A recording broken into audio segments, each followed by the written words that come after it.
Be acting like they can't get it, man. They can't get it, man. For real, man. For real, man. I'll smoke on these niggas, man. Yo, I'll smoke on these niggas, man. Real quick, man. I'll be chilling, man.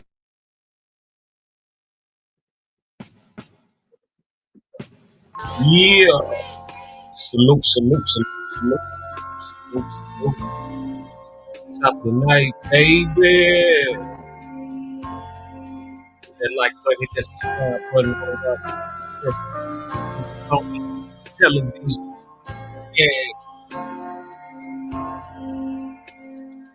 Giving me all God. Yeah. We got a great show ahead tonight. Special guests as always coming through, tapping out, please. The closer I get, yeah. Get the cracking right in there. You know what I'm saying? Glad y'all can tune in. We got Lil Ronnie.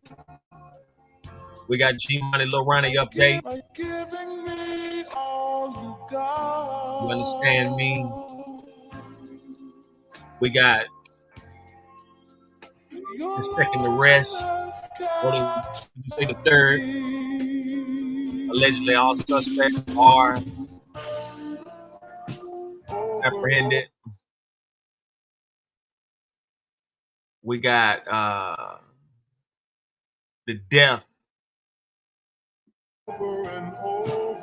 There's so many R&B legend. Could never be more than friends. Angie Stone, Murder Flack.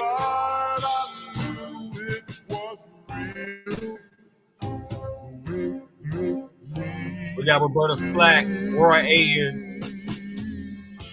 and up recently Dwayne, Wiggins, Jada Youngin. We got Jada Youngin update. Time just seems to fly.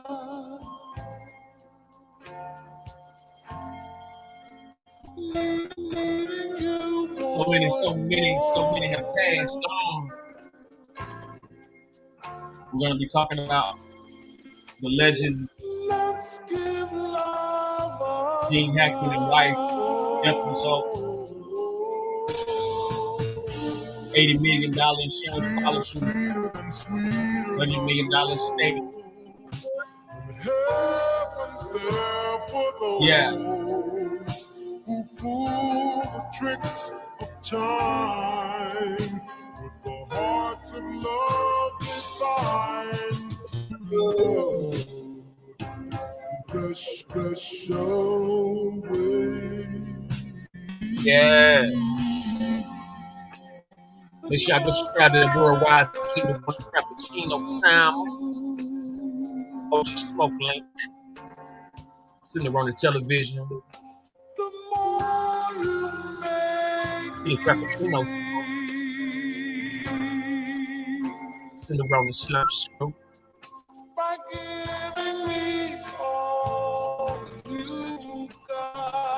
Dwayne Wiggins, legendary Tony singer.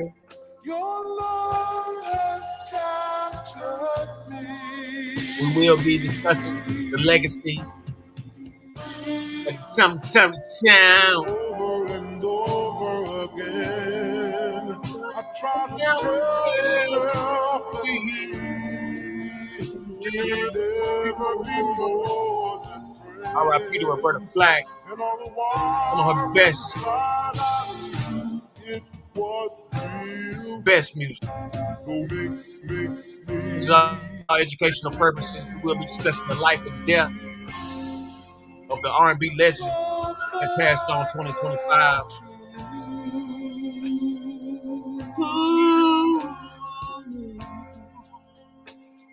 The more you make me see,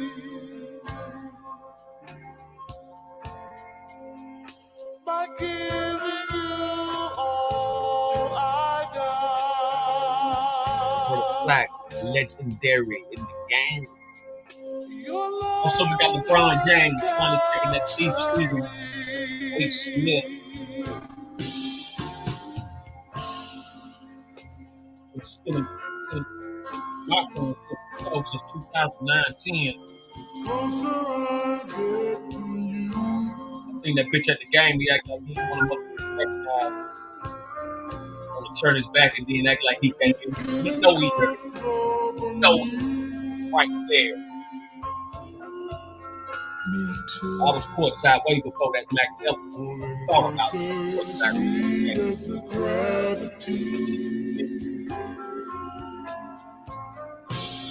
Yeah. Shout out to everybody tuning in on that SendáRoni Sloscru. That worldwide frappuccino. Yeah. Yeah, SendáRoni television in full effect, man. Let's get to it, man. Act like you know, even if you don't.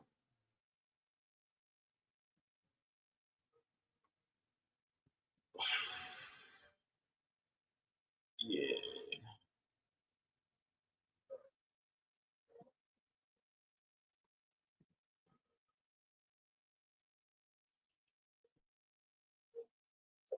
What up, Joe? Salute. Let's get to it. We got the second suspect caught in the Lil Ronnie G Money situation. They say this guy was the final piece of the shooters, and now they're looking for the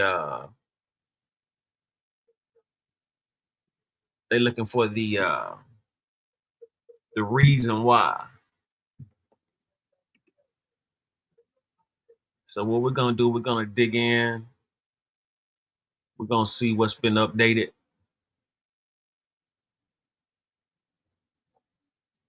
We got a lot. Have you seen that that video of the girl talking about she missed her friend? Yeah, I think I posted that. You talking about the kid? Mm-hmm. Yeah. That's sick. Yeah, I think I seen. Yeah, I think I saw that. I think I posted that yesterday with during the review. This is what they got recently about as far as the second suspect. We're gonna go to WFFA. Second suspect in custody following fatal shooting of rapper G Money, Lil Ronnie, and his daughter. U.S. Marshals just arrested a second suspect in the shooting deaths of rapper G Money Lil Ronnie and his 5-year-old daughter. 21-year-old Jacoby Russell turned himself in tonight. The Texas Rangers arrested 24-year-old Adonis Robinson yesterday. Both men face capital murder charges. Police say Ronnie was at a car wash in Forest Hill. The two men shot him and then shot his daughter. They have not disclosed the. This is WFAA News. Suspect in custody following fatal shooting of rapper. Second suspect in custody following fatal shooting of rapper G Money, Lil Ronnie, and his daughter. Police say. Let's bring it back to those who just tuned in. Do they have all three now? Well, they got all three, but that's just the shooters and driver. You know what I'm saying? They want to know where the money came from. They want to know who put the bag on. Marshals just arrested a second suspect in the shooting deaths of rapper G Money Lil Ronnie and his 5-year-old daughter. 21-year-old Jacoby Russell turned himself in tonight. The Texas Rangers arrested 24-year-old Adonis Robinson yesterday. Both men face capital murder charges. Police say Ronnie Sibley was at a car wash in Forest Hill when the two men shot him and then shot his daughter. They have not disclosed the motive for the shooting. Mm-hmm. They want that motive right now. They after that motive. The safety of the general public is our first concern. Forest Hill community, please be rest assured that that was the case with this incident. They want that. They want that motive. They want to know. I mean, they said that his homie robbed the dice game and they couldn't find his homie and they found him first and they smoked him. That is what it is.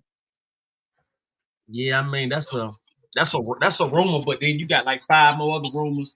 God damn. You know what I'm saying? They you got rumors they ran off with 100 pounds. You got rumors about the rap beef. You got rumors about retaliation about other dead people. You know what I'm saying? It's a lot of rumors on why, but I ain't gonna tell you no lie. Unless it was like, some serious cash, like 100,000 or better or something like that.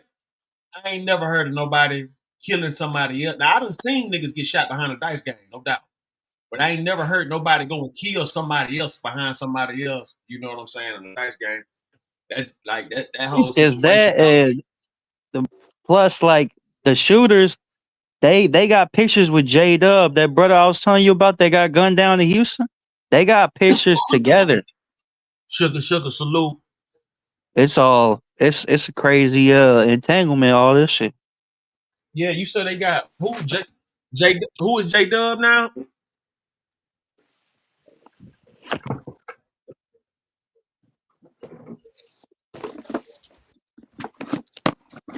Yeah, I mean it's a lot going on with these guys. It's a special group of characters, man. Special group of characters. It's not gonna. But I did hear through the grapevine that one of the alleged one of the guys who dropped the bag on the little running dude, I heard his brother got killed today or yesterday. Yeah. Did you hear about one of the shooters being a sex offender? Yeah, that was the first guy. That was the first guy. It wasn't no kids, and then he was on some other sick shit. He was stalking older women that was jogging at night, shit like that. That shit ain't don't give you no stripes.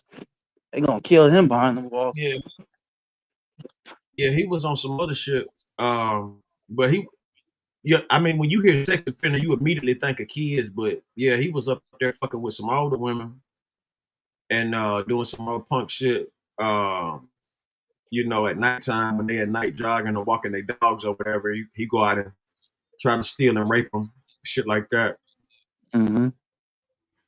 So I mean, all these guys fit the mold for a crash dummy. Like, you know what I'm saying? Like, after so many certain type of charges and shit like that, I mean, it's easy to throw that sex offender shit out there and then all of a sudden, okay, now everybody, you know what I'm saying, riled up at the motherfucker.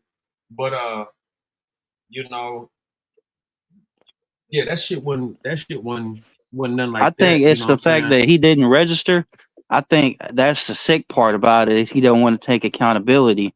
That's step one, is realizing you in the wrong. So that man, he gonna have to take step one when they give him that prison sentence. They say it was 40,000. Both dudes got 20,000 apiece. That's what I was told about the price on the boy head, 40,000. Allegedly, they said that they didn't know the girl was in the car, but of course the baby mama saying different. Watched her drop the girl off,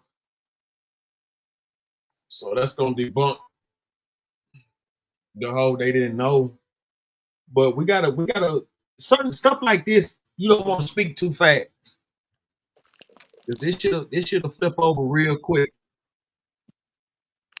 You know, when you got beef, man, you ain't supposed to be like laying on it unless you wear protected. These people be having beefs and acting like this shit ain't even like, you know what I'm saying? Man, motherfuckers is crazy. Motherfuckers are crazy. Motherfuckers don't know what beef is till they really go down. And then they like, oh man. You know what I'm saying? Like this whole thing is about some bullshit. It ain't nothing really to it. But then how y'all gonna feel though if it come to find out this dude done put a hit on somebody else and they lost they child the same way? You see what I'm saying? Like all this shit gets stupid. Cause I'm telling you now, them motherfuckers ain't just gun no nigga down behind no rap lyrics. I don't give a fuck. You don't do a motherfucker like that behind no rap lyrics. In Texas. But what if they did? Yeah, I mean, I don't think he had the bread on hand like that. Like he was out there doing shows with Soldier Boy, Get Money, and Go Yayo. So it's like he was trying to recoup a bag or do some type of recouping. So I don't think he had. I mean, a hit out here, you gotta put up some bread. That shit, that 40,000 shit, this shit is finna get solved. That's some junkie change. Well, no, it's not even that. It's 20,000 a piece when you break it down two ways. You know what I'm saying? It's 20,000 a piece, and I ain't gonna tell you no lie. Motherfuckers will do it for a lot less. You know what I'm saying? So, you know, you gotta always remember, man. Like the amount of money somebody put on your head is how much you worth. You know what I'm saying? So, or how much that motherfucker got to spend to that person. It ain't necessarily how much you worth, but like that's how much they feel. So you got to think about it. The dude that shot the dude that they got in custody, he out there at football games with these people and everything. Like he out there at football games. They got the Dallas Yeah, with Cowboy the game. Yellow Beezy fool. Mm-hmm. Mocha Bird, what it do? Yeah. Yeah, he got pictures with Yellow Beezy, but Yellow Beezy over there acting and playing the ignorant card, talking about keep my name out of it. But you got pictures with the man. Like, what the fuck are we talking about? He say he take pictures with fans all the time. Shit, it could be a million fans, but there's that one serial killer that don't nobody know about. Oh, trust me, them niggas know. Everybody know who's shooting. Everybody know who's Do you think with this brother losing his life, Get Money Lil Roddy, you think with them condolences to his family, but with a public figure like him being taken out, you think they're gonna go after Charleston White next or what? Man, let me tell you something. If they was gonna get rid of Charleston White, they would have got rid of him a long time ago. That's how I knew Texas won shit. You know what I'm saying? Ain't no disrespect to none of them people now. Don't get it fucked up. Because I ain't telling nobody to do that to him. I'm just saying, if Charleston White was in California, he'd have been gone. If he was in Georgia, Atlanta, he'd have been gone. New York City been gone. Florida been gone. Tennessee, Memphis, he'd have been gone. Chicago, ain't even no question. He wouldn't have made it 2 weeks on that bullshit. You understand what I'm saying? Certain states just don't think that. As far as I'm concerned, hell, motherfucking no, I don't even put that on them. Like them niggas ain't nowhere near no shit like that. But like, let me make something clear to y'all. Like, as far as I'm concerned, when it comes to social media, like anything goes. Anything goes. And Charleston White can't move like he want to, and he know that. You know what I'm saying? So the money good and keep on doing whatever. You know what I'm saying? But he know he restricted. He know he restricted. I cook in the mother house. Let me tell you something. Charleston White, make no mistake about this. any other fucking city. Texas is a big city. Don't nobody like they not the same niggas from the 90s. These ain't the same Texas niggas. Them niggas from the early millennium, that Paul Raw crew, all that old shit. You know what I'm saying? That you know that cloth, and then you got the Pimp C and the screw cloth and all that shit. Yeah, them niggas, man, listen. In those type of times, Charleston White wouldn't be here. He wouldn't be here. Yeah, it's internet times right now. Everything broadcast. Texas tried to get like Atlanta, got jealous of Atlanta and LA. And so they just, you know, bubbling up with anything. You know what I'm saying? Just letting anything go down.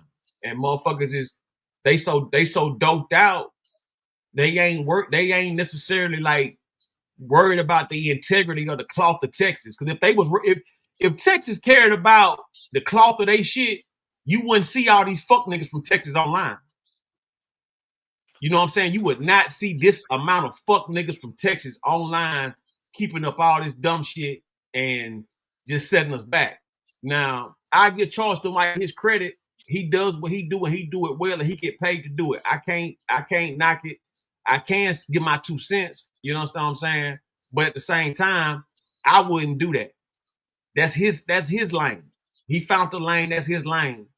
But the fact that he's still breathing, and I'm not telling nobody to do that to him. I hope to do live on long as he want to. I'm not that type of nigga, but I'm just saying, as far as some street shit, throw that shit out the window. Throw that shit out the fucking window. No, I'll be real. It'll be. And I hate to say it, but it won't be a black brother that kills Charleston White. It'll be some Hell's Angels or Banditos ass patch wearing biker that he does something to on that highway on some road rage shit, and they gonna air his shit out. Oak Cliff, Texas, in the motherfucking house. Salute. Man, let me tell you something right now, man. I'm from the South for real. You know what I'm saying? Dirt road, pine tree. You understand what I'm saying? All that good shit. There is no motherfucking way in hell. You know what I'm saying? Something like Charles. This is the only kind of era he can get away with this type of shit. There's no other era of date in this day and time he would have been able to do that. He would have been able to get away with that in the early millennium. He wouldn't have been able to get in that shit as far as in the 99, like the 90s, the 80s, 70s, the 50s, any of that shit. You know what I'm saying? He would have been out the way. And when I say this, like I said, imagine you getting online. All he do, I don't see him talk about no white folks. All he do is talk about black people. Black people, they black people. It's just rage bait. That's all it is. Rage bait. No. The niggas are nigga. You know what I'm saying? And to the utmost. Like I said, I respect game. I don't want to do nothing to Charleston. I don't have no kind of like, you know, where I want to beat Charleston White ain't said nothing to me or nothing like that, or you know, like, cause I know what he is. He a shock jock. So it ain't he don't get me upset. He get motherfuckers who still believe in Santa Claus upset. You know what I'm saying? He get the motherfuckers who be watching the Meet the Browns and shit. Them the type of people he get upset. You know, the motherfuckers who be watching Meet the Browns and shit, all of those good nigga shit. Them the motherfuckers he be pissing off. The sheep. And so it's like a dude like Charleston White has his own lane. All he does is tear down black people and then come back and try to rebuild them with some nice words after he done shitted on them. That's his whole get down, passive aggressive, his whole passive aggressive tendencies and shit. And so, you know, nobody's done nothing to him. You got to wonder why. That's because they in their own world. They in their own world. You know what I'm saying? There's no era. There's no time. There is no place where somebody like him could get away with that other than in this day and time where motherfuckers can just talk and it don't be no motherfucking repercussions. You know what I'm saying? I tried to book him to come out there to LA and come out. It wasn't LA. It was out there like Topanga Canyon, but it was out there in Cali.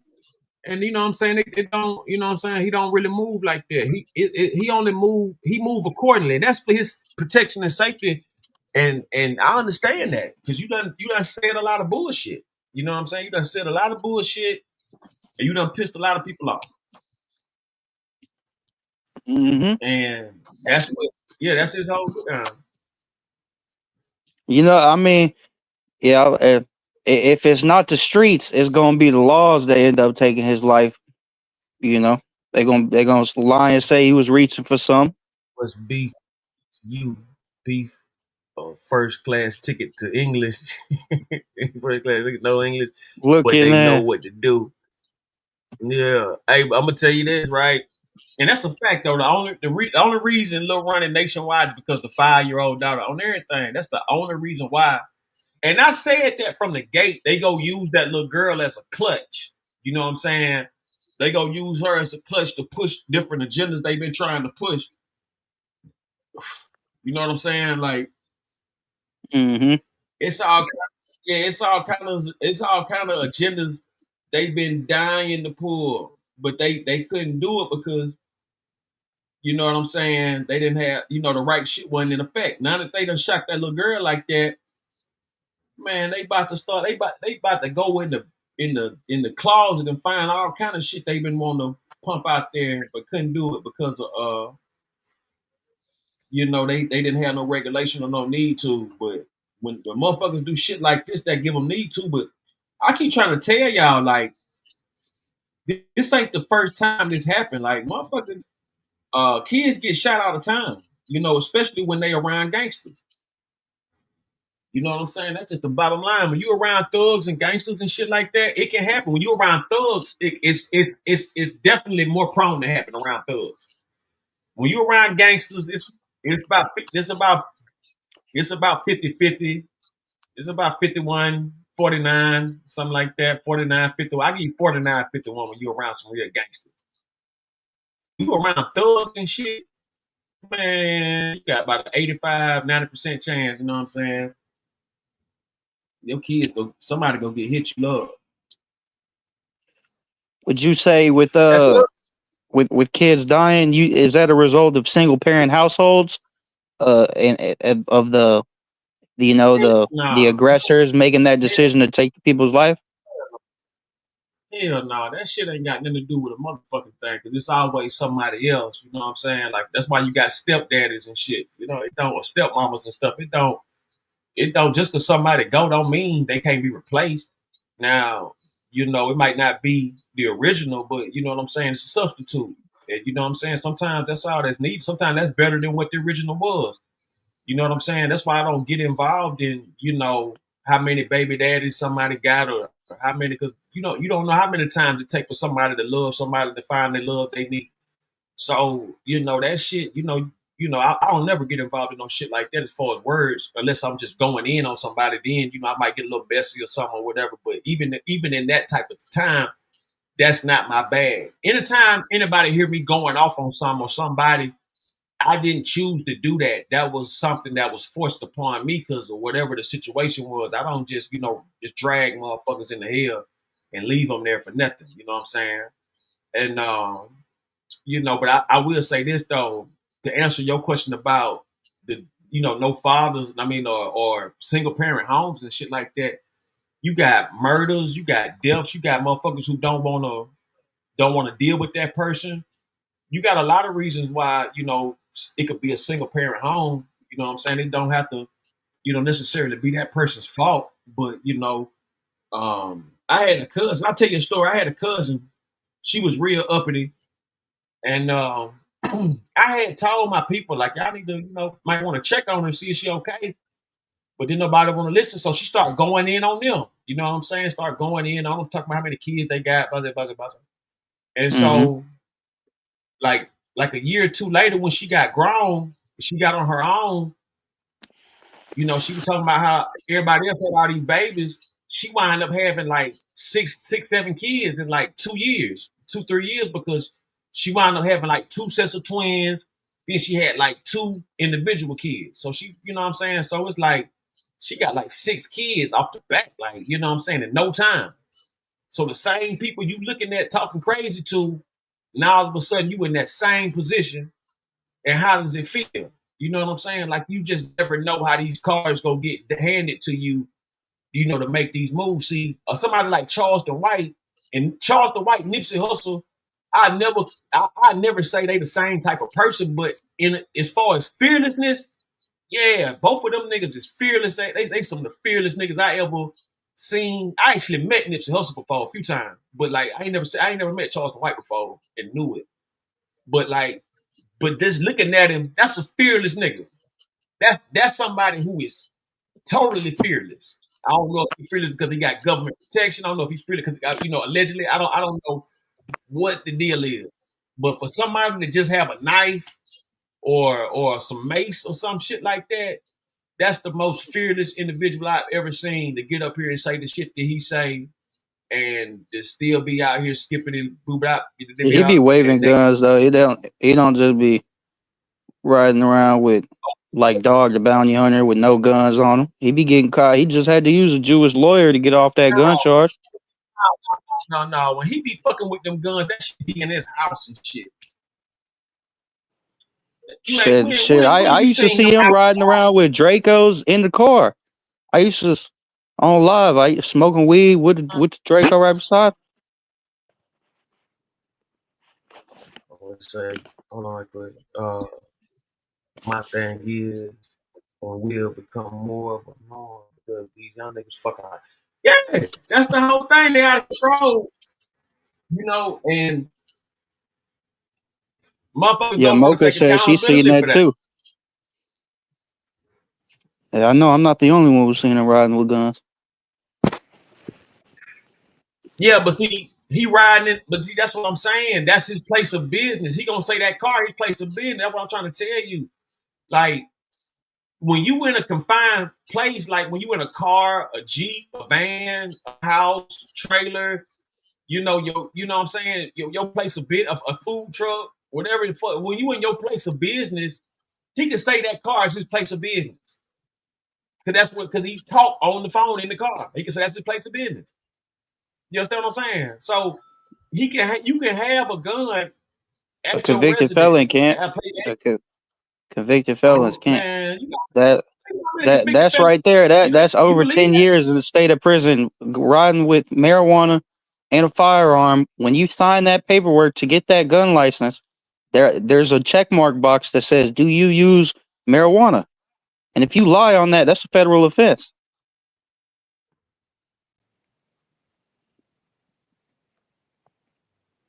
Hold on. Oh, it could be different, you know. He be working with the laws. No. I want to talk about. Hold on, right quick, bro. See, Mocha Bird. Let me make something clear. Howard Stern is legendary for the right reason. He's grounded.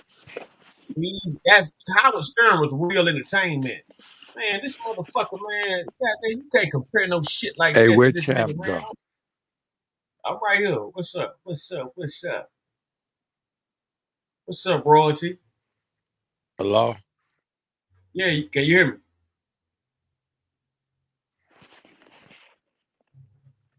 Yeah. But Mocha Bird, yeah, Howard Stern is a whole different level. That's real quality. That's quality content. You know what I'm saying?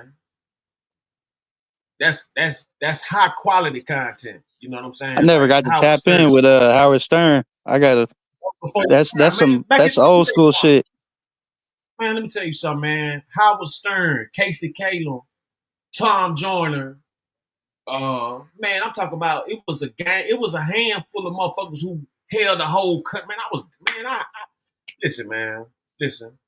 This shit you see now is pussy shit. That's why you got to go to Syria and all that kind of shit to get something close to the old school vibe or something close to it. But they ain't got it. You understand what I'm saying? They ain't got it. Sway cool. He cool. Sway and old girl from the show and shit like that. Nonchalant. What's her name? Angela. Hell no. She's annoying. I ain't talking. Annoying as fuck. You can tell who fucked for the job. Don't ever get it fucked up, man. You listen, man. You can tell who fucked for the job, and you can tell who didn't. Don't never get that twisted. You know what I'm saying about nothing. You know what I'm saying? That's a sneaky yellow bomb. You know what I'm saying? Angelique, she cool though. The only women I don't like, as far as like that did like it was only one. Only person I really couldn't stand was Roxy and Terrence. I didn't like them. I didn't like them. Like that shit. That was the corniest. That's when I stopped watching BET when they let them ride out. After that, BET wasn't shit no more, man. I looked at that shit like it was a nigga show. Like I was like, man, this is some straight Sambo shit. You know what I'm saying? Like they put these. Yeah, I've always tried to. If I ever had the chance, I'd want to talk to that black reporter on Good Morning America. That one lady, man, I'd fuck shit out of her. She always be on in the morning, smiling like a mother. Yeah, but like you got J. Anthony Brown, George Wallace. You know what I'm saying? Don't get it fucked up, man. You know, I really don't like. You know, I don't really like. It's certain. You had Rush Limbaugh. You listen. Like back in them '90s, early 2000s and shit. You had quality '80s too, like you know what I'm saying, like late '80s. Like I remember late '80s, whatever. But like the '90s for sure. The radio, this shit was real. This shit you see now is trash. But you had to understand the radio to understand what this podcast is supposed to be about. You know what I'm saying? That's why, like, I can easily disregard trash on YouTube because I've seen the best. You know what I'm saying? And motherfuckers recognize me. You know what I'm saying? Regardless. So it's like, you know, I done been around a lot of people too. So it's like, I know what the best and all that kind of shit feel like. You know what I'm saying? Just to even be in that vicinity. So it's like, man, when I hear bullshit on YouTube, I can easily get rid of motherfucking YouTube, fuck nigga. You know what I'm saying? Because I know some bullshit.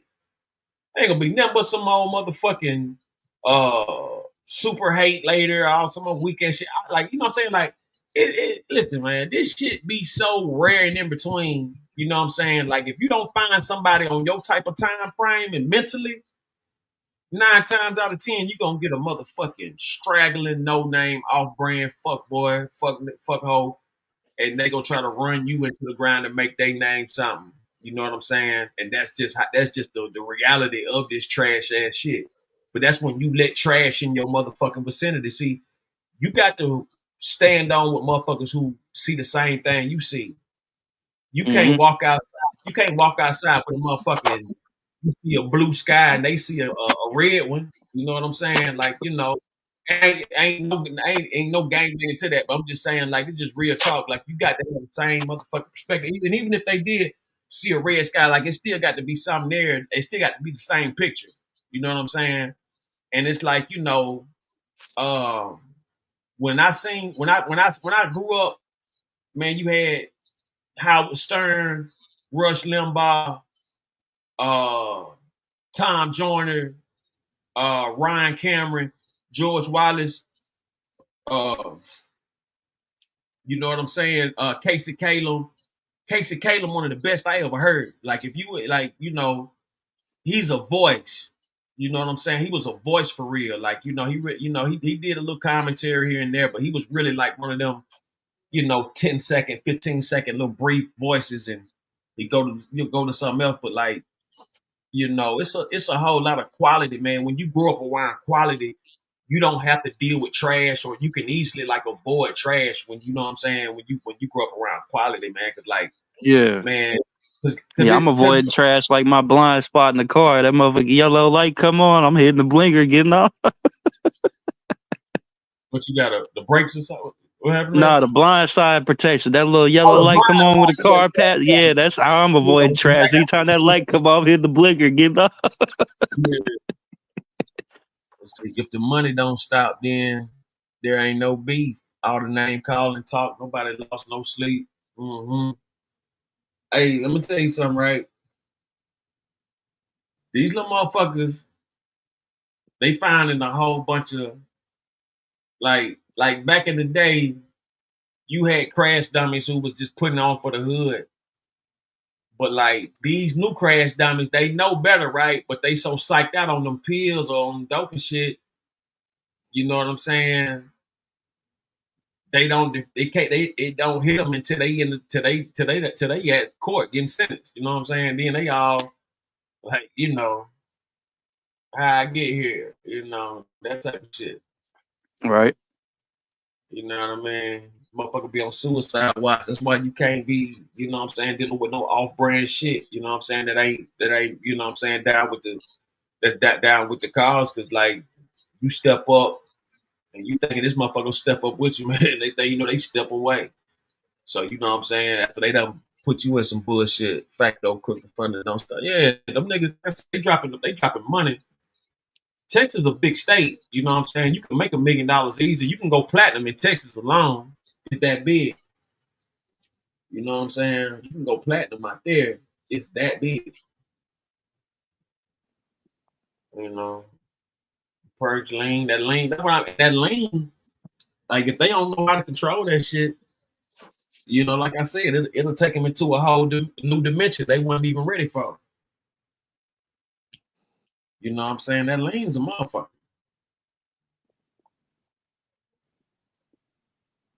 That lean a motherfucker, man. You know what? I just found out running the other day. My little brother, we come from the same dad. He's fighting a felony right now, ag assault with a deadly weapon. But that motherfucker, bro, I be trying to put him on game, like, bro, you be acting like you some Superman. I don't know. That's on him, man. You can only tell a motherfucker so much.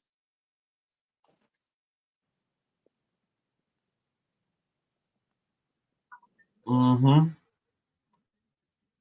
I can believe that. I can definitely believe that.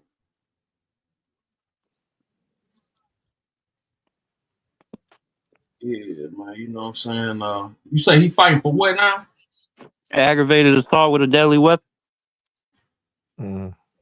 I got his mugshot.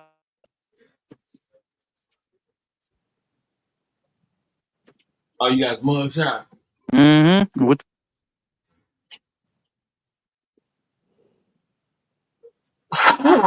What was the situation?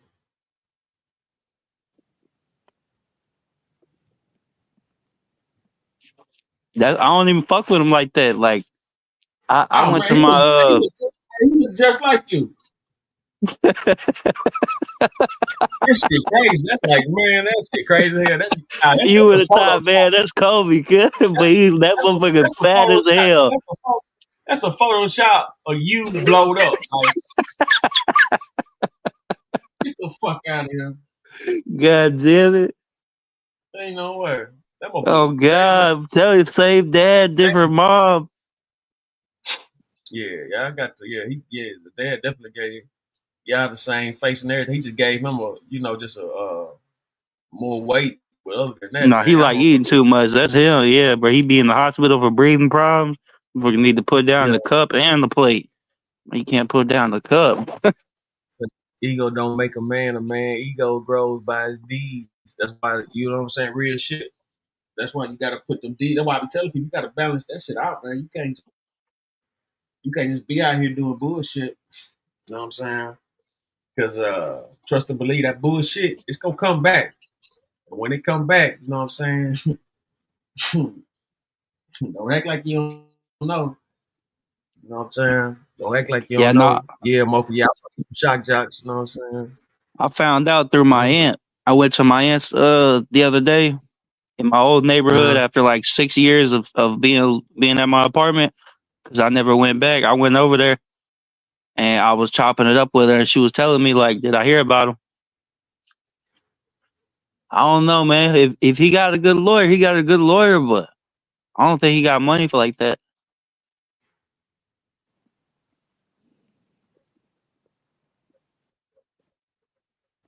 You see that first thing right there? What's up with that? Is that a kid? What now? Young police fan, shock and surprise. Look like a kid. Where you see that at? CBN News. My jaw dropped to the ground. Young police fans, shock and surprise. Oh yeah. That's the guy Trump. That's the kid Trump been promoting. He was getting picked. Yeah, they was picking on him, teasing them shit. The Democrats was fucking him over. Trump seen him and brought him and his family to the White House.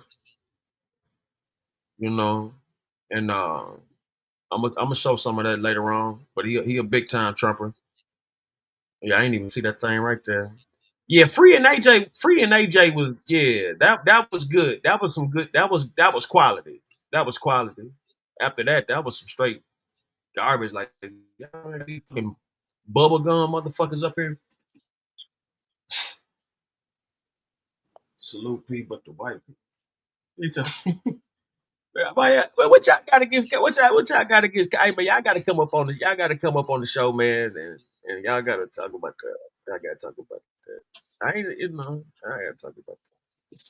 I forgot about Rush Limbaugh was. They selected politics.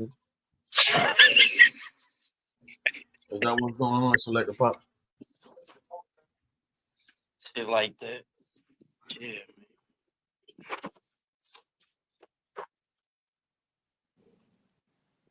Yeah, they selected politics. It's different. That shit. Yeah, Texas, you gotta get right. Yo, go platinum out there. Black Dog, what's happening?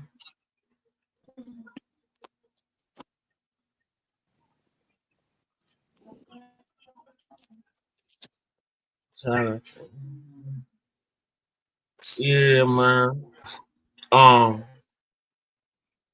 What's that? BT? God bless Free heard of me. Yeah, Free was like that. Free was like that. Free was like that. I tell people all the time. She might be. She was the best things. Like they went a long time with, in a spell for about a year or two. Because before Free, it was Big Legs. You know what I'm saying? You had Big Legs Free, but then BT always had like some of the best looking women. You know, on their show.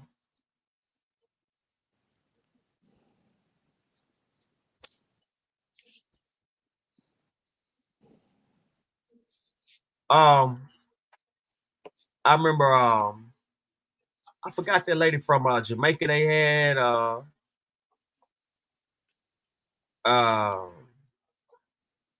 but they had, I mean, they always ever since Donnie Simpson and them days and stuff like that, BT always had like, poster boy women. But then like I said, they I don't know what happened after the Free and AJ deal, man. I stopped watching that shit, man. That shit it was just too polluted.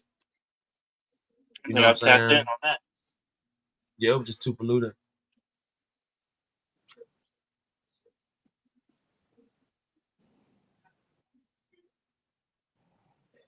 Ferret. I'm not gonna leave Ferret. I don't know, Ferret. It's my Farrah Fawcett.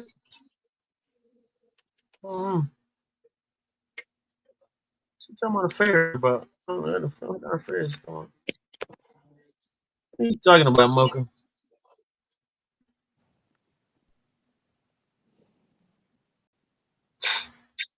Yeah, let's get into it.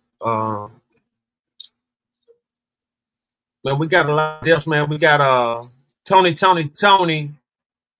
Dwayne Wiggins passed away.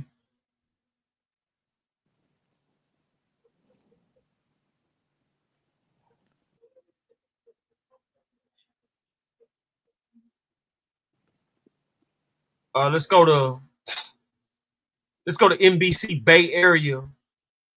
Subscribe to NBC Bay Area. Dwayne Wiggins of Tony dies after a battle with cancer.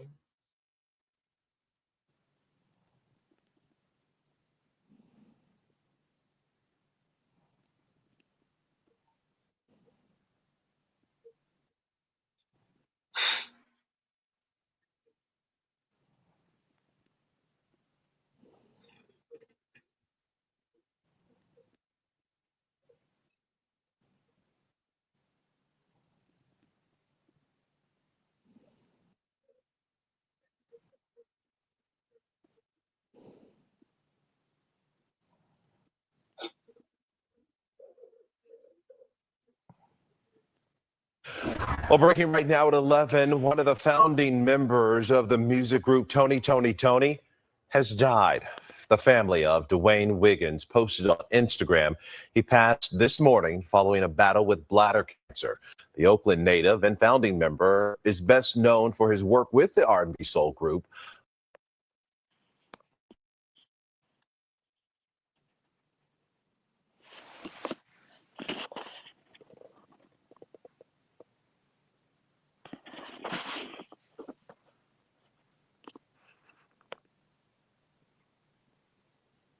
But also performed with several other well-known artists. Tony first rose to fame in the late 80s. The group achieved some of its greatest commercial success with hits like It Never Rains in Southern California and Anniversary. Wiggins was recently married. He was just 64 years old.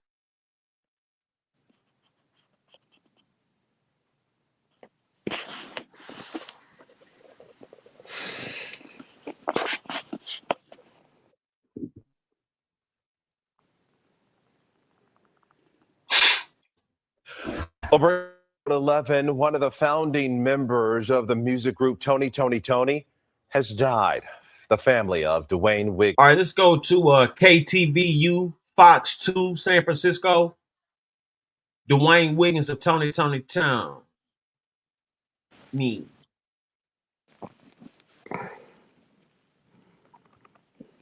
From the Oakland Hills to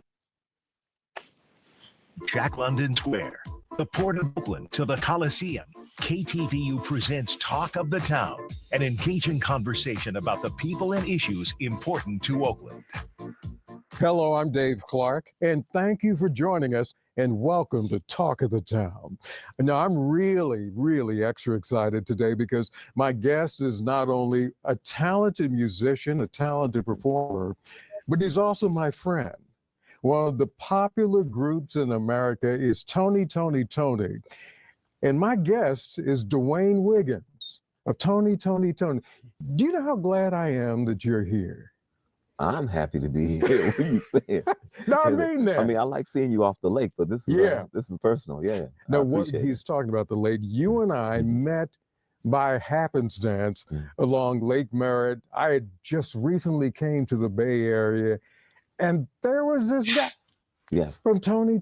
I remember it like yesterday. You know, when you mentioned you were here 15 years, you know, I could go back and think about it. So I was like, man, it feels like you've been here longer. Yeah. You know what I mean? like you're from here. You kind of like morphed into it. Yeah. But 15 years ago, I remember I was working a lot with a lot of the youthful groups and stuff like that. So I would see you off the lake. And at certain productions, you were really boots on the ground in Oakland. Well, I tried to. That's important to me. And I know it's important to you. So let's talk about, first of all, you and I dissect Tony. You're born and raised in Oakland. Born and raised in Oakland, yes. And tell me about growing up here for you. Growing up for me, man, Oakland is a rich city. I'm not talking about money. I'm just talking about the culture.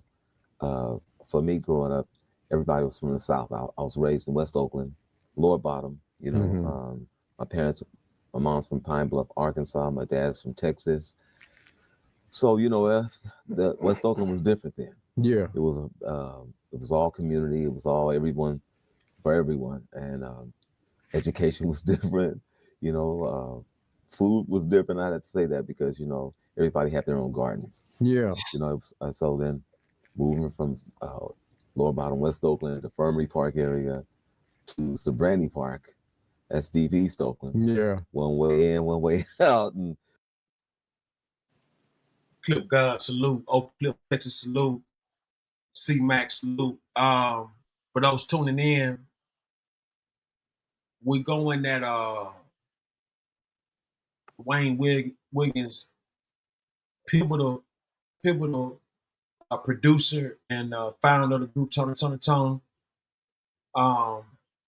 And some of the, you know, sampled and, you know, some of the greatest music you'll ever hear, especially in the R&B. This brother's done a lot for the music business. Done a lot for breaking barriers. Jonathan Green, salute, sir. Salute. Man, we got We got a lot. We're talking about the Lil Ronnie situation, the guy that was killed with his daughter in Texas. Now we talking about also we was talking about shock jocks, like Howard Stern. You remember Casey Kasem back in the day? Absolutely. He used to have that fire. Yeah. Casey Kasem, Tom Joyner, Tom Joyner? Yeah. Yeah, we were just talking about, in just comparison how, Charleston White, not comparing him to none of them, but I was just trying to point out like a higher scale of that. You know what I'm saying? Like, like it's, what I'm saying, it's real commentary, and motherfuckers out there, but a lot of them choose to do punk shit. You know what I'm saying? Ain't no way, like, cause it's a lot of people up here. It is a handful of people up here who actually do got the voice to do it, but they in denial about themselves. So it's like they'll never break up out of the slave mentality when it comes to that. But for the ones who trying to, make it happen and things like that, you know what I'm saying? It ain't nothing but practice and time. You know what I'm saying? Never practice and time. You know what I'm saying? Everything gonna be all right. But yeah, man, Dwayne Wiggins passed on, died from cancer. I think it was 61.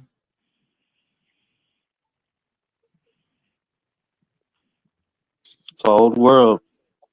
Been from Serenity Park to Arroyo Park. There's a lot of parks in Oakland. Yeah. But I probably played in every one of them too. But it was just rich with culture, man. I mean, I can remember the 70s, especially the 60s as well. But the Black Panther movement, being a kid now, saying that all around you, you really don't know. But when I came of age and traveled, to other countries, Japan and all that, and I see these pictures of places, and I'm like, that's the center I used to do talent shows in, and that was Son of Man Temple and this, that, the other. Yeah.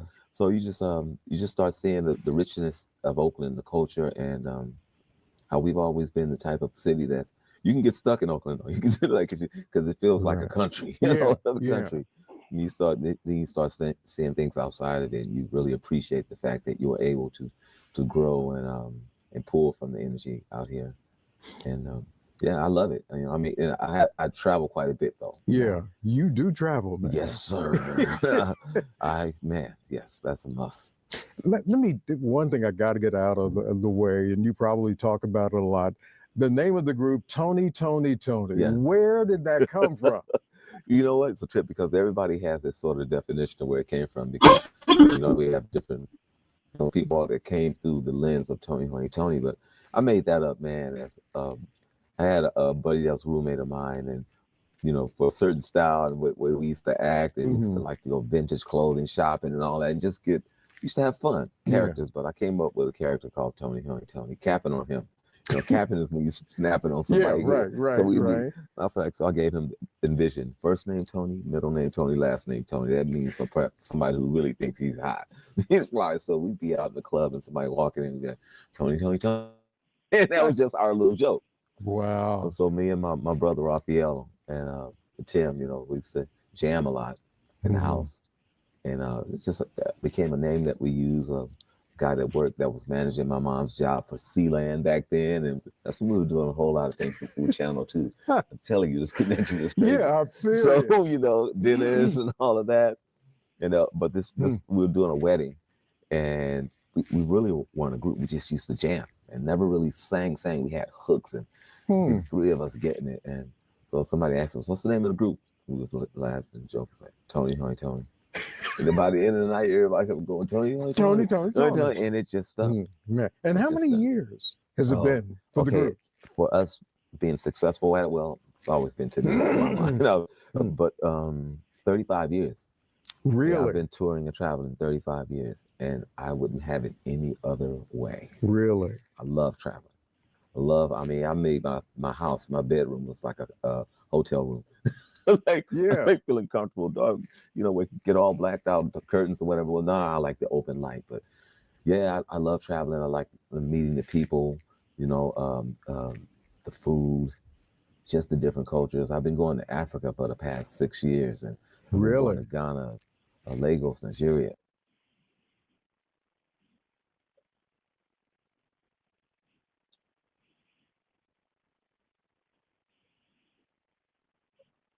Where'd you get that clip from, champ? This came from KTVU Fox 2, San Francisco. I think he did this last year. From what station? KC what? KVTU. You know, like, you know, in LA how they, you know, like, Okay, I think San around Francisco like, too. yeah, like but Frisco and Sacramento do the same shit. They like when like 12, 1, 2, 3 o'clock, they be having their own little shows and shit like that. Like, you know, they be having their own local shows. Oh, so this is live tonight, or it's a recap? Nah, he did this show last year. Okay, so on Channel 2 in San Francisco. So what now? Is it on YouTube?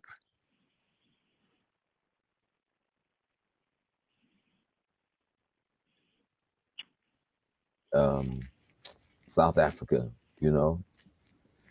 Yeah, you know, exchanging information and grooves and beats and meeting people, and just it's a beautiful thing, man. God is great. Yeah, you've done a lot of things in your career performing.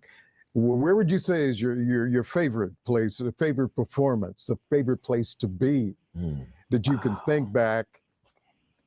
Or are there many? There's so many. You know, I'm Madison Square Garden, you know, I mean, in a different time for us. I know people say, oh, you didn't say the big names. No, just hanging out there, you know, Janet Jackson, Latifah, you know, we were youngsters doing things, and to be on the road like that, it's always been for us, you know, it's really personal and passionate about it. We are like, it's like a talent show to us. We want to kill it when we go on that stage. You know what I mean? Yeah. I feel like I'm back at the club, the Lucky Lion in Oakland. You know, if you know that name, yeah, that club, I've you would heard know. that name. Yeah, that's historical. Historical. Wow. Wow. So you wouldn't change anything? You know what? No, I mean, you know, I don't regret anything. But if I had the opportunity, I would have taken a lot of the educational opportunities. like I would have learned how to speak more Spanish, because I love traveling. And I'm like, oh, if I would have that class, I learned a couple of things, but you learn just to pass the class, you know. But now I'm like, oh, so I really, those are the lessons that I've learned growing up that I would say, like, if I was an artist, this is something I'd brush up on. So when I was working in the studio with the Destiny's Child and Beyonce, with, you know, looking at her grades and teacher saying, oh, she's got to brush up on Spanish and this and another. I remember having a conversation saying, listen, you need to learn some Spanish, because if you do a song in English and then flip it in Spanish, let me tell you. Wow. And just giving direct information to youngsters. You know, when I see people doing things in the industry now that I've had the opportunity to work with, inspire, whatever it may be. People always say, you developed. No. I worked with a lot of young artists. They really developed me because, you know, I learned how to deal with my own family, with my kids and my life thing, but experiencing things that you look at like something that's a problem, you start looking at things like, oh, these are opportunities. You know, you learn how to you know, maneuver and work around it and use them for that's one thing I would have probably learned how to read music. Yes, it's a deep interview, C-Mac. That's what I made sure my sons knew too. It's like, you know. Now I want to ask you, how long did you know him? I know your brother's in the group, Tony, right? Yes. Yeah. Now, how long have you known Dwayne Wiggins? Well, it was a short time, but my father has known him all his life. My father knew him when he was a kid, you know, I encountered him when my brother joined the group. But I will say he was one of the most successful, humble entertainers I've ever been around in my life, besides Michael Jackson. Say that one more time. Your mic going in and out. I say he's one of the most humble brothers I've ever met in my life in the entertainment world. To be such a phenomenal artist worldwide, Japan, Africa, and like all those continents that he was talking about. Our last conversation, you know, he's been in the music game for over 50 years. And I was like, man, for an artist like yourself, man, to be so humble, it's incredible. The only other person I know that has been as humble as Dwayne that I have been around was Michael Jackson.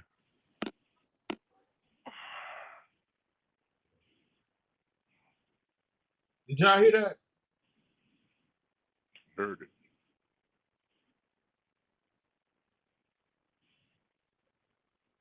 Hey, C-Mac, can you come back on? Can you click off and come back on, man? We definitely need the commentary, being that you know the guy. All right.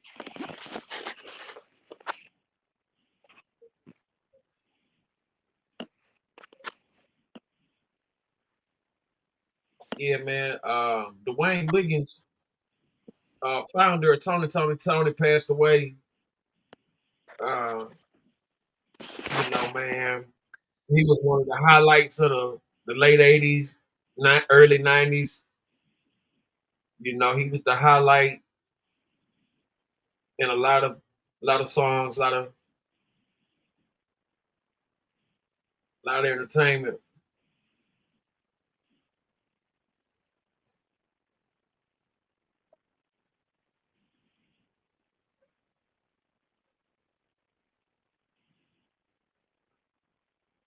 Say, Uncle Bird, I can't believe you're hungry or calling us out like that.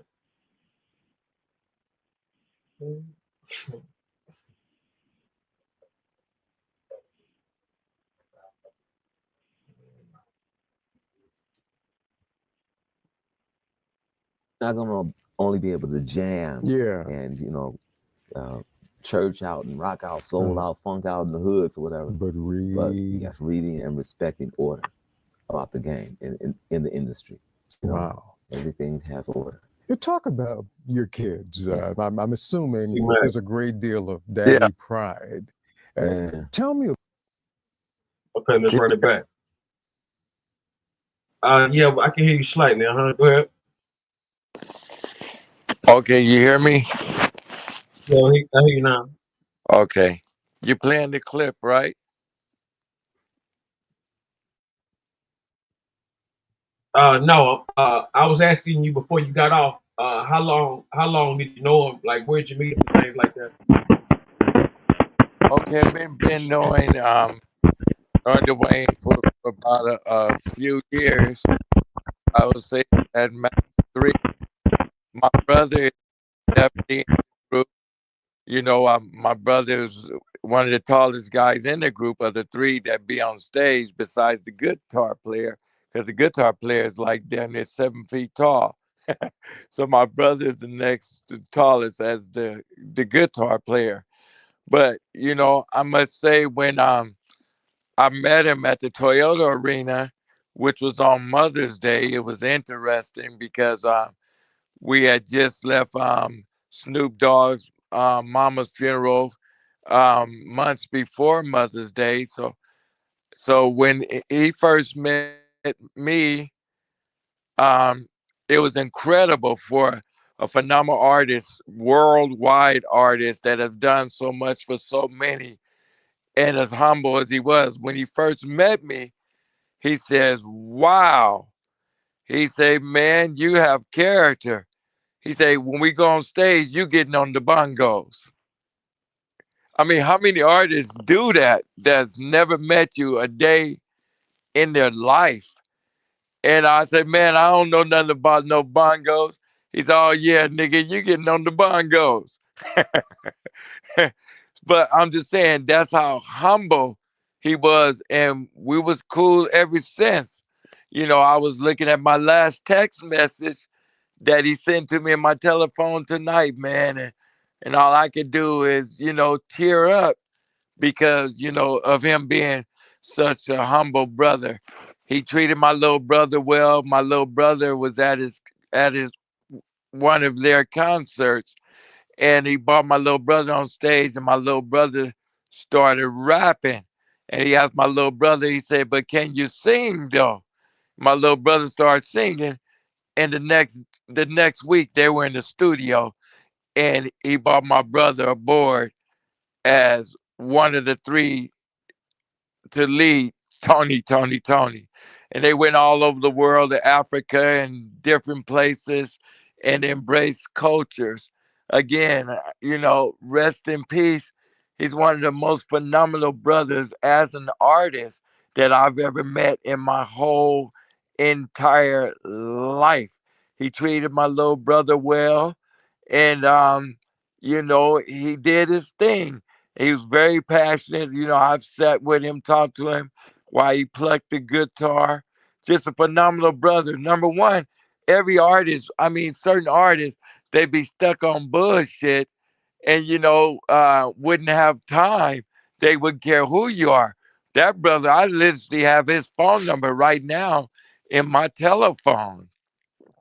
You know, he was on tour somewhere and I text him, you know, he texts me back right away, you know, and thanking me just for being who I am, you know, just a good person. He's one of the most phenomenal guys I've been around since Michael Jackson. Rest in peace, Wayne. A very good, intelligent, incredible musician. Musician. Extremely humble.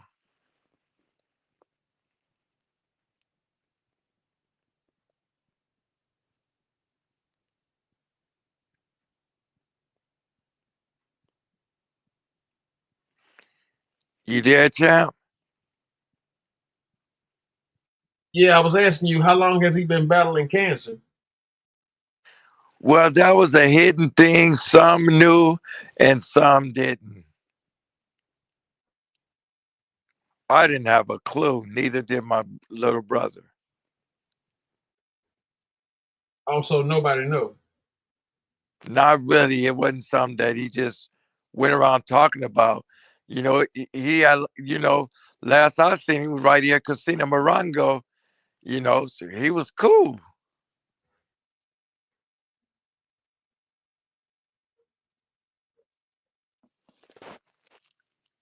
You know, he hit it very well.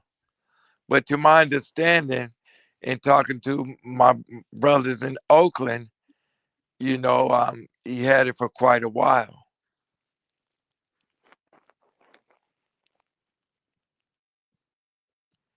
I still can't believe it, man. I That mean, sounds unreal, man. What kind of cancer was it? Are you familiar? Or... yes, he had bladder cancer, which is rare because I haven't. I've lost many family members to cancer, and that one is, you know, it hit me different. You know, I'm used to hearing colon, I'm used to hearing pancreas, but bladder, wow.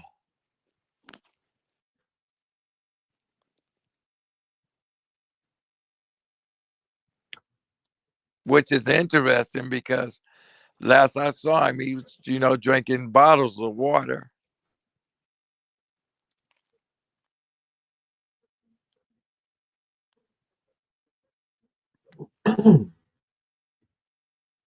Last you saw him, you seen him doing what now? Last time I seen him, you know, he's drinking plenty of water. Plenty of water.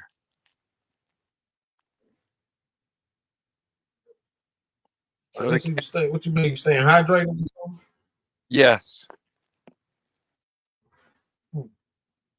Yeah, he was staying well hydrated.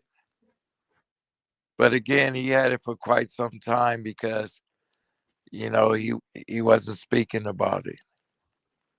And definitely didn't look like he was in no pain or anything like that.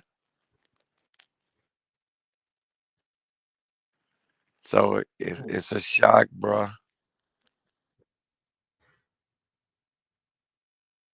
Yeah, man, it sounds so unexpected, man. I definitely didn't see it coming, but You said cancer, T-Mac? Yes. Yeah, man, that sucks. My grandmother was through stage 3 breast cancer. Mm. Yeah, I watched her. Still with I us? watched her get mad at me and everything. Like, go from loving me into hating me. Oh yeah, it's the pain. Mhm. I lost in my family alone on my mother's side. I'm gonna say 65, 70% died from cancer. Yeah, man. Sad. Yeah, man, it's wow. Yeah, I lost a cousin to cancer. He was only 25 years old, man.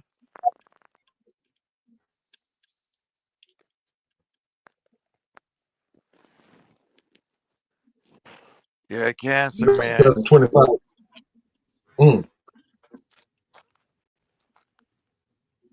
Yeah, you just never know. That's why we have to go get those checkups. I was scared. Just 3 years ago, I got a colonoscopy. I was scared like all get out, especially with cancer running in my family the way that it does. But knock on wood, the doctor said I was cool. I was expecting bad news.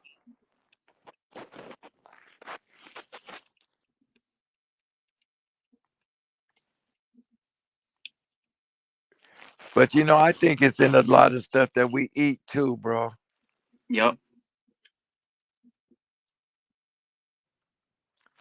I truly think it's in a lot of stuff that we eat. And I also feel that these hospitals make so much money on it, and these doctors, I don't think they really want a cure. But yet they say they are slowing it down. I hope to God that be the truth. I'm not gonna say that. I can't speak for all, but that cancer um, medicine and all, that's a $1 trillion business.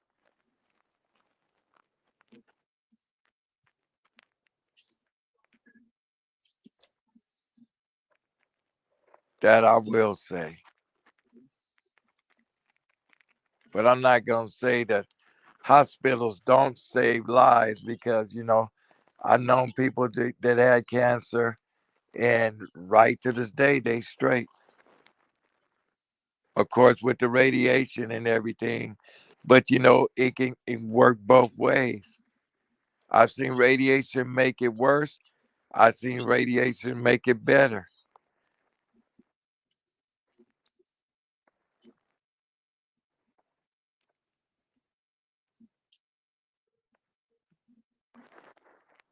But I do think this, all these guys out here with all this money and everything else, instead of all this nonsense, they should be putting it towards to this cancer disease. We don't need to be going to the moon and all this other crap.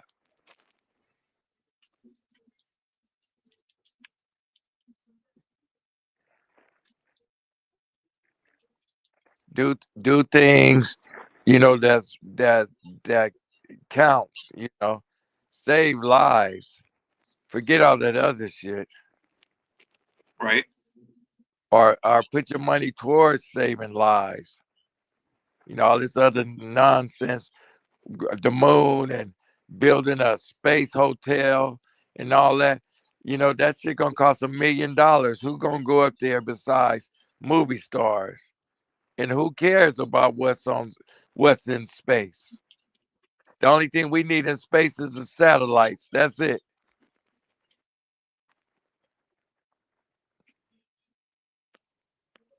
for the internet.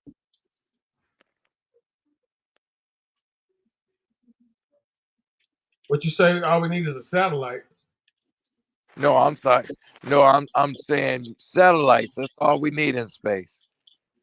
Man has no business up there. Why you say that? Yeah, I think there's people stuck in space right now as we're talking. Hell yeah. Somebody been stuck up there for what, a year and a half, a year? Yeah. You know how many airhead motherfuckers out here? What you mean? Man, motherfuckers be stuck in space, right? No, we talking about the real universe, man. Where the stars and the moon is.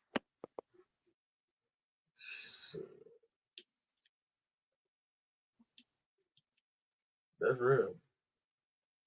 Yeah, man. I mean, come on, man. There's more important things. And this cancer, this cancer is no joke, man. For real.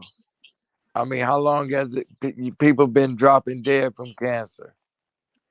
Like I say, last time I saw my brother called him Wayne, although he's still Wayne, he seemed perfectly healthy and fine to me. He was cool. We was laughing and talking and joking.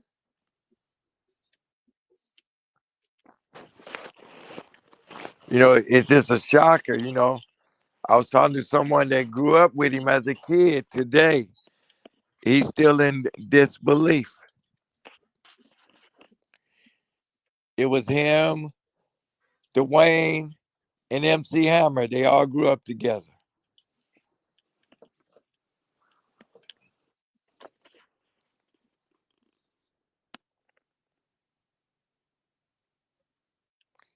Good brother, man. Real good brother.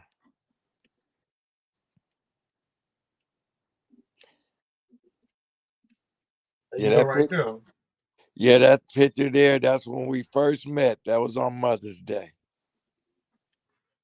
That's the first time y'all met right there? That's the very first time we met. It's odd that I was dressed in those colors. That's why he told me to go on stage.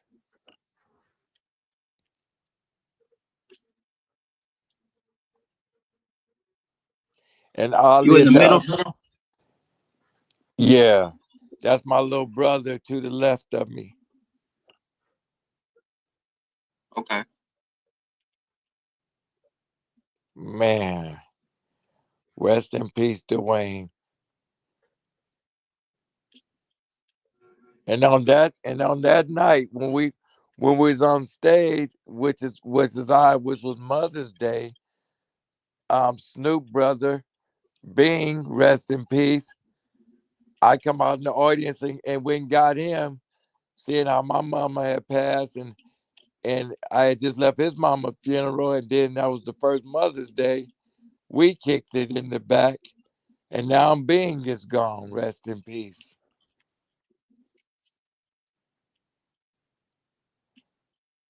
This picture here was the last day of the second concert at Morongo.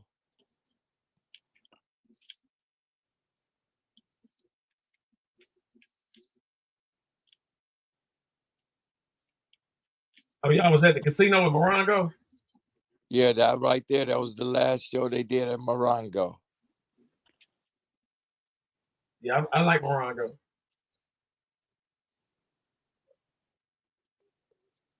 Yeah. Still can't believe it, man. I mean, you couldn't have told me this man was sick. Right. Because if he was in pain, he definitely wasn't, he definitely wasn't showing it. Rolo.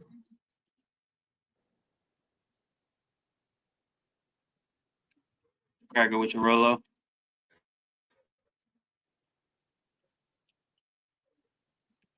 Yeah. But see, you said bladder cancer, man. Shit, man. You gotta know how to, what I'm saying, medicate yourself, man. You go in that motherfucker, man. They tell you anything in that bitch, man. Yeah. I think a lot of, I don't know how true it is. I think a lot of reason why he wasn't in pain because when back in his room, he had them blunts. And I don't know if the blunts soothe the pain or what.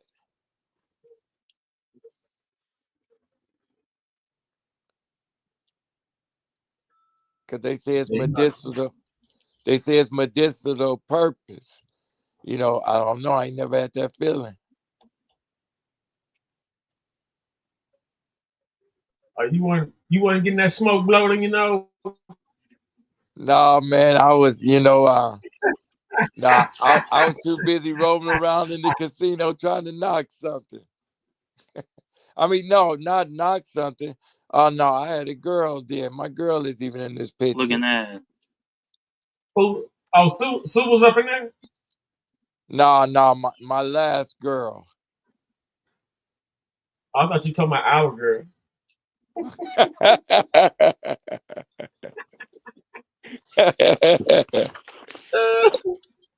Yeah. No, that's right. I had a girlfriend on this picture. Yeah, she was there.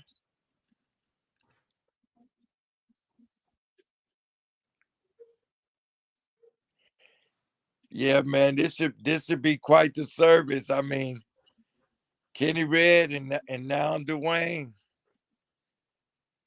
Yeah, Kenny Red grew up with Dwayne too.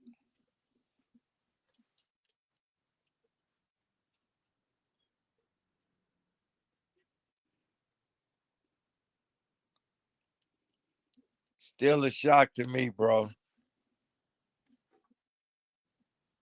How often do y'all go to the doctor? Or I ain't been in years. Yeah, get in there, man. I already know I got diabetes, motherfucking man titties. I'm delaying the inevitable. I ain't going up in there and them tell me I got cancer from hitting this vape every day these past few years. I'm not trying to hear all that. No, the vape is better than the actual cigarettes. Yeah. I don't feel like it is. I be coughing up some mucus like a mug. Yeah, but I'm gonna tell you, like my brother Gangster Brown said, once you know, and if you get in there, they could stop it if it's an early stage. If it's a late stage, it's no way. Right. So the sooner the better. I know people that, I'm not gonna say beat it. I'm gonna say I know people that were cured.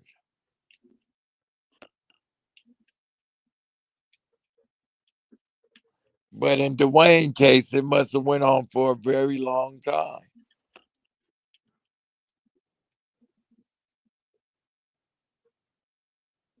A very long time. So it's inevitable that they caught it too late.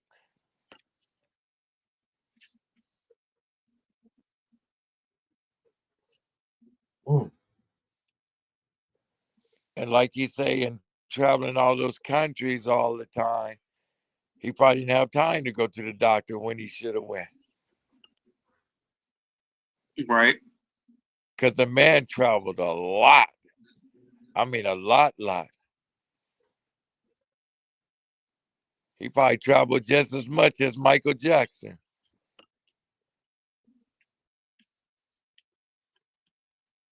Yeah, my grandpa, he passed away of a stroke in his sleep, and I was the one who had to call the ambulance. I thought he was sleeping in his bed. Usually he would be in his recliner drinking his wine because he was trying to get over my grandma passing away of the cancer. And so that day I went to his bed and his body, he was just dead weight, and I called the ambulance. I was like screaming for him to wake up. I was like, wake the fuck up. Like, it was just me and him at the house. I was expecting him to be in his recliner drinking, and he was in his bed. He passed away in his sleep. Wow. Yeah. Condolences, my brothers. Yeah, strokes. Yeah, my cousin, she just passed away from a stroke 5 days ago. Man. Yeah, these strokes and brain aneurysm, cancer, heart attacks. It's happening a lot.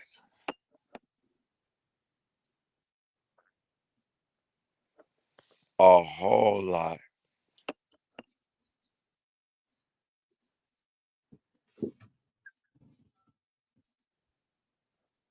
Yeah, I believe Snoop brother dropped dead of a heart attack, if I'm not mistaken.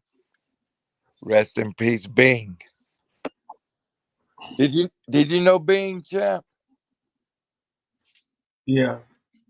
Yeah, I knew about you talking about from Chicago? King Bean? No, Snoop brother Bing.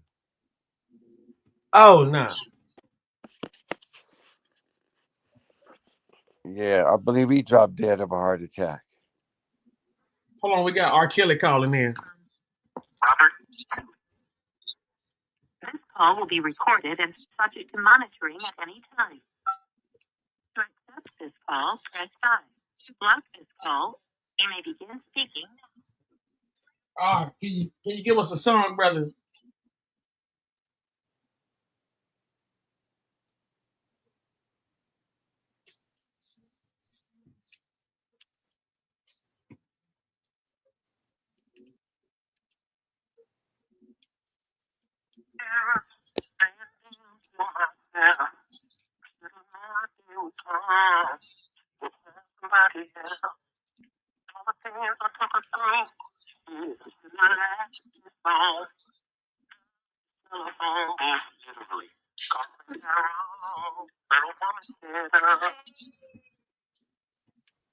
Yeah, man. Oh, fucking R. Kelly's still in there, man. Oh, R. Kelly died. Look at that. Damn. R. Kelly still hanging in there, man. Standing here looking in the mirror, saying damn to myself. Yeah. Oh, fucking mother. Mother say, is this? Yeah, you didn't hear that? Man, listen, I just can't keep it going. You know what I'm saying? Motherfucking chow time.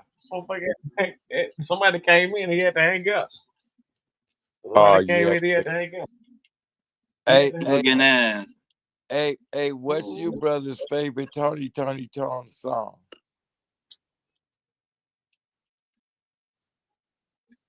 What's the first song you heard by Tony? The first song was, you already know,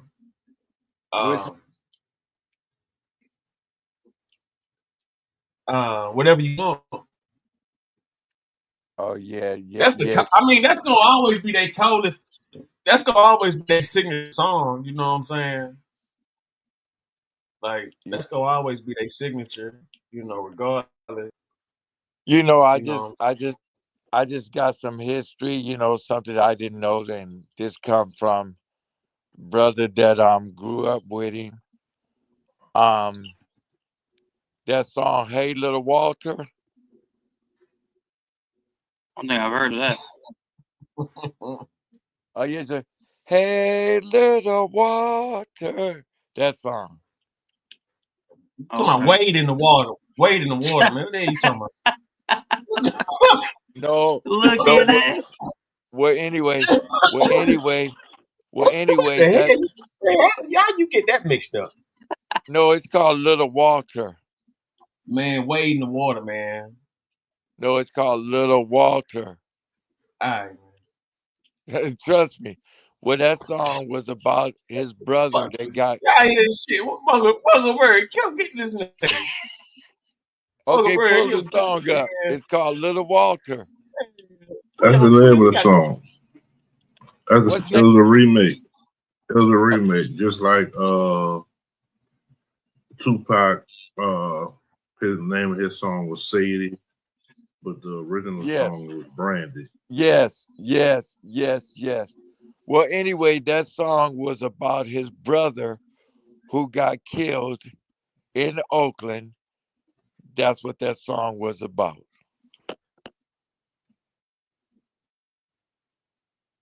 Well, it seems so funny how money can turn your life around. Yeah. Dwayne lost two brothers. You know, one of a drug overdose, and another one that got killed. Man, it seemed like everybody in Frisco got somebody that passed from an overdose. I hadn't met nobody that didn't know somebody or woman like somebody that overdosed out there. Yeah. Well, that's the thing, you know, the drugs took blacks down more than any other culture. You think so? Crack, absolutely.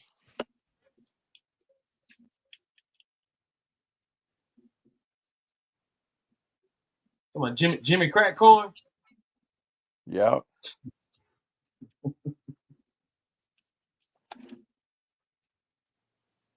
Absolutely. Yeah, man, but you know. But the worst thing you could do is act like black folks was the only one on that. That's the worst thing, motherfucker. That's that bullshit. That's when the bullshit get in the butt. No, I'm not saying they were the only one, but they were the most affected.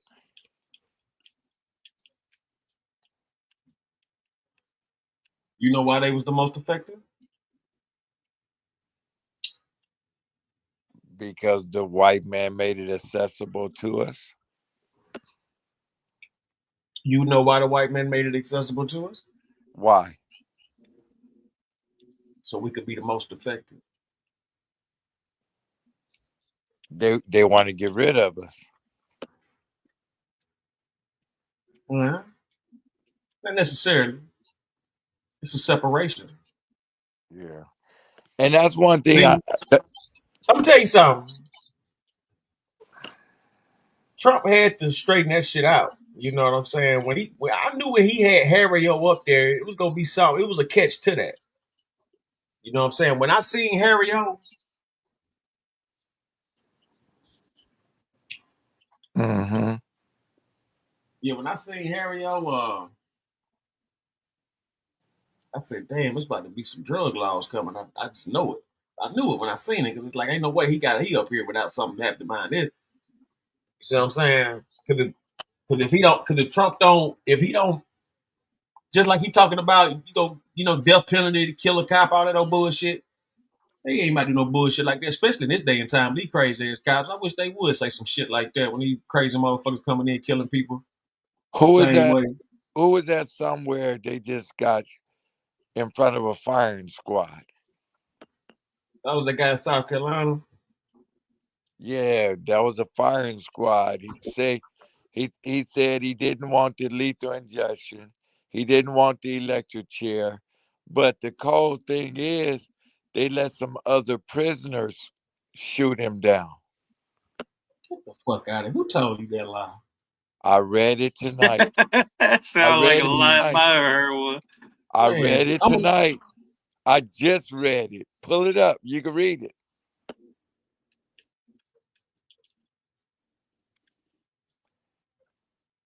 They say some inmates did it. He had on all black with a black hood with a white target on his chest. I read that tonight on my mama. Man, listen. I seen the goddamn ABC coverage, goddamn it. It was some trained professional police officers that had been some snipers that had been training for damn near 3 weeks about this. Yeah, I was wondering why they would put a target on him. They had to be snipers. They put a target on his heart. Yeah. No, it is what it is. But if they're gonna be doing executions like that, does that mean the president is bringing it back? Well, the hell, it never left. But hey, man, hey, come on, y'all. Hey, listen. People give Trump too much credit. You know what I'm saying? They give him way too much credit. Like you, motherfuckers want to blame him for like every fucking racist piece of shit the cracker done did, and they've been doing for the longest. You can't blame Trump for everything somebody white done did, man. Like this shit done got beyond out of hand. No, I You know didn't what I'm blame him. saying? I didn't blame him with that. But No, you no, no, tell no, me, no. But you did so a little insinuating. But it's the thing though. It's other people like they can't find no real reason to hate him, so they make up all this false illusion of shit because they so pumped up by this motherfucking TV octane. no, listen, I swear to no, God. I did not know execution still exists. That's what I'm saying. Man, what this America, man. When they stop, man, I ain't never heard a day they said they stopped death penalty in America. It's states No, that don't have it, no, but I mean execution style. they're gonna, man, listen, they still got the electric chair, lethal injection. I didn't know that.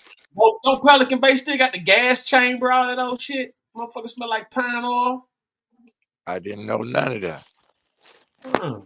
I thought they had got rid of all that because the last person executed, it's been years. And especially when's the last time somebody stood in front of a firing squad? Man, niggas get That's shot what every he day. selected. Shot every day, B. No, I'm talking about in front of a firing squad. When was the last time somebody stood in front of a firing squad besides just now? 30 years, 40 years ago? 67-year-old Brad Sigmund requested his execution to be done by firing squad. He requested that. Yes. Yeah, he requested it because he didn't want the chair.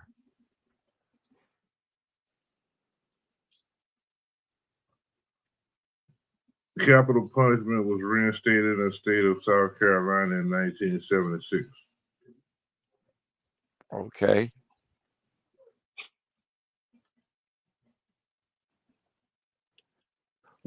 Read, my brother, where they said who did the shooting. Maybe I read that wrong. The people that executed him. Do you see that part? It was the police. Okay.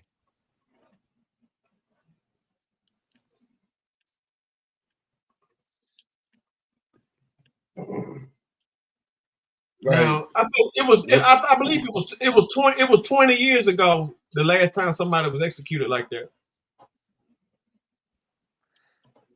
Yeah, 20 years is a long time ago, isn't it? Hell no. I was 20. I mean, it fits the crime because the man beat his girl parents with a baseball bat. Well, hey, listen, I'm not debating. I don't, you know what I'm saying? I listen, I'm not gonna argue about no way a motherfucker get executed. You know what I'm saying? Oh yeah. Oh no. Oh no. He had an option, and that's what he wanted to do. Yeah. Yeah, he had an option. Yeah, some hell of a options. Well, he had an option. He either was gonna do a electric chair. He was gonna do electric chair, lethal injection, or firing squad. And he chose the fire. He said he wanted the firing squad, but he said the last. he said something about the people that they made statements about the people that's been getting executed with the lethal injection, saying that they've been having problems with that or something like that. Yeah, the problem is with people not dying right away.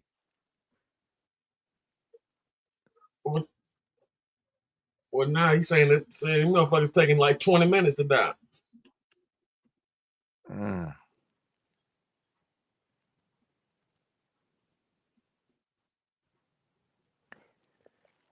I think it's better for a person to do time than to go through execution, because through execution it's over. When they doing time, they're suffering, but yet we the taxpayers pay for it.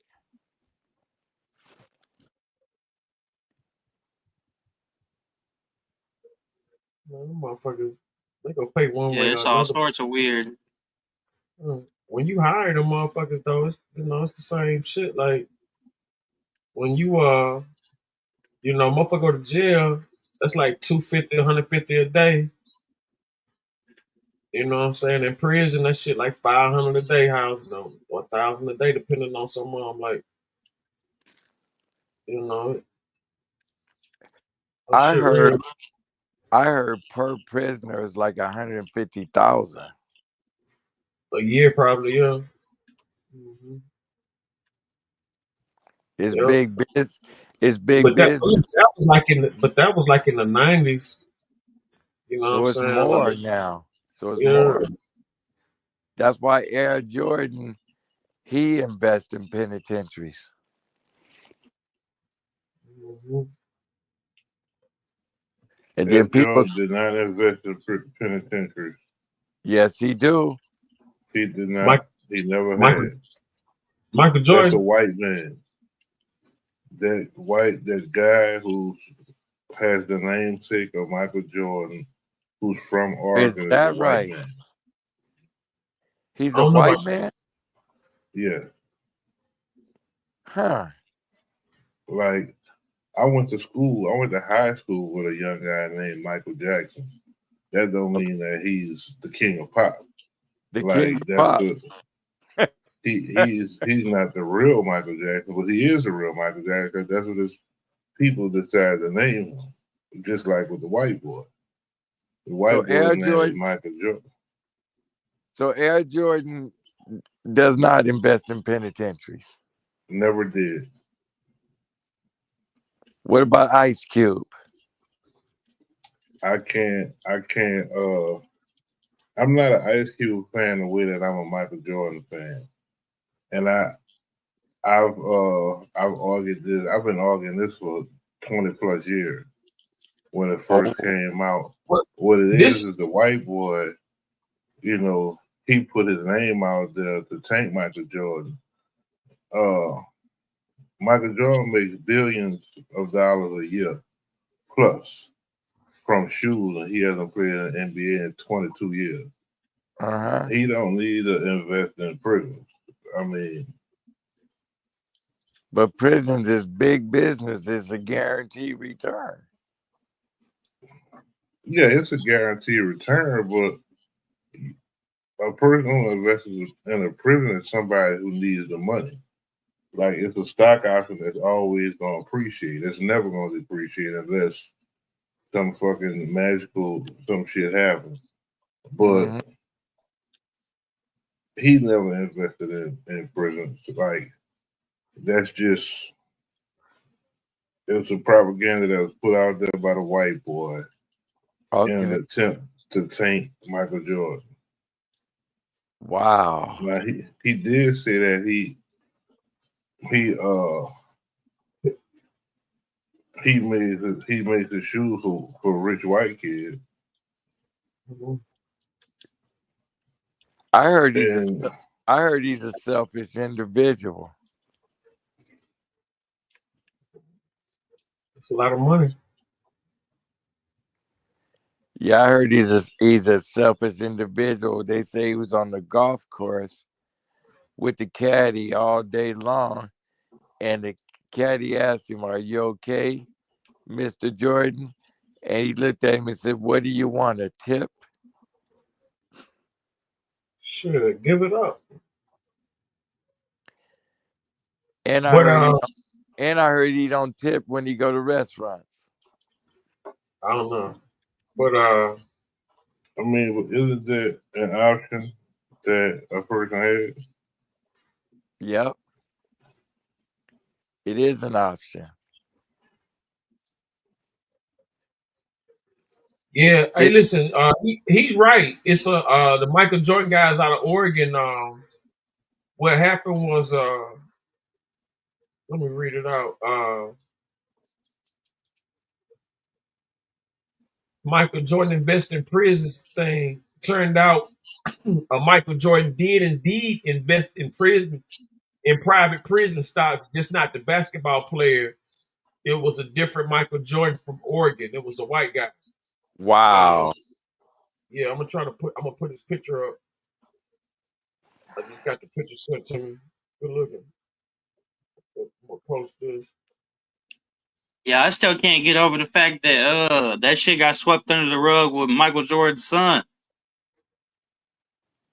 What happened to him? I don't think they got swept under the rug. You know, they just Shit, he was riding around with cocaine, I think, and a DUI. And a gun, right? I don't know about the gun, but I know that he was drinking and had some cocaine. Oh yeah. What do you think about his son was with Scottie Pippen's ex-wife? I mean, is she a hoe? Isn't Scottie Pippen a fag? That should explain it.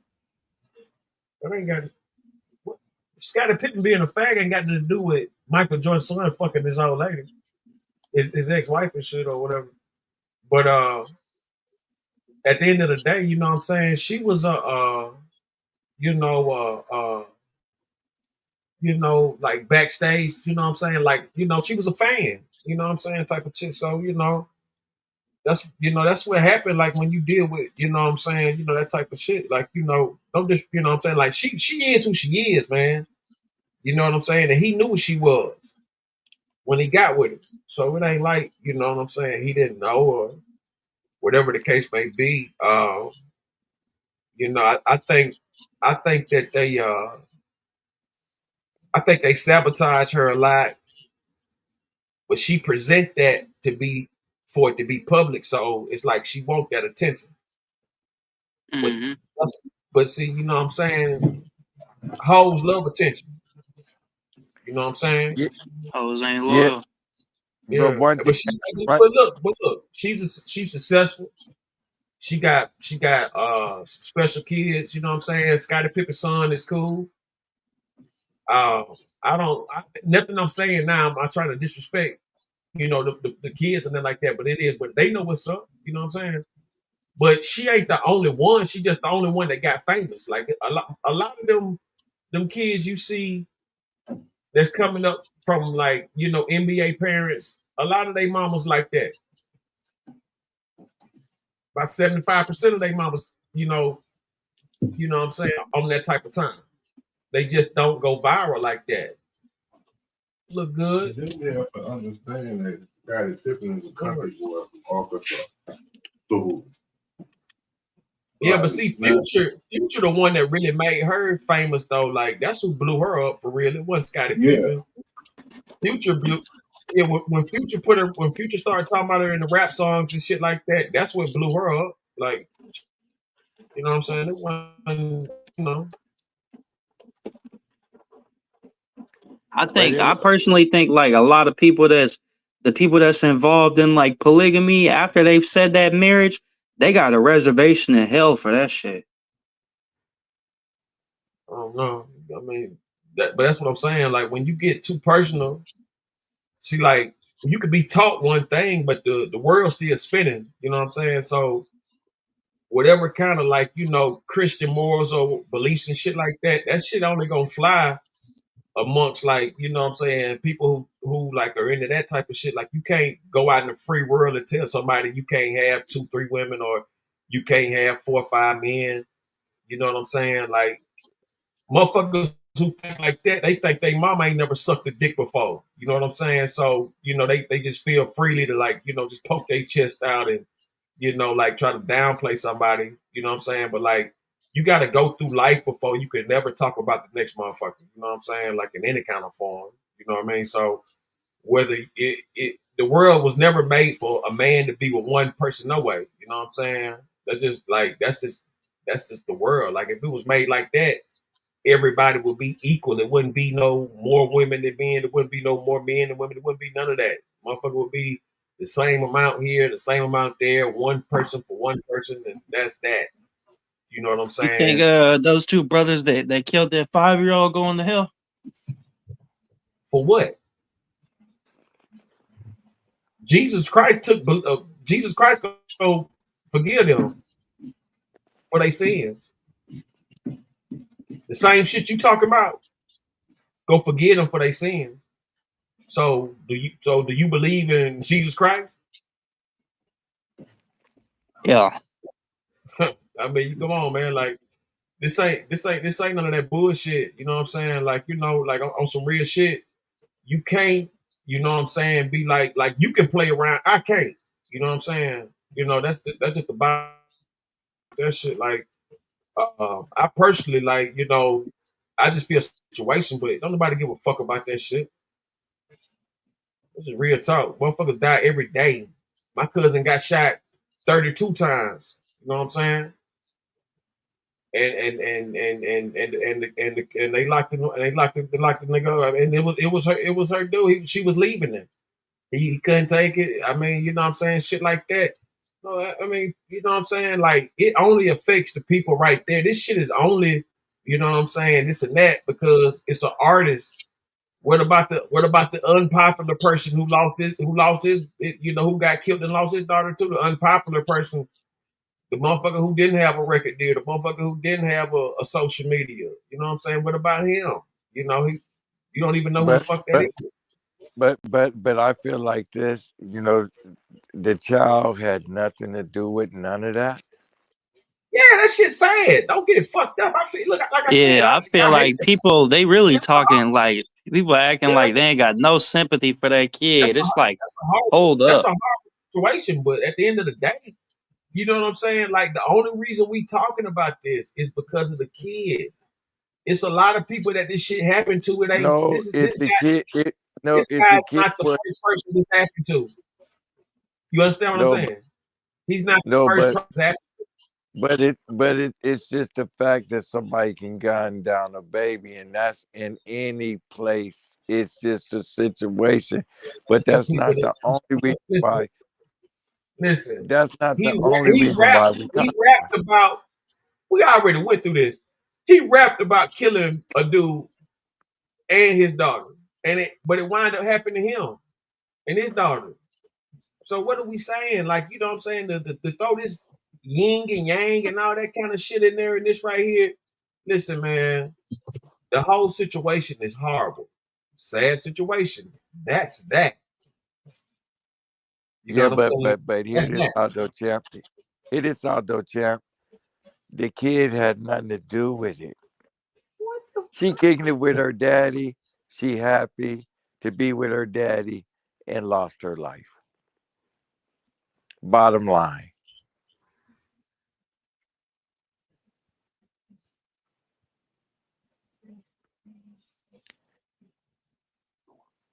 Ronnie, do you believe even if they are forgiven, do you think they brought a curse to their face? Man, listen. Ignorance is ignorance. You know what I'm saying? Ignorance is ignorance. That's just like Oak Cliff, you know what I'm saying, said something up here earlier about what did he say? What did he say? It covered that white crip lame or some shit like that, or whatever the case may be. You know what I'm saying? You got to think who he was influenced by. Like, it's a reason for everybody doing whatever the fuck they doing. Yeah, that curse shit ain't real. If people gonna say heaven and hell ain't real, that curse shit ain't real. Fuck. Let's be You know real. What are we talking about? you gotta look at it for what it is, sugar. To say that he cursed his family and went away, they can go move to Nebraska and wouldn't nobody know who the fuck them people is. You know what I'm saying? But if they some ignorant motherfuckers, like them niggas that did that bullshit, then yeah, they that was a part of the curse right there. They was cursed before that. Mm-hmm. You know what I'm saying? Look at 6ix9ine. Shot up the Barclays Center, and he living scot free in Miami. Ain't nobody touched that man after that gym incident. That part too. You can go anywhere you want. People don't realize money talks. This statement needs to sink in. Money talks and bullshit walks. I'll tell y'all something. Them people that whether they shot the kid on purpose, whether it was an accident, you know what I'm saying? For them to do anything like that, it had to be some pressure.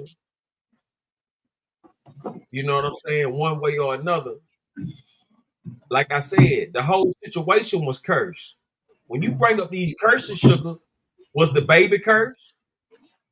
Was the daddy cursed? Was the shooter's curse? You know what I'm saying? Because I mean, if you get into that shit, everybody that was cursed.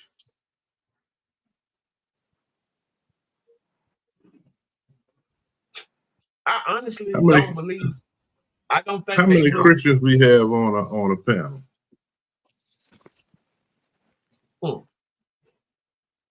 See, how man, many? How many? What? How many Christians up here? I'm definitely a Christian. I've been baptized. So my question is about what y'all was speaking on when I first came on. How can you be a Christian and be talking about outer space? Because I didn't tap in on that subject. I was playing GTA. That was I had my mic muted the whole time. Hey, wait a minute. Where's the moon? Inside the firmament. Where are the stars? Those aren't stars. That's water bubbles. Oh, planets. Now the Bible says that God placed the firmament. So it's high, so it's below. So you tell me those million things in the sky are water bubbles? Yeah, he placed the firmament, separate the waters from the waters. So that's what the Bible says. So you saying that's where the rain is stored? The rain is stored in the clouds. Exactly. So if the rain is stored in the clouds, how can those be water bubbles? What do you mean? How can it be water bubbles? Why do they shine? Because there's existence beyond here, but nobody could leave here. Nobody could go into outer space. You can't be stuck in outer space if you can't break the firmament. Where there's people that's been stuck up there now for a whole year. That's a lie. That's true. And they're astronauts. One is an Indian lady from India, and one is a white boy. How did they get up there? How did they break the firmament? They went up there in a rocket and they stuck, and they trying to figure out how to get them back. That was on Channel 7, Channel 5, Channel 11, Channel 13. It's real. So if that's real, then that means the Bible is fake. Now they up there, my brother. Google it. 2 astronauts been stuck in space for a year, man and woman, both married. How are they in space if the Bible says that God planted the firmament to separate the waters from the waters? And in the 50s, there was a Operation Fishbowl where the United States and Russia, and I think China too, was just firing missiles up there trying to break the firmament. So you think they're lying? There's no astronauts up there? I know they're lying. They've been stranded for a year. If they're lying, I wonder what all that money is going to. How they get paid? How they take care of their family? It must be some imaginary person writing their checks. I don't know. They've been stuck. They've been stuck up there for a whole year. They're trying to get them down now. They even got video of them up there. I could make a video of somebody in space right here on my computer. Okay. So you tell me Elon Musk is not shooting rockets to the moon? No, he's shooting rockets at the firmament, trying to break it.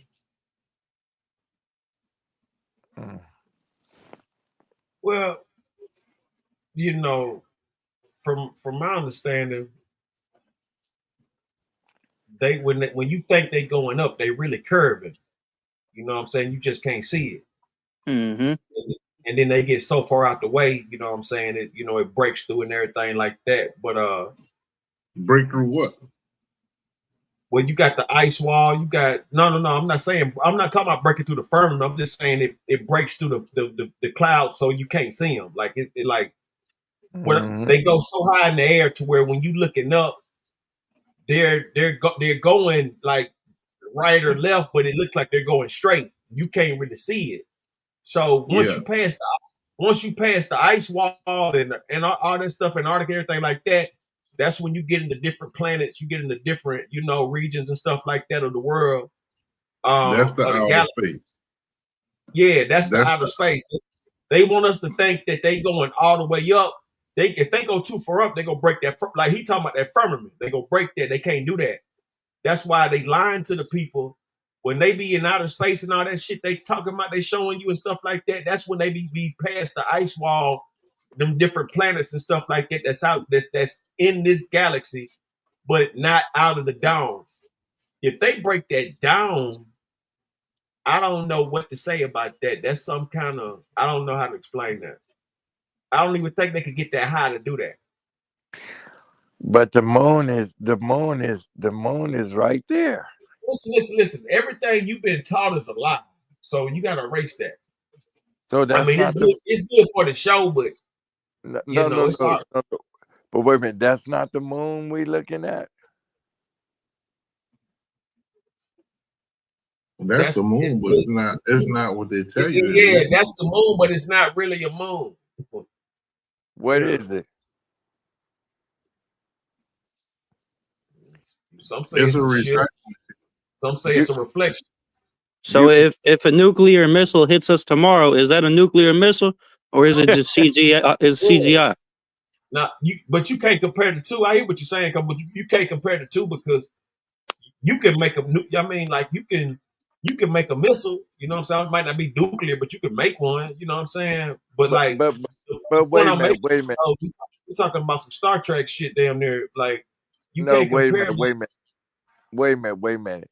If you stare at that moon all night and just don't take your eyes off of it, it becomes the sun tomorrow. So how can it not be the moon? The moon does not become the sun. You tripping on that? Because there's plenty of times I done seen the moon and the sun be out at the same time.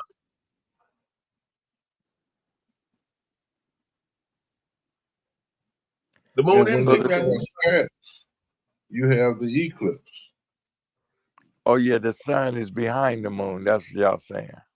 Yeah. So the moon don't become the sun. They're two separate light sources. Yeah, you're right. Because it is the eclipse. But bruh, getting back to why you don't believe those are stars. When there's a gazillion trillions of them. Me personally, I told you that the things you think is stars is distant planets. You know what I'm saying?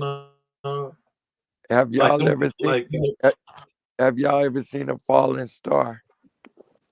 Yeah, I've seen shooting stars and all that, but that was like broke off meteors. Them ain't no shooting stars. Them bitches be like them bitches be aliens or broke off meteors. One or the other. Let me ask you this: you say they're shooting stars or falling stars? They're both. That's the same. Okay. Wait a minute. What are they called? Either one. No, shooting stars or falling stars, right? Either one you want to call them, that's what they call. Okay, so what are they called when they're not falling? Shooting. Hey, don't go to college on me. What are they called when they're not falling? You are pretty good, man. Look, who you is the Riddler? You the Riddler? You the Riddler these days? No. You say they fallen stars, right? You have to look at miles in a linear way. But wait a minute. They shooting stars, right? Would you agree, my brother? Babu, salute. I believe that there's satellites up there. Okay, they are called shooting stars, so therefore they are stars. They're satellites. They're not stars. Gazillion, trillion satellites. How did they get there? I mean, I hope you don't believe the calendar is real. Like, do you really think what you see on TV is the truth? The calendar? What do you mean the calendar? Man, everything they taught you is a lie, man. So you telling me today is not the 8th? It's really not. Nope. And I'm telling you, it's not 2025. It's like 3,785. So where did the 25 come from? The same one who taught you about Christianity. That's where it came from. We can talk about Christianity. Let's go. I'm trying to get Babu up here to hit the link. He can't read the chat, Babu. You got to hit the link. Just meets.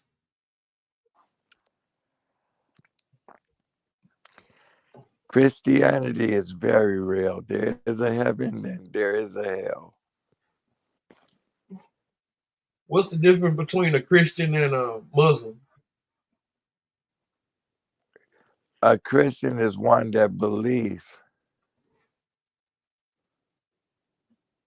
Believe what? Yeah, but God don't care about religion. He care about your relationship with Him. So you saying the Muslim don't believe? The Muslim blowing himself up? You don't think he believes? Well, that part of them blowing themselves up, that's of the devil because he have them fooled. Damn. You'll go to Islam and say that? I'm gonna have to strongly disagree with that. The difference between a Muslim and a Christian is the Muslim does not believe that they have to have the intercessor of Jesus Christ to go to God. The thing I don't understand about Christians, and I practiced Christianity for a long time. First off, Jesus was a Jew. That's the first thing. My brother, and let me say. Let me just say this. Let me just say this. The Muslims don't believe in Jesus, but they believe a man with a suit on is Allah. And I know this to be fact. I know this to be. The Muslims don't believe in Jesus. What are you talking about? No, I know this for a fact because my stepfather had a picture of the guy and he called him God. He said that's Allah. And I said, you mean tell me Allah wears a suit and tie?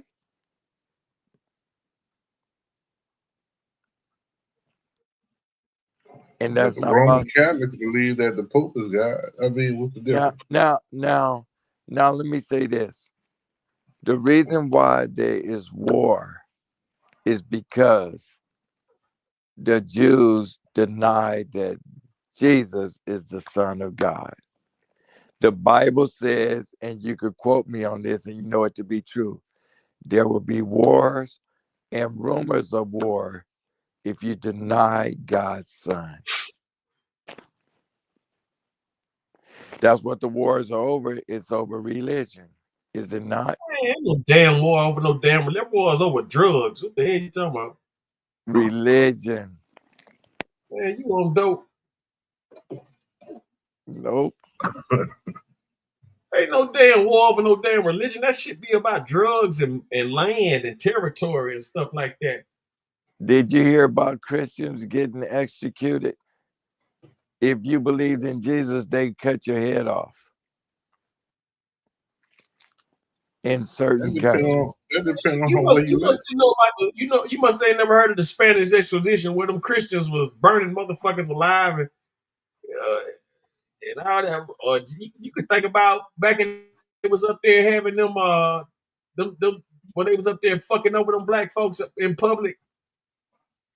Well, if you want to talk about stuff like that, we could talk about the Muslims marrying 9-year-old girls. Shit. I listen, I don't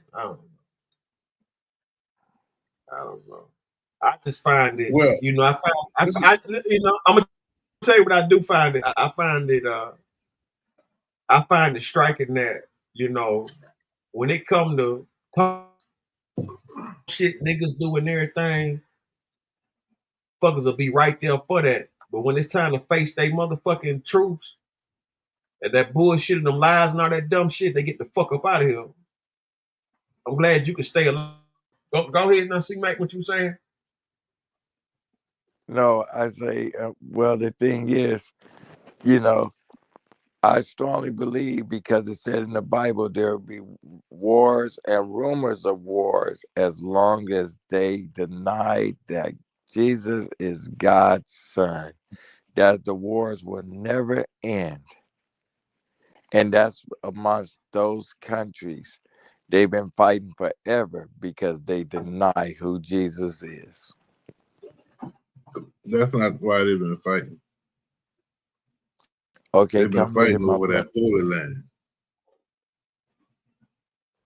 Yes, but there's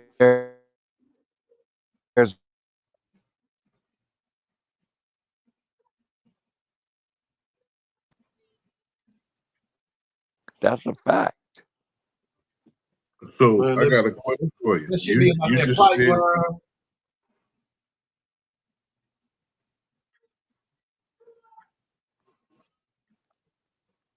Now you just said you believe it because God said it, because it was in the Bible. This is also in the Bible. This is Genesis 1:6-8. And God said, "Let there be a firmament in the midst of the waters, and let it divide the waters from the waters." And God made the firmament and divided the waters which were under the firmament from the waters which were above the firmament. And it was so. And God called the firmament heaven. And the evening and the morning were the second day. So that's in the Bible, in the very first book of the Bible. Do you believe that? Because it's in the Bible? And if you believe that, how can you believe that there is an outer space above the firmament? Now, you just said, I believe that because it's in the Bible. Okay, but heaven is beyond the moon and beyond the stars. Man, heaven is where you make it. If you kicking it like that. But it says God called the firmament heaven. And the moon and the sun is inside of the firmament with us. So heaven is above the stars and the moon. It's all the way up.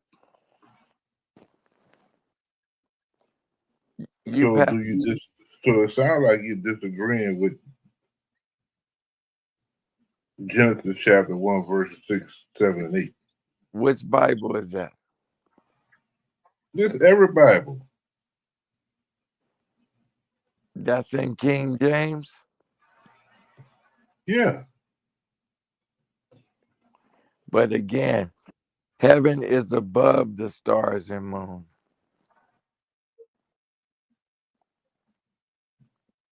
Do you know that King James was a faggot? Yes, I do. So this is the King James version. Yes, I do know that King James was gay. Genesis 1:6-8. And read from King James. And guess what?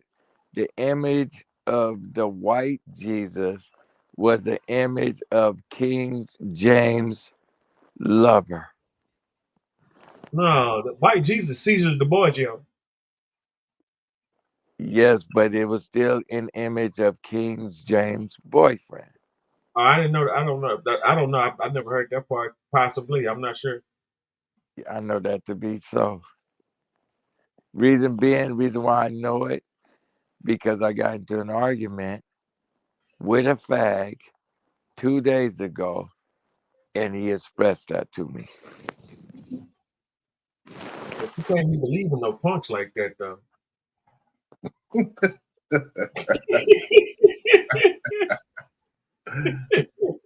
I'm just trying to get on this outer space thing. Cause yeah, let's stay there. Let's keep it on.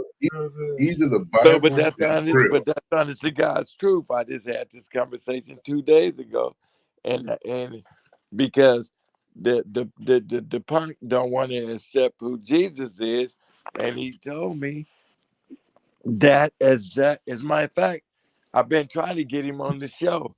He's one of the most intelligent people I know when it comes to history and stuff like that. The boy can go on Jeopardy and answer every question without thinking about it. Did you ask him why he was gay? Yeah, I did ask him that. Well, that was too deep for him. He couldn't figure that problem out. Huh? No, well, you know what? I'm gonna ask him again. But I ain't homophobic or nothing like that. But no. Yeah. I do want him to come to the show because he'll be one of the. Listen, man. Listen. Long as it ain't no super wild shit or whatever, you know what I'm saying? Like, you know. No. His history is impeccable for real. I mean, listen, this is an intelligent show of mine. Exactly. I'm not against nobody. I'm not against nobody. You know what I'm saying? But you know, long as it's a respectful situation, man. Listen. I didn't tell nobody on the show to slide them their phone number, but I'm just saying, he's pretty sharp, man. He can go on Jeopardy and answer every question without thinking. Yeah, I don't know about all that, but you know, don't be making it bigger than what he is. Pause.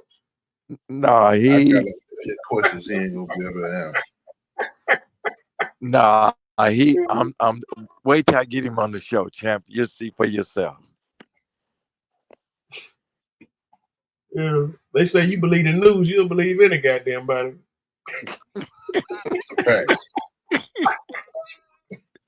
Hey, but y'all love Channel 11. And what does Channel 11 talk about? We ain't gonna start no argument, but Channel 11, Channel 7 is two different channels. They talk about the same thing. Yeah, Channel 11 talking about the same Channel 2 talking about. They just pick a side of it. It's the same thing, but one is on one side, one is on the other side. But it's the same thing. Channel 7 is Democrat, Channel 11 is Republican. Yeah. What about Channel 7? What about Channel 7? Channel 13, Channel 7 neutral, huh? Channel 7 is Democrat. And what about 5? I don't know about 5. They're talking about the same thing. I just know they just speak in the perspective of different sides. Mm-hmm. But it's the same thing. One don't like Trump, one don't like Kamala, or whoever is the Democratic representative. So it's like one is going to speak for Trump and how great he is. One is going to speak against Trump and how great he's not. But it's the same subject. Yeah, the subject is the same, but the news is different.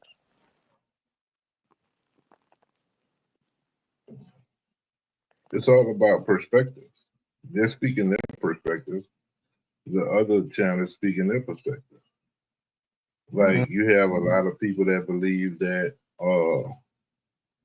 Kendrick Lamar won the rap battle with Drake. But there's an equal number of people who believe that he didn't. And of course, that's something subjective on what type of rap you grew up listening to, what region you're from, But and okay. a whole bunch of things. But So it's the same subject though. Hey, look, I will say this now. Since I've been knowing him, check this out, John. Ever since I've been knowing him, that's been the most intelligent hypothesis he said ever since I've been knowing him. To put them, just to, to categorize, I mean, I speak on it all the time, but for him to categorize them shows like that, to call them for what they are, because everything goes off of numbers. So once you break the code, you'll know how to read the stock market, you'll know how to read wars, you'll know how to read everything you need to know that they use to communicate without saying anything. You think the Monday night games, the Monday night football games and stuff, you think them scores be just regular numbers, but them scores be key numbers. Super Bowl, all that shit be key numbers of what they gonna do. All this stuff is code. It's all code. Yeah. Everything in the world is all about numerology, but people don't know that. That's why the Matrix was, The Matrix, you remember how everything was about numbers. Yeah. Okay, now getting back to this Kendrick Lamar thing, you don't think he won the rap beef, you say? That's not what I said. Okay, what did you say, my brother? What I said was how the Fox News and CNN, how one news is representative of Republican and one is representative of Democrat. You have a certain group of people who believe that Kendrick Lamar won the rap battle, and then you have an equal number of people who believe that he didn't. Okay.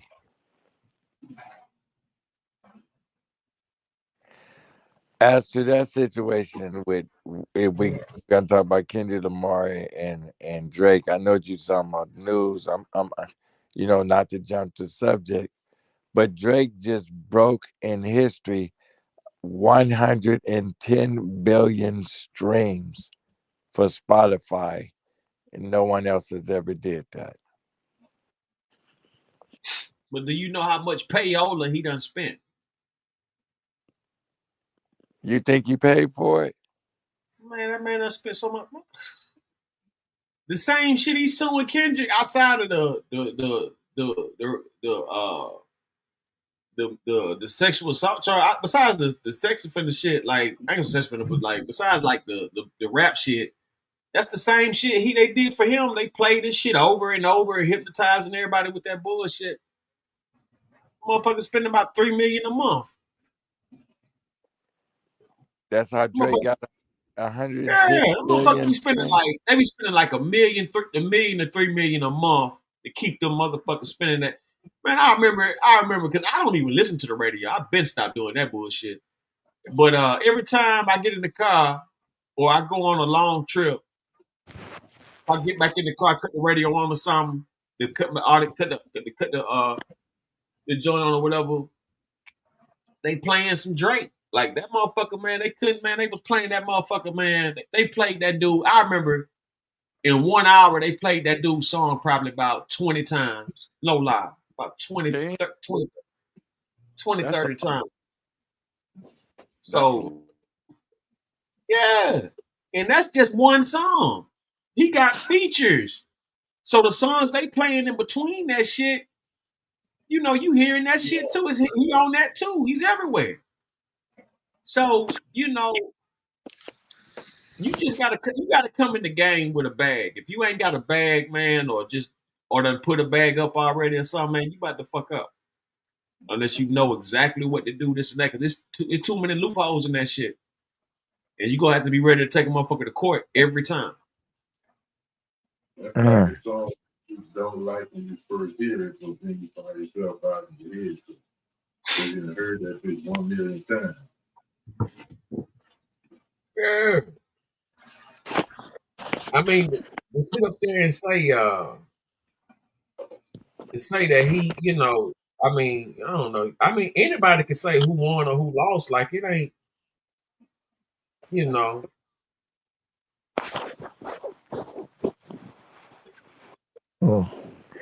But I'm gonna give Drake his credit because he's Larry Graham's nephew. So he definitely, and I'm not crazy about either one of their music, but Right. I will say they did come with two different sounds. Well, actually, Drake, his style come from Lil Wayne a little bit.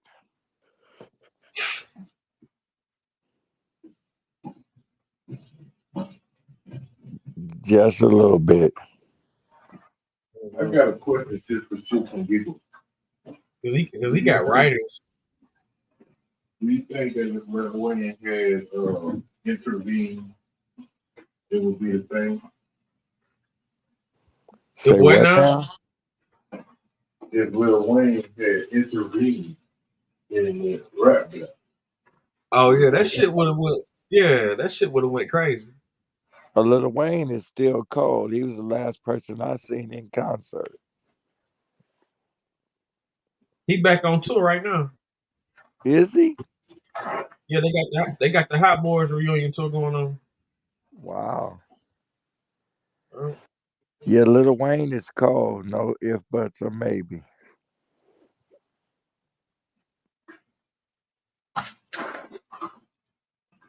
That's a fact. Lil Wayne, the greatest rapper living. You know what I'm saying? Him and Snoop.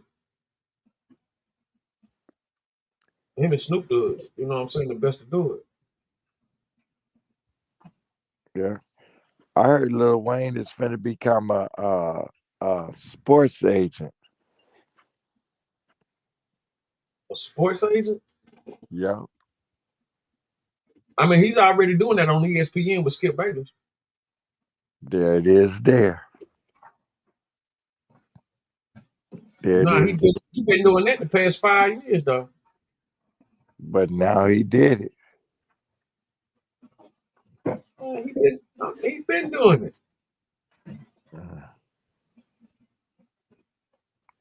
Yeah, he been doing that. You know what I'm saying? He been doing that, man. Like I said, Lil Wayne and Snoop, it don't, you know what I'm saying? Like, you know, anything else, man, motherfucker got a long way to go.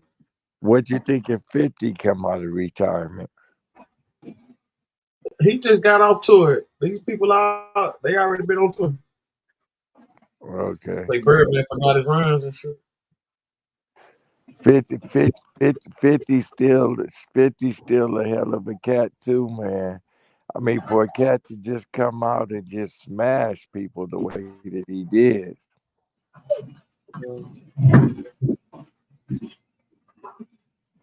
But that's how you give yourself relevance.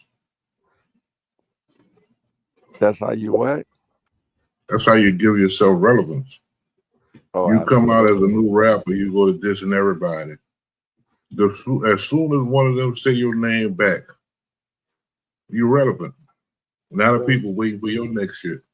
Yeah, that's what Charleston, like motherfucker talking about that Charleston White character. That's what he be doing. Like he diss some motherfuckers, then he come back and get philosophical and shit. Well, that's how Jay-Z and Nas used to do.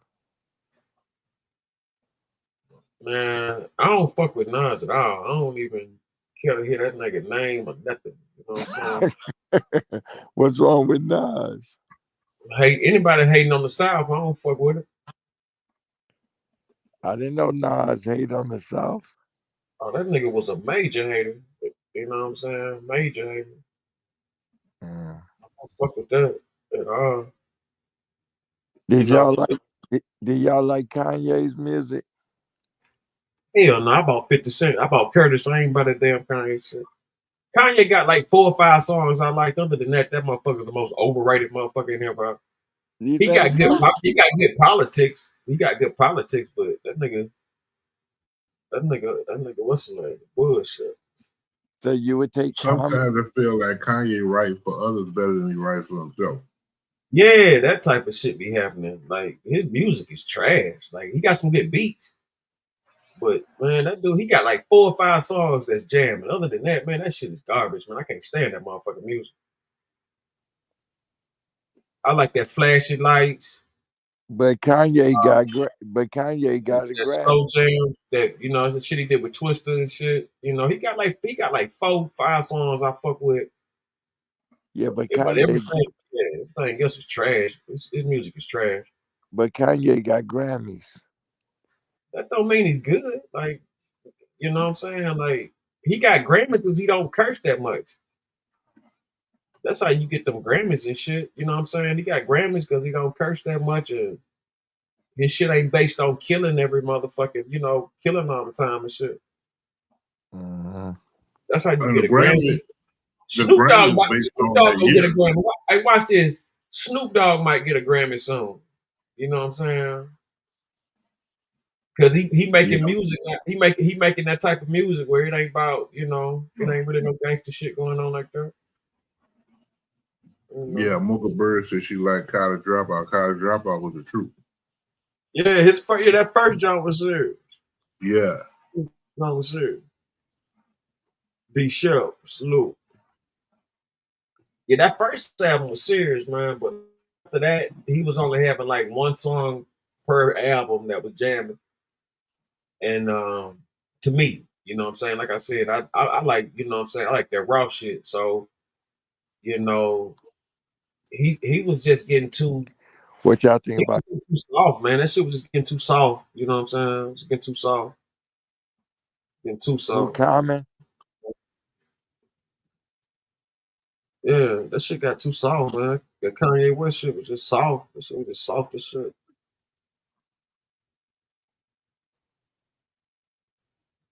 You know what I'm saying? That shit got soft. I think after what Lil Wayne did, when Snoop was the only person that had more features than Lil Wayne. T-Pain. I think. T-Pain the only one had them features like Wayne. Yeah, but I think a lot of rappers tried to follow that, and it didn't have the same effect as it had for Snoop, as it had for Lil Wayne. Wayne had a high tolerance for that codeine and shit. So, he did the right thing while he was on drugs. See, motherfuckers be just wasting time on dope. That's how they get fucked off. But when you sitting up there, okay, if you a crack or coke or whatever, you like uppers, you go you do something, you go do some hard work, goddamn construction or whatever, you sweat that shit out. You like downers or whatever, you musician and all that. Certain shit just go together. So, the heroin go with the music and shit, and it always has. Our favorite musicians and favorite politicians from past and now, they use crack, heroin, Adderall, opiates, all that. Like drugs are. That's why a lot of these wars be going on, because they fighting over territory for drugs. What happened to that crazy ass mayor that was on crack, that white boy? Yeah, out there in Canada, right? Yeah. Yeah, he probably still married. That motherfucker smoking big crack out there. I said, damn. That motherfucker was smoking so much crack, man. And they wasn't saying shit about it. They wasn't saying nothing about it, man. That motherfucker, I'm talking about that motherfucker was smoking big blocks of crack.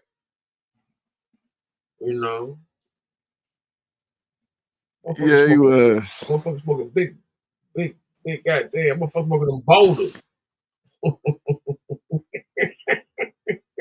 Yeah, he looked crazy. Motherfucker smoking them boulders.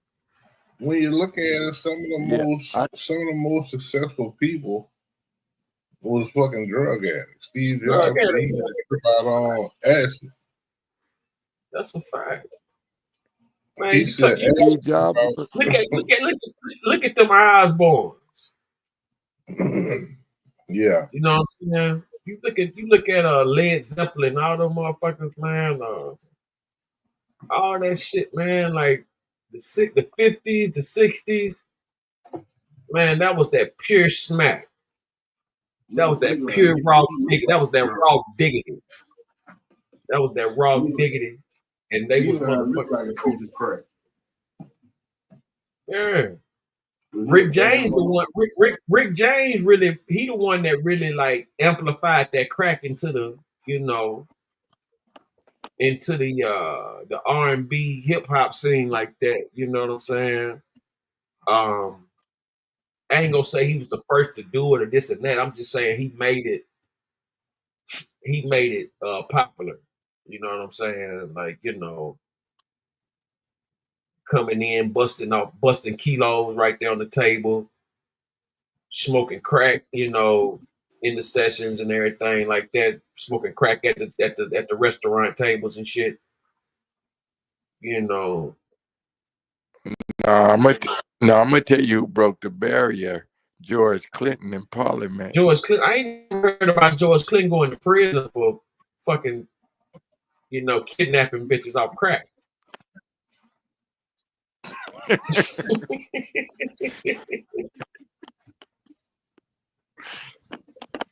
Black lawyers, all that, George was cold. I think about Ice Cube and all them, and I was wondering if they was looking out for George of all the sampling and the shit he did, and Snoop and them. And then I thought about it. Shit, George was paying his artists in crack. They be on the tour bus. He would just throw the crack on the floor, and they be crawling looking for it. Man, let me tell you something, man. They didn't want no money. They wanted crack. Man, listen. A lot of them dudes from back in the 90s, early 2000s, they got paid in kilos and shit. They got paid in birds. Like in this day and time, like you get paid by a murder. You go murder a motherfucker, they put you on a track and they give you a record, they give you a video and all that kind of shit. You get paid. That's how they pay them off these days. They pay them off in murders. You know what I'm saying? To put them on. Now check this out. When you see a new nigga that came up. Oh, he's talking about Mary Berry. Yeah, Mary Berry got busted with the hoe and the crack. He said they set him up. Said the motherfucker set him up.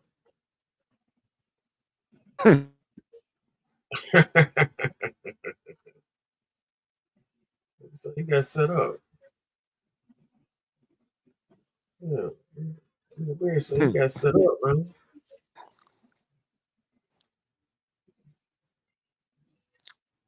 Yeah. So he got set up big time. Y'all believe it?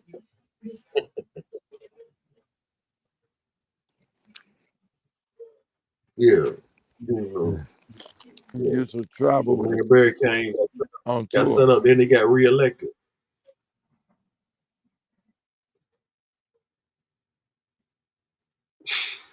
That's what I mean. That motherfucker came back. You know what I'm saying? Got on and then got up. But see, I remember when he came back, he did that speech talking about once blind, now I see. You know, I remember that.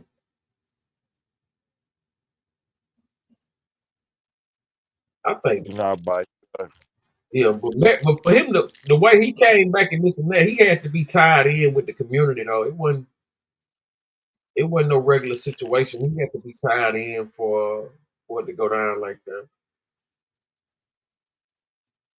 You know, he had to be tied in. And it just don't work like that. You got to be tied in to be able to get caught smoking crack with a prostitute in a drug raid sting on camera. You know, Who's that? Mary Berry. Oh yeah.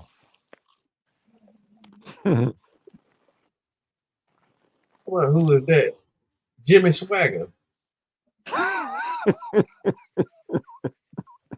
What y'all know about Jimmy Swagger? Y'all remember Jimmy Swagger? Yeah, what about him? I stayed in the hotel that he was in out there in Palm Springs back in the day. But yeah, man, Jimmy Swagger put it on the map, you know? Jimmy Swagger was a pastor, wasn't he? Yeah, he represented though. For real? Yeah. I thought he was. Yeah, he was. So he picked up his hoes and had him at the hotel and got jammed up with some hoes. Jimmy Swagger? Jimmy Swagger was big pimping, man. Allegedly, wow. He was big pimping. Wow. They say he just took the trick charge, so he would have to take the pimping and pandering. Wow. That's deep, man.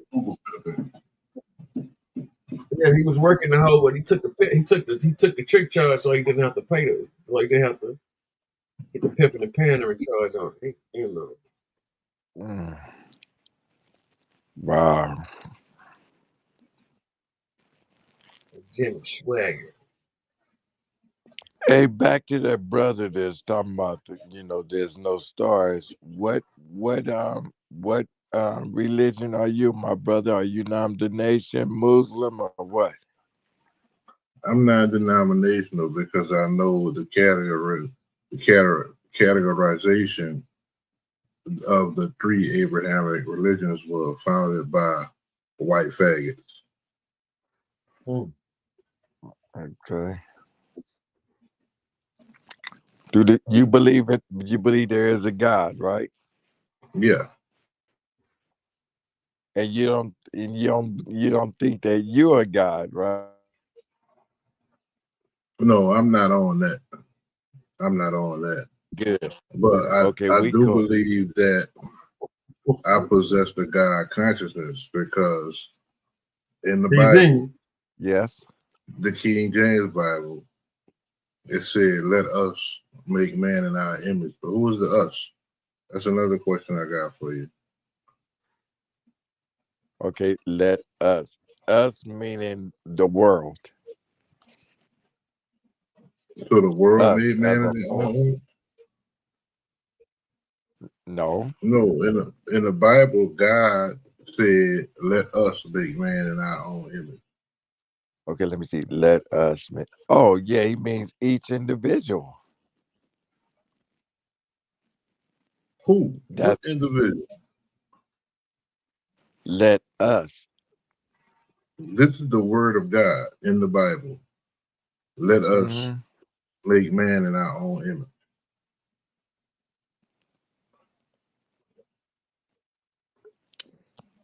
Meaning, yes, when he say let us, meaning man as whole. All right, so I'm looking at a comment from D. Shep. The world was just built, so who was us?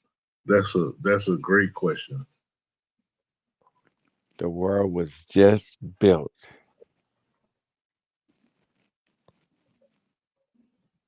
Let us. Yeah, as if he's speaking to everyone. Let us. But who is he speaking to? Yeah, he's speaking to everyone. He's about to create Adam. Because, okay, if he's about to create Adam, there was going to be an aftermath and other people would see it. That's why he said, let us meaning as a whole, which there was no one on the earth at the time. But it means what it means. Let us. Or. So you said there was no one on the earth at the time. Okay. Then let us. He's speaking of the Trinity of all three. Us meaning the Trinity. Trinity? You talking about onions, green peppers, and And celery. No, Onion, you green know what pepper, I mean. lettuce. Let us meaning the Trinity. The Holy Trinity. That makes more sense if there was no man on earth. He's talking to the Trinity. As in the Father, the Son, and the Spirit.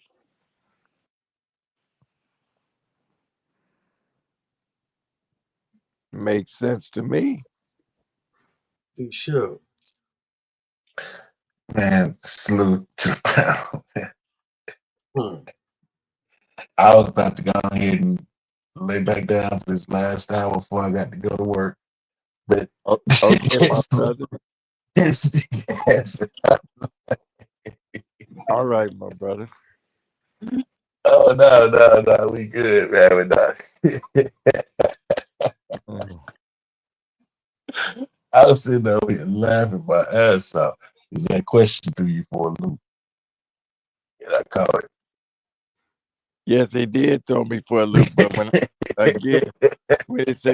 say let us, to me, speaking of the Trinity, if there was no one on earth. If you honestly just listening to your response to that, if you believe that it was a Trinity, that should have been your first answer. You're absolutely right. Yeah, so I'm trying to figure out why it wasn't your first answer. Because I had to think about that because there was no one else on earth. I have a series of questions that always trip up Christians. As a kid, I used to ask that question. Well, guess what? I'm gonna present it to a pastor tomorrow. I'm gonna see what he has to say. No, he's gonna tell you. He's gonna tell you exactly what you just said. But at the end of the day, when they go with the Trinity, because not every denomination or religion believes in the Trinity. Absolutely. So you know what I'm saying. When you ask the people that don't believe, then it goes back to who the hell was us. It definitely says. So my answer is correct. But if there's it's correct to a certain extent but you have to be asking somebody that actually believes in the Trinity. Absolutely. So what about those pastors and those denominations that don't believe in the Trinity? Those are not the ones I'll be talking to. Because my two pastor friends are Christians. No, it's Christians. It's Christians that don't believe in the Trinity. I never met one. That's why I've always said that not to believe in God, but the man-made religion is the biggest divisive factor on earth. Well, I don't believe it's man-made because the Bible was wrote all over the world, and it's amazing. Each page answers the other one. But if the Bible was really the true word of God, as they like to say, then God would have wanted his whole story to be out there. So why do we have all these books that they just decided to not include in the Bible? If you wanted your story told, would you want people to skip around and just pick out of your story what they wanted other people to hear? Absolutely not. That's all I'm saying. Absolutely not. But it's amazing. But don't you think it's amazing? It's an amazing story, but go ahead. I'm gonna cut you off, but yeah. No, I mean, it's amazing that all over the world and and each person of the world had a story to add to the Bible, and it all makes sense. We could say the same thing about the Quran.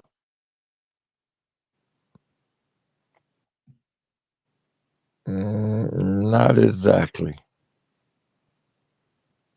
The same thing can't be said about the Quran. Because Not exactly. What'd you say, my said brother? earlier. I mean, it's all about perspective. Because you got to also remember. What did the brother say about the Quran? We'll say, hold on. A lot of people that believe in the Quran here in the United States also believed in the Bible beforehand.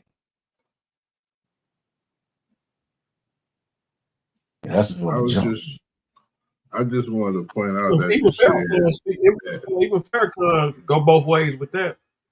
Mm-hmm. He has to reference both. So it's like, Yeah, how he got can to you hold a reference both religion? just to keep his audience. And my old that man, thank you.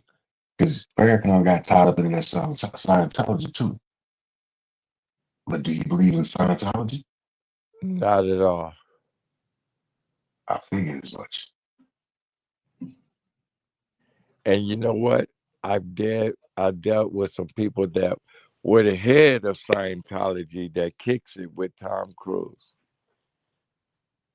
I mean, and that's what I'm saying. You got these jump offs that people are falling for. And that's again goes back to why I said religion is the biggest divider.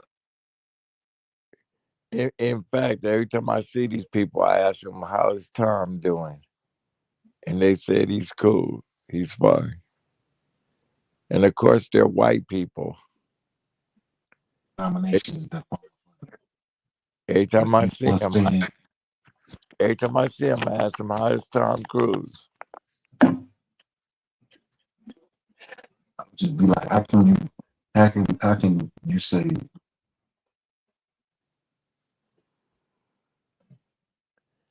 Because Scientology don't believe in God.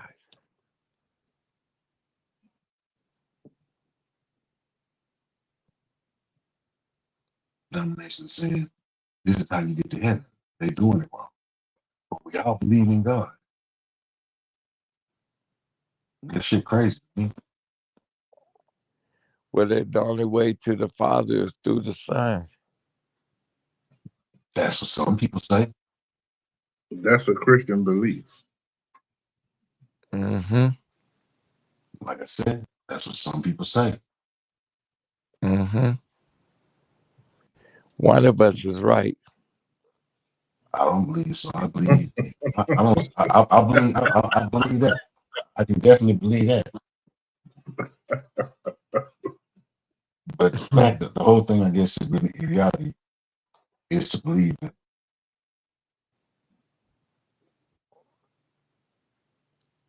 Is to believe. What?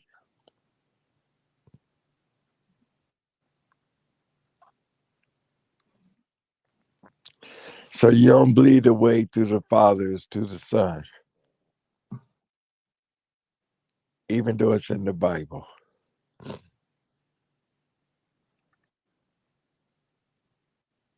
If the Bible is not your book of choice, then you're probably not going to believe everything that's in the Bible. When you focus on certain parts of the Bible as opposed to the Bible as a whole, or you're not taking away from the Bible itself.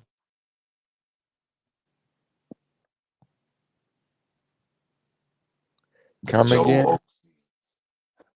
So speaking on the prosperity pastors, the prosperity pastors do not focus on the Bible as in its entirety.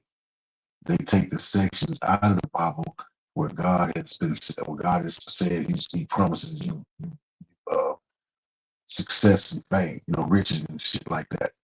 The prosperity. Look at your Joel Osteen's, your T.D. Jakes. What's the Megla fucking what's his boy in Atlanta, Ronnie? Cash? Creflo Dollar. Creflo Dollar. Yeah. Yeah, you had Creflo, T.D. Jakes, Eddie Long. It go on and on. James Cleveland used to shake it up back in the day too. Now he was pretty good. All these dudes are good now. Regardless of Yeah, they switch them off. Yeah, they good at what they do now. You know, they good at what they do now. They good at what they do. I remember. Go ahead. Oh no, I was just saying, like, Jane Cleveland was one of the first ones, but it wasn't no internet going on and shit like that. But James Cleveland was more famous for his albums than it was his church. That's what I'm trying to tell you. Jane Cleveland was really, and he was living like, double, triple lives and shit. Like Jane Cleveland was really the first one of them guys that was popular. And then all the rest of them, after he died, everybody else wound up blowing up. And had he been around in this day and age, he'd have been. It's right up his alley.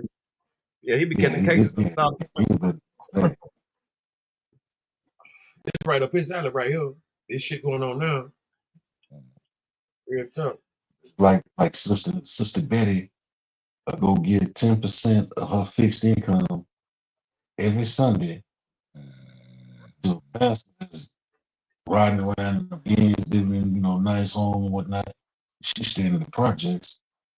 Then Sister Betty get evicted, and you got to go to the church to raise money to help replace, resettle Sister Betty.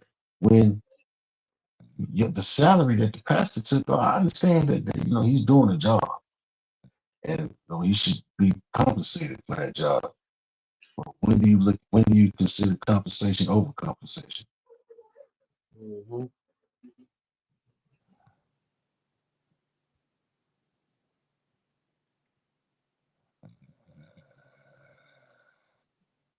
Because when motherfuckers is going out and buying private jets, that shit is crazy.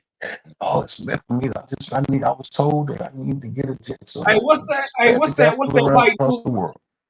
Hey, they found 700,000 in the wall at that super church up there with the white damn, what's that white dude name, man? My auntie watched that one. Huh? What city? In Texas, the white dude. Joel Osteen. Joel Osteen, yeah, he had like 700,000 in the wall.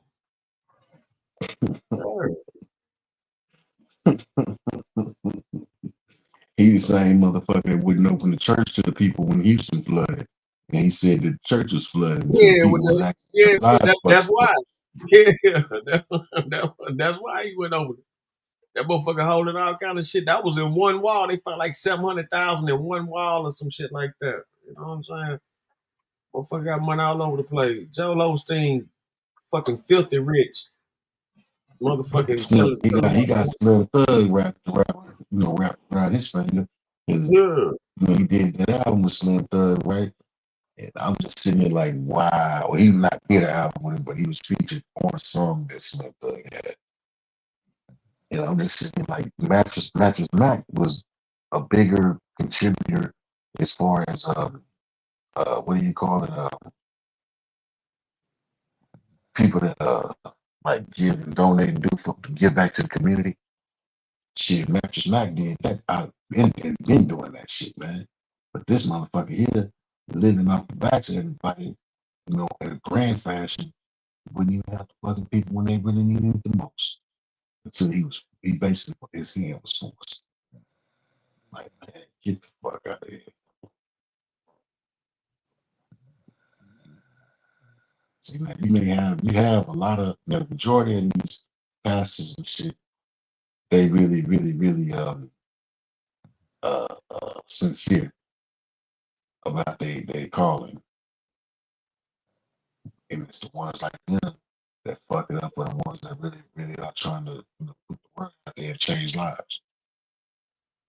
And they don't get half the fucking recognition or the prosperity that these motherfuckers is preaching. That's a big old fact right there.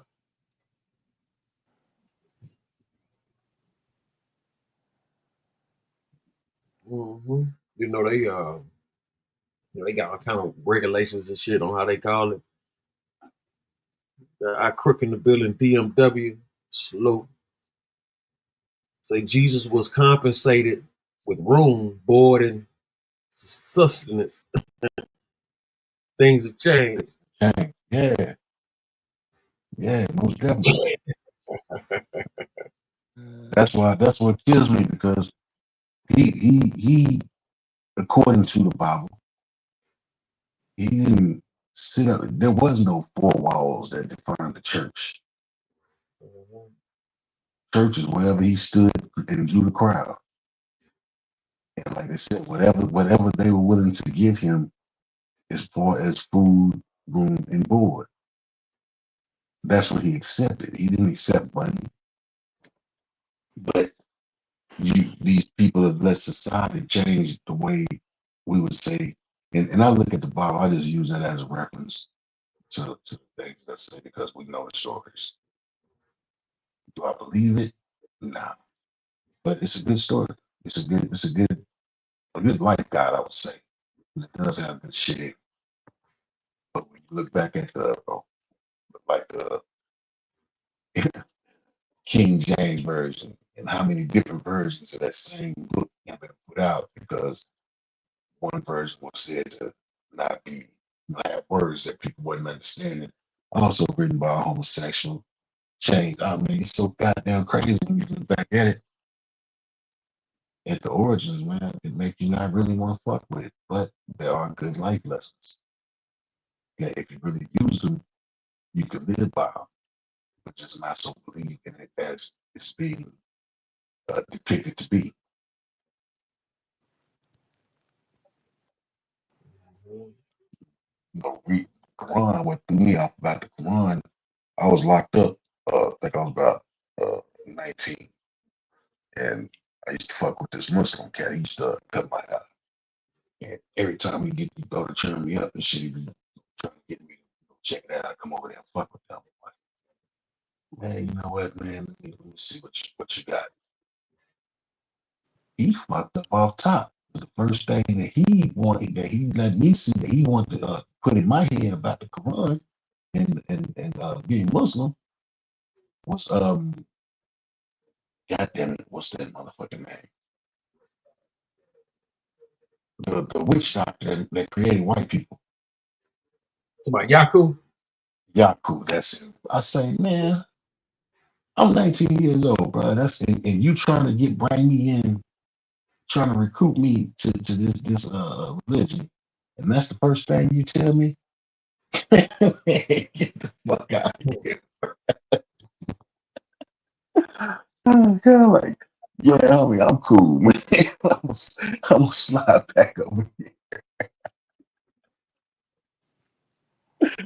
Oh shit. Yeah, they gonna hit you with some game now. But of all things to tell a motherfucker, especially a young impressionable motherfucker, he realized, he also saw that, you know,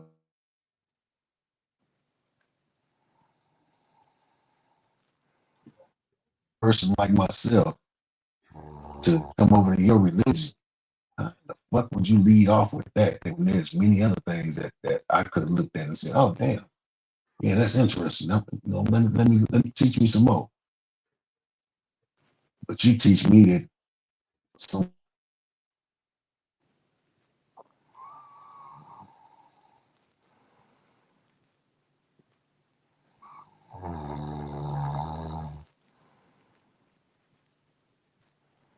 Yeah, it should be deep. You know what I'm saying? When they go into like creators and things like that, you know what I'm saying? Like it gets it can get twisted, you know what I'm saying? Because so many believe this. Motherfuckers will say white folks created because they ain't get enough sun. That's all that shit bullshit. They you can't, you know what I'm saying? That's the case. The motherfuckers in Alaska, all the motherfuckers living in igloos, they wouldn't have shit. They'll be white too. You know. But motherfuckers don't want they don't want to accept the fact that, they was genetically designed. They was modified. In GMO. They was modified. Motherfucker was modified by somebody that looked like you. Look like me. What gets me about that, okay, let's say that's the case. How would you create more of them than you do you? No. It ain't. That's just only the land that you own. Which is the land that we were supposed to be originally from, that we are Yeah, originally. they How pushed would you them people overpopulate them in your Caucasus home? Mounds. They pushed them up there to the Caucasus Mounds. If you ever seen a movie called The 13th Warrior with Antonio Banderas. Yeah, I saw it. Yeah, that's about the best. That's about the best, like, you know, close up you'll get on them as far as what they was and where they come from and all that. It's one of the best, you know, best public movies that came out. But when they was designed for confusion, and then it goes to say, you know, the Moors went up there, took once they needed more, they found new lands out beyond this one, past the ice wall and stuff, and so that's when they decided to bring them in from that particular region because they already had found another way out of this particular land right here. And so because if you notice, if you guys don't know, it was kings and queens in Europe before the white people came, before the Rome, all of those shit you see and everything like that. You know, all that stuff was there, but it was with the Africans too. But like the point I'm making is this right here. It was black before it was white. Once the black people found new land beyond this one, they went and got the whites, taught them, you know, bathing and mathematics and food and all that science and all that shit. And then once that got into play, they built their own civilization and everything of that nature and so on and so on. And once they, you know, taught them so much because they was taught by the elites of the Moors. That's how they was able to trick everybody else using trickology. That's why you know you look up 222 degrees. That's trickology. That's how how the world spins. It spins off of that. You know, you ever get some time, you check it out. You know what I'm saying? 222 degrees. You know what I'm saying? That's what they've been using since day one, trickology. That's why when they went to Africa, the Africans had the land and the white folks had the Bible. But then in short period of time, the white folks had the land and the Africans had the Bible. And that's how they've been playing it ever since. 222 degrees trickology. Water. I believe it. It's just it's still crazy, crazy. Yeah, the Muslims and the Muslims and neo-Nazis get funded by the same people, man. They was all giving money by the same people. You know what I'm saying? So you can't, man, get caught up in that bullshit, man. It's all game. Oh, It's all game. I don't. It's just it always makes for interesting conversation when you speak to people that are really hell bent on this is what it is. There is no other alternative to what it is, other than the reality I've been taught that I now believe in. That's what shit always gets fun.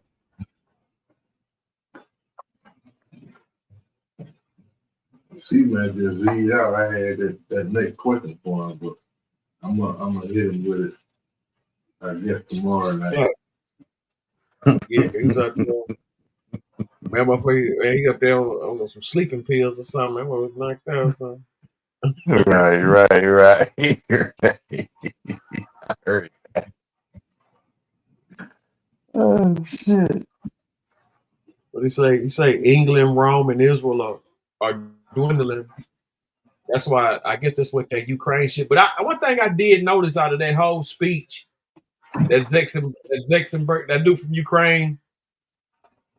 from Ukraine said something about you Americans don't have you don't worry because you got the water protecting you.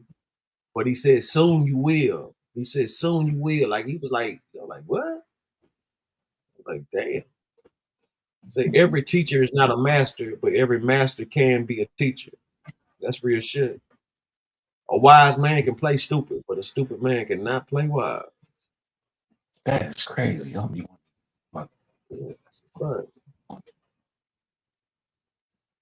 don't know lot of that shit. I just typed it in one time, nigga, and it just popped up 5. And for the motherfucking try, hey, let me tell you something. A nigga could, a nigga could play a cracker, but a cracker could never play a nigga, man. You know what I'm saying? So out of no bullshit, man. What about that lady that was the head president of the NAACP? These niggas fool for years. She ain't nothing but a white woman. Motherfucker thought something. Shit. That's a cold ass trip.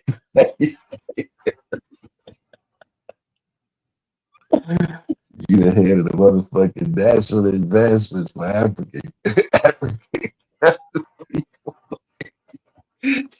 White is right, man. White is fucking. Man, that's what I'll be saying. Like that's man, how that work? You know what I'm saying? How the hell that work? Well, I fell out laughing when I read that. When I heard about that shit. Yeah, but they've been running them plays though. They've been running them plays for the longest. Oh man, I read this book, man. It's called Black Like Us, and it was a story written back in like the 50s, I want to say 50s, maybe 60s, by this journalist out of Dallas, Texas, man. So motherfuckers don't realize that they've been having the technology or whatnot to change the white people's pigmentation, into darker pigmentation. So he was a journalist. He wanted to find out, being in Texas, Texas is always different.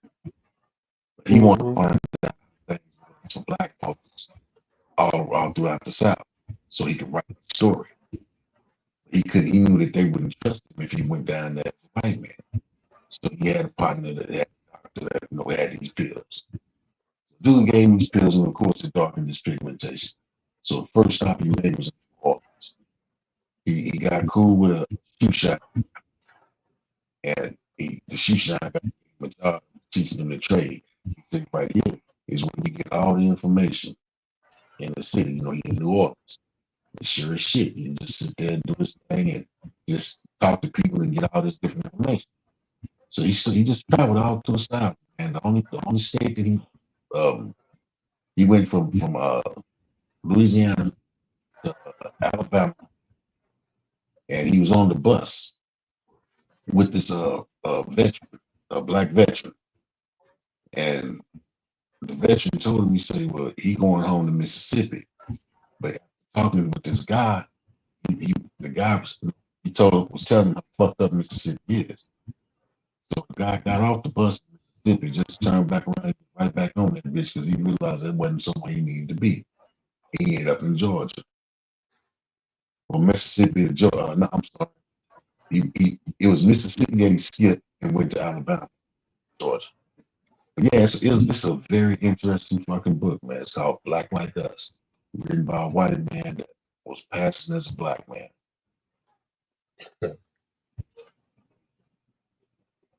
They thought it was fair skin or something. It was these pills that the doctor gave. Oh, okay. Okay, yeah. I think I know you're talking about the melatonin. Yeah, the melatonin. Yeah. Yeah, it's crazy. Yeah, the melanin pill. Yeah, the melanin John.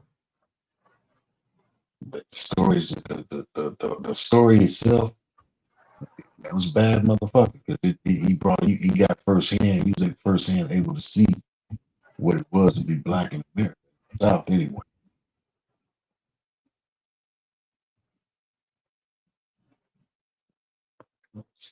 Spike Lee did that movie about the Black Klansman. Hey, that was a bomb in that movie too. We was just talking about that bitch today, man. Yeah, that's pretty good. Brand infiltrated the Ku Klux Klan over the phone. That's some shit. But you know what I'm saying? That's the power. Conversation is a motherfucker.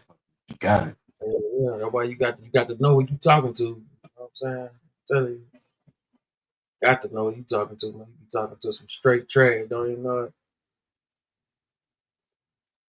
No, facts, man. Spiritual is definitely a sense.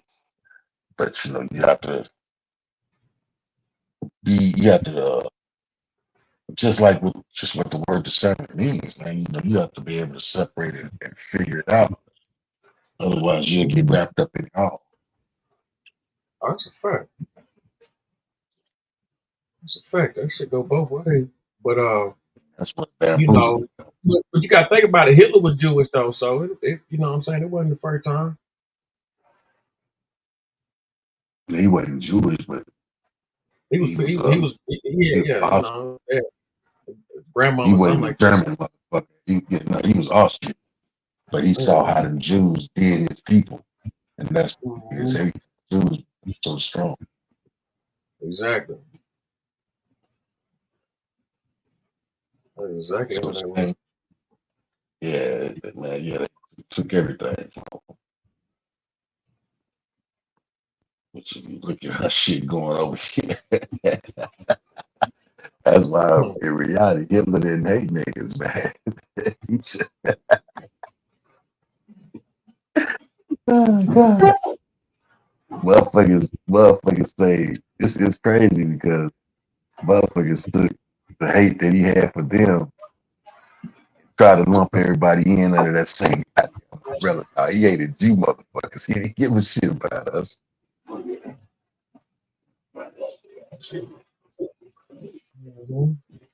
Dang, with the fucking North Vietnamese. They didn't give a fuck about us. They hated the motherfucking white folks that was coming over there invading their shit, trying to tell them that they need to get in line. I mean, with that propaganda is motherfucker. They telling you. I was about to say, it was all fueled on propaganda. Mm-hmm. It was all fueled on propaganda. Believe it or not,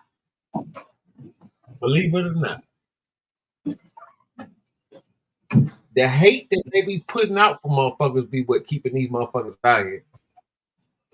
Mm-hmm. Because you know, you got to spend time to hate.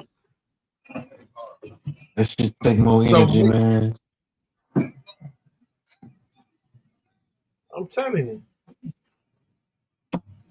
It was when they told the hate didn't come into place until they realized that the people that they had, the wealthy, the plantation socialites, realized that they were outnumbered by the people that they had under their thumb, and they was pissing them off more and more.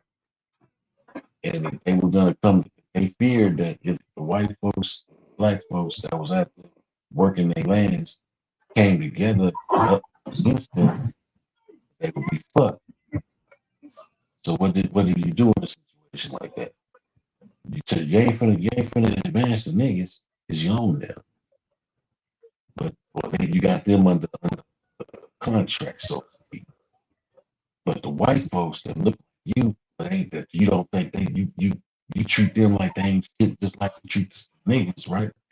You tell the white folks, well, hey, I'm gonna give you a couple of more privileges, and I'll give these. That ain't shit. And all it takes is for you to give a motherfucker one step up over another motherfucker, and he gonna look down his nose at him. That's how this racism shit was built.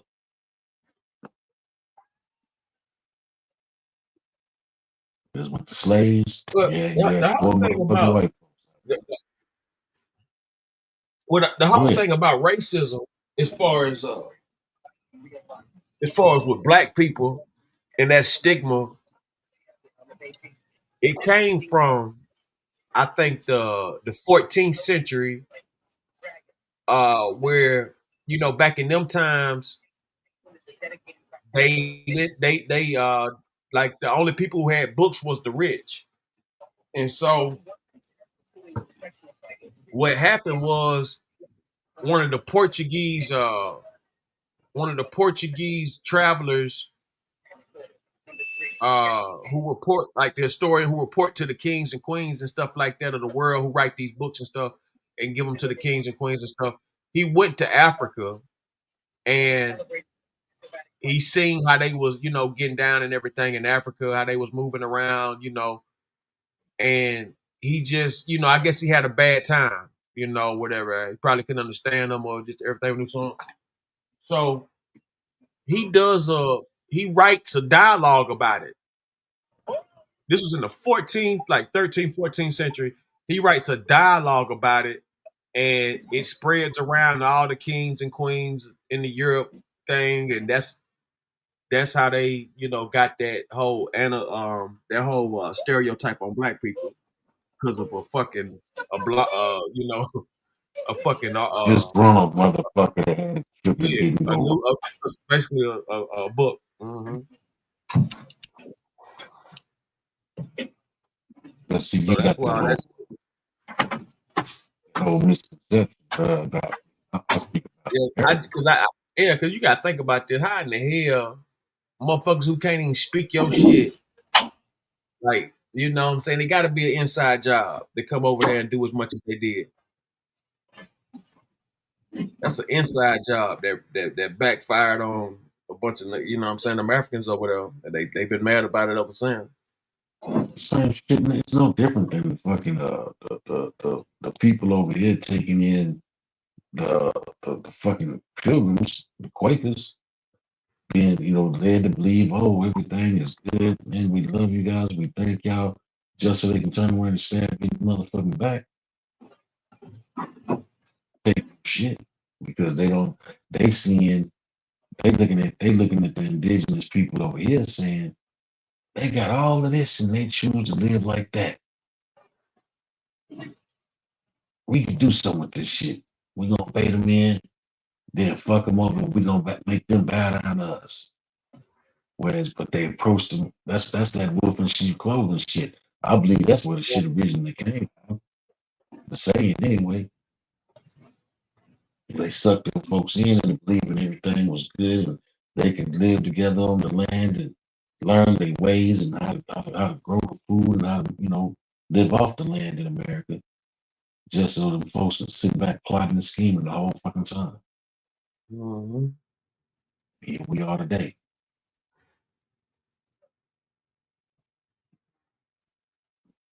It's a fact, and it's so many different levels and forms of other racism and shit like that. Like I said, a lot of this shit be systematic brainwashing still is, and that's what they use to keep motherfuckers in line and in check and shit like that. Why do we keep going? Like that's the whole get down. Like you don't need to. I ain't gotta. White folks ain't gotta go out and kill. They ain't gotta go out there no lynch mob or whatever they got. Black folks doing it for them. You know what I'm saying? Yeah. That's the biggest problem. Niggas hate niggas more than anybody else hate niggas. Mm-hmm. What's that whole crabs in the barrel mentality? It's you also look at, okay, when you think about how we fuck each other off, right? You don't nobody do the numbers on them. It's statistically proven that 75% of white people kill white people. That's a high ass number. But you don't hear that because that's not what the media is being paid to put out there. And that's right now today, that's what our biggest problem is, the fucking media, because they control America. And it's only a few fucking people that control all the media in America. So they don't want it to be seen. Because you can't tell me that as many fucking people live in this country, that the only goddamn stories that exist in this country are negative. That's what I was trying to tell Unc before he fell asleep. He was talking about the Democratic news stations and a Republican news station. I was trying to help them understand that they're preaching the same story. They're just preaching two different sides. Mm-hmm. Oh yeah. I mean, but it's all propaganda. It's all propaganda. All And it's propaganda. one-sided propaganda on top of that. It's not a fair shake. It's a one-sided fucking deal. It's like I say, shit. All these fucking millions of fucking people in this country, and the only thing that you hear when you watch the fucking news, the majority of what you, I ain't gonna say the only thing, but the majority of what you hear when you watch the news is crime. It's crime bad. This is bad. That's bad.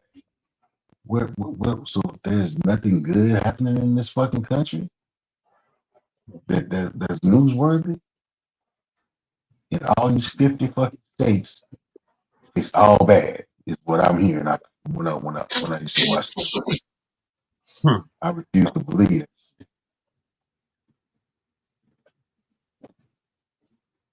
But if they keep you in a state of fear, it's easier to control you.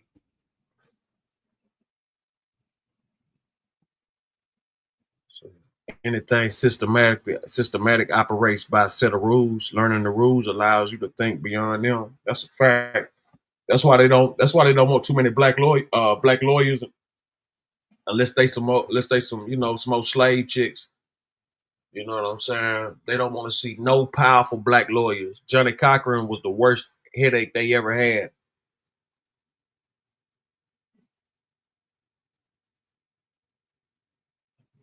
That's why they had to knock him off. Had to get rid of him. Reparations, $16 trillion, from my understanding. $16 trillion.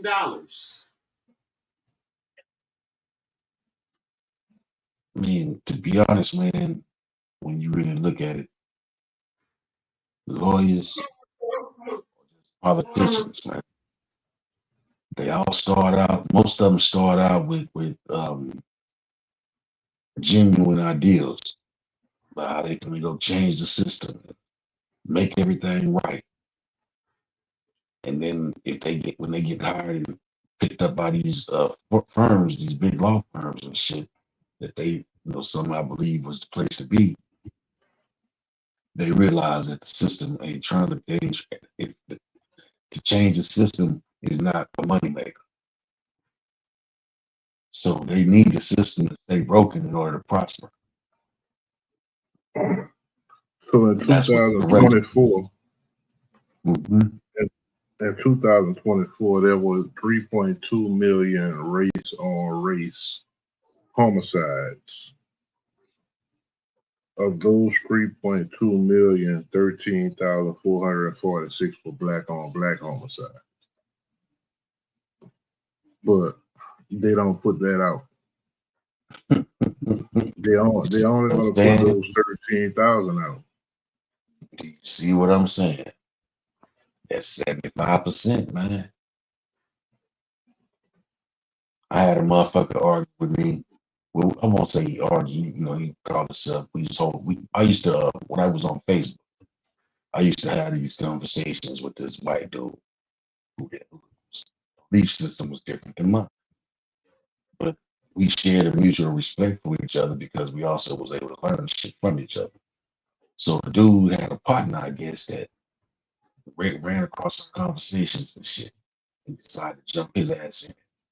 And at this time, that's when, the BLM, all that shit just started, was in the process of being started. But my whole thing was unarmed black men being killed by these fucking police, right? So he says, the dude's argument to me was, well, it's more white people killed by police than black people. He throws out these names. It's like he threw me out a slew of fucking cases where white folks was killed by cops. So I decided to entertain the shit. And I go to the FBI database. I look these cases up first. And then I go to the FBI database and I get the information on what he didn't provide, which was the why. Why are these folks being killed? And every motherfucker, every name that he dropped to me was the aggressor toward the cop. Every fucking one of them, which made me look even further into it. And I'm like, damn, the majority of these motherfuckers that are getting killed by the cops are trying to do something to the cops. On the flip side, the motherfucking black folks that's getting killed by the cops either ain't doing shit or running away from the cops. So there's a big fucking difference. You can sit there and say, yeah, you're right. More white people get killed by cops than black people per capita. But these motherfuckers is actually trying to do some of these goddamn cops. Niggas ain't trying to fuck with these cops, do none of these goddamn cops like that. They trying to get the fuck away. And the reason the white people are killed by the cops, like you said, they're aggressive, but they don't have the same fear of the cops that black people do. Exactly. That's Right. it in a nutshell. Another statistic is white people kill cops more than black people. Absolutely. I watched a video of a motherfucker in a park, white man, about say probably 40s or mid 40s, maybe 50s. No, I say late 30s, mid 40s. This motherfucker is walking around in a park full of people, brandishing a 38, just swinging the bitch around. Them cops negotiate with this man to put that gun down, negotiate with this man to put that gun down, until they finally got the man to put that fucking gun down. And they arrested him calmly and took his ass to jail. Now let that shit been a minute. Dead on arrival. He got a gun. Ah! Knocked him down just like that. And this was during the height of what we knew as the subject I was just talking about, black men being killed by cops. But this white dude walked around that fucking park and the laws didn't shoot. Now they didn't even shoot a fucking taser.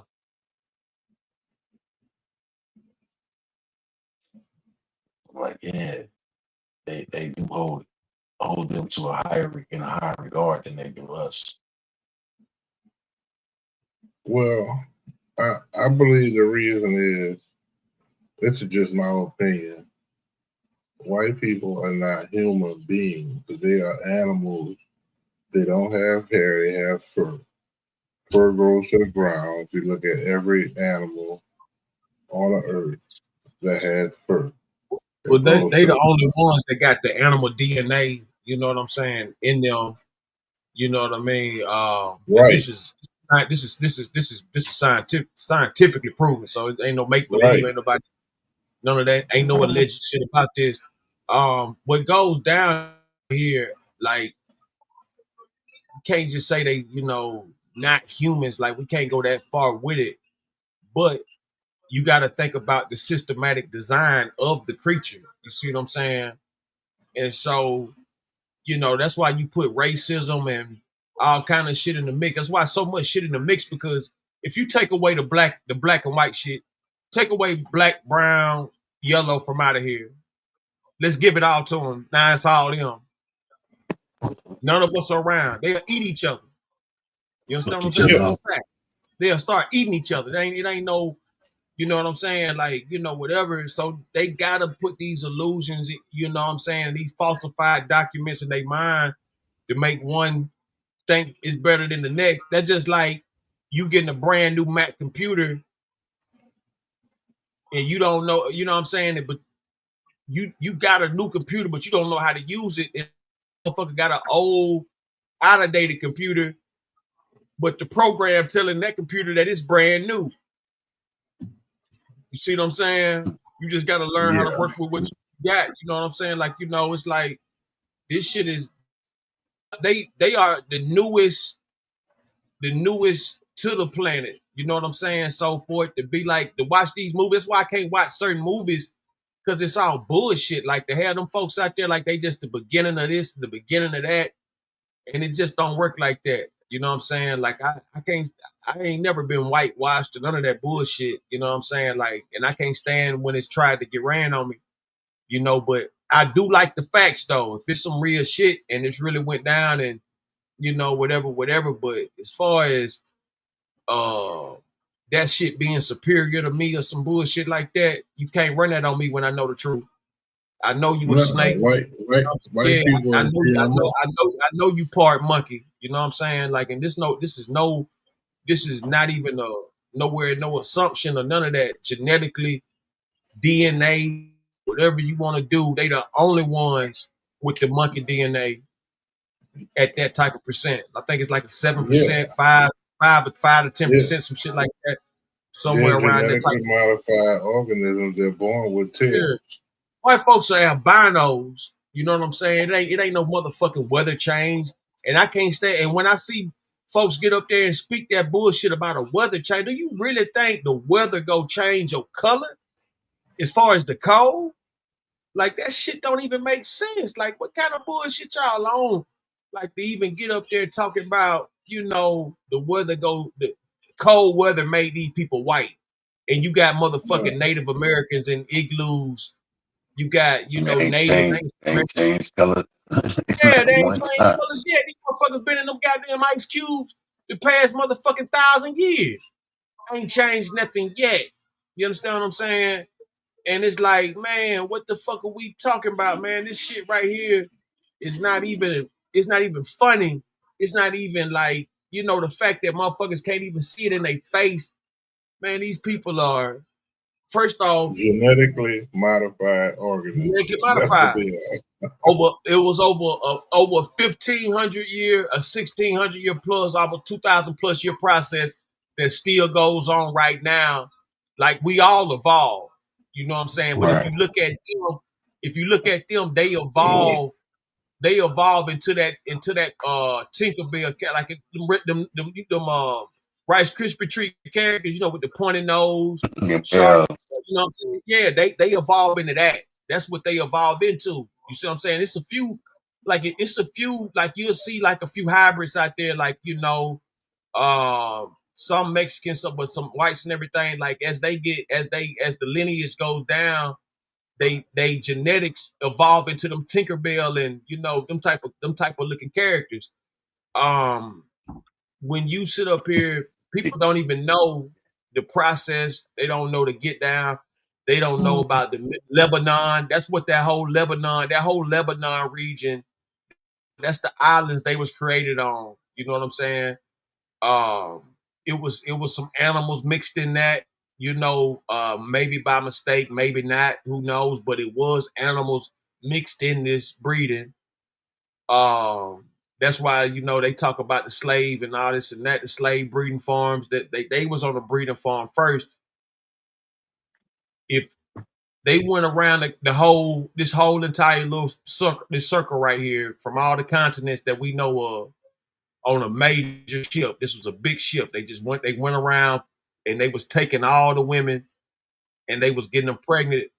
And if they had any baby of color, they would throw it into the water. And so all the by the time they made it to Lebanon, around the area where the island where they start creating and doctoring shit, I think they had maybe like I want to say maybe like 5,000 somewhere to that degree. And they started from that. It was like a 2,000 year process of inbreeding albinos.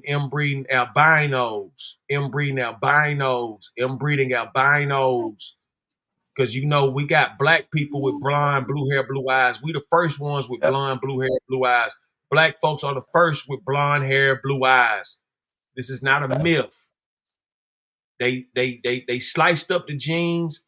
This gene, they went to the Rubinoids. You look at the Rubinoids would be the Arab, the Mexican, the Aztec. Those are Rubinoids. You know what I'm saying? You got the Caucasoid, you got the Rubinoids, it's a few other oids, you know what I'm saying, that go on with this. But in the process of this, like I said, it was some animals mixed in, monkeys, some dogs, stuff like that, but really monkeys, that's the main thing that could be traced through the white genetic. Black folks have none of that. You know what I'm saying? But you know, you might get some type of crossbreed dealing with the Arab and the white because they mixed up, or the Arab, or the white and the Asian because they mixed in heavy due to social issues and shit like that. But they was designed for confusion, and then once they was created out of that 2,000-3,000 year, they was sent up there to the Caucasus Mountains where they lived in caves, ate shit, you know what I'm saying, played it, you know what I mean, like 80, cannibals, like savage animals. The voodoo and everything like that. They had a queen that bred them out, you know what I'm saying? Like they was savages out there. And then the Moors came, gave them some insight on life, gave them new land, opportunity. Like, you know what I'm saying? All things come from darkness. Don't never get this shit fucked up, man. You know what I'm saying? To ever get played out the way, like, they thing, man, is beyond stupid. And anybody that you know what I'm saying, believe that bullshit them people be talking about. Like, you really need to, you need to do everybody a favor, man. Get you a rope, a note in the chair. You know what I'm saying? The dog, the pig, and the monkey are the three primary animals used to create white people. Which one you say? The dog, the pig, and the monkey. Dog, the pig, yeah. The smell when they get wet. The Neanderthal. I mean, it's already been proved that they come from that. And the pig, you put them in the sun, they're gonna burn. Mm-hmm. That's the whole thing about it too. That's why they forcing, because like I don't know if y'all noticed, but what they do is they throw the black man in prison and they impregnate the black woman and they feed her mind with bullshit. That's why we don't have them strong women like that no more, because they've been programmed by that fucking TV and that cracker behind it with the puppet strings.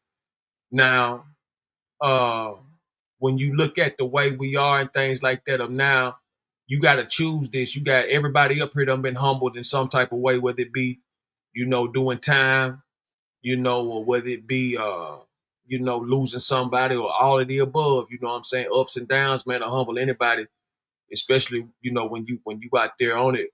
But like that, to have these people, feeling like they better or bigger or, you know what I'm saying, or this and that's just blasphemy.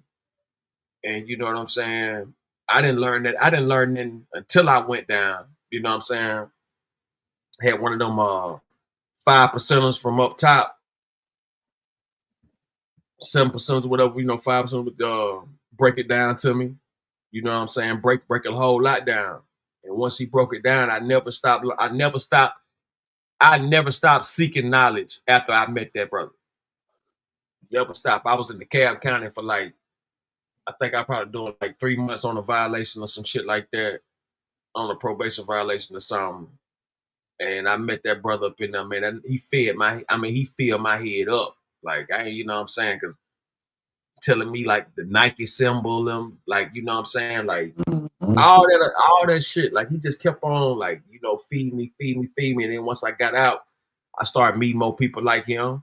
Then that shit led me to Lamarck Park out there on the West Coast. I don't know if y'all ever heard of Lamarck Park, but it's a historical black scene. And once I got out there, because I had lost myself out there, I had lost myself out there for real. It was getting bad. The crackers was playing with me, stealing all my game, but don't want to give me my money. You know what I'm saying? Want to, hate, but I knew how to flip them cards, so they couldn't stop me from getting my money.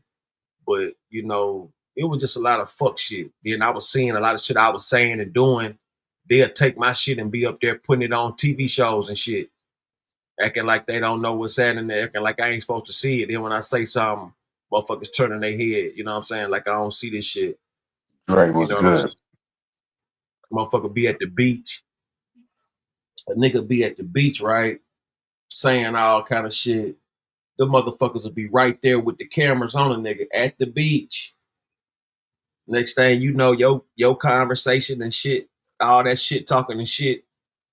Now they got football players and shit in commercials and shit talking about you on ESPN and shit. ESPN been biting me, Stephen A. Smith, thieving, punk, bitch, Skip, baby. All the motherfuckers been biting me. I stay right beside their headquarters.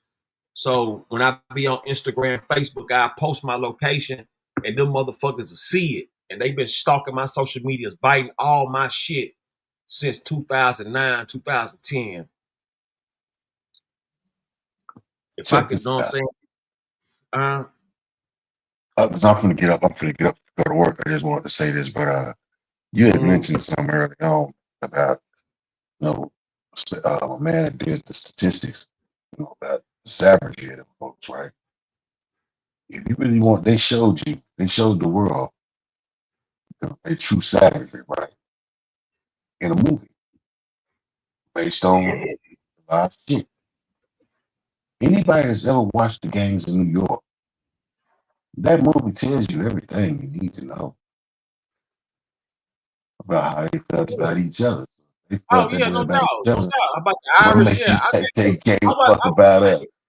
Yeah, I watched that movie about 2 times a day. Still, you know what I'm saying? I just watched it. I just watched it either this morning or last night one. But like you know, when you know, like, you know, that movie right there tells you exactly how they felt about each other. You know, but like if you really want to get down to it now, you got to go look up Goodbye Uncle Tom. You got to go find Clip God, salute my nigga. You got to go find Goodbye Uncle Tom. That's the movie you want to find. You know, they tried to outlaw it, but it's still a few copies out there left. You know what I'm saying? But it's called Goodbye Uncle Tom. That's the movie you want, you know what I'm saying, to you know, to really get some insight on what was happening, because it show you how cutthroat white on white was with slaves back in the day. Like, for example, a white slave owner will pull up on another slave owner. Both of them got like 20 slaves. They get to conversating. One of them asked the other one, "Do you pay your taxes?" And as soon as the motherfucker say he don't pay his taxes, man, he'll kill them, take his slaves and shit. And you do realize that there was 3,000 black slaves, right? There was what now? 3,000 black slave owners in America. The first slave owner on record. Was black. Yeah. Yeah, but that was due to a technicality in the Carolinas. Mm-hmm. They say he the one that, you know, that they got slavery popping. Well, like I said, it was due to a technicality. It wasn't something that he just said, "Oh, I'm gonna own this motherfucker."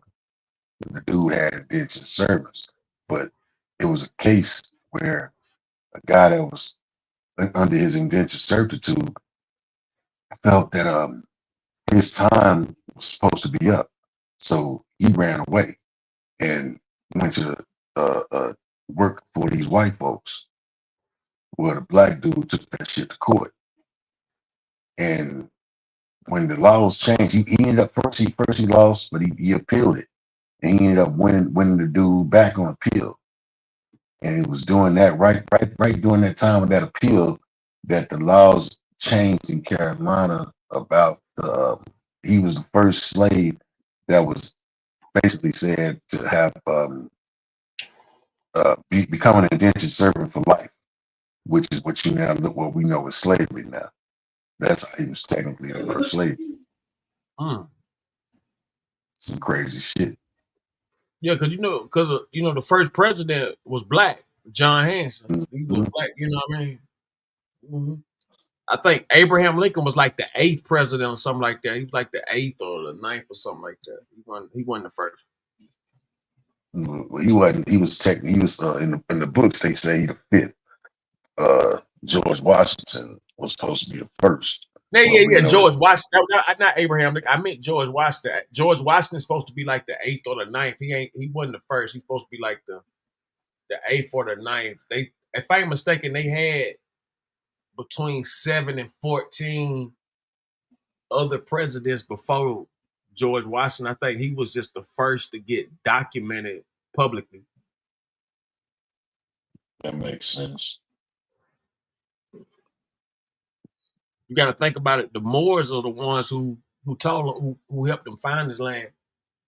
A lot of people say Christopher Columbus was a high yellow nigga. That they don't, you know what I'm saying? Like he was a high yellow nigga from Europe. They don't really speak on it. The whole nigga was one of. Yeah. He wasn't even goddamn Spanish, man. I mean, but he was Spanish, but he went to he was Portuguese. Nah, he wasn't Spanish. He wasn't Spanish. No, he was Portuguese. He was Portuguese and went to the Queen of Spain to get that funding. That's why they say that he was from Spain. He wasn't from Spain. He just sailed for Spain because Spain gave him back and the money. Because the Queen of Portugal wasn't trying to hear that shit. Where he originally from. Say, fellas, I'm gonna get up, man. I'm gonna get ready to get my day started, bro. Y'all be easy, man. You know, it's always interesting and good having these kind of conversations, bro. You know how we just get out. Man, off top, D Shep, man. Glad you could tap in, man. Salute to everybody. Coming through, man. We're gonna keep the show rolling, man. I got like about another 30 minutes of the hour to go. No, I'll be easy, man. All right, for sure. One. We speak on these topics, man. And in no way, shape, form, or fashion, is anything, meant to curve or deceive any illusions, anything, man. But these are just real bottom line facts that they hide to keep another particular people down, to make one particular seem like it's better than the next. At this day and age, knowledge and everything else is out there. It is at the tip of your fingertips. All this old bullshit about this. It shouldn't be no lost motherfuckers out here at all. You know what I'm saying? Like, when I see how low life and loser some people, like, it's one thing if you know what I'm saying, whatever, but like, come on, man, like, we gotta wake up as a people, man. Like, we gotta wake up. Like I said before, it was a top of the line divide and conquer.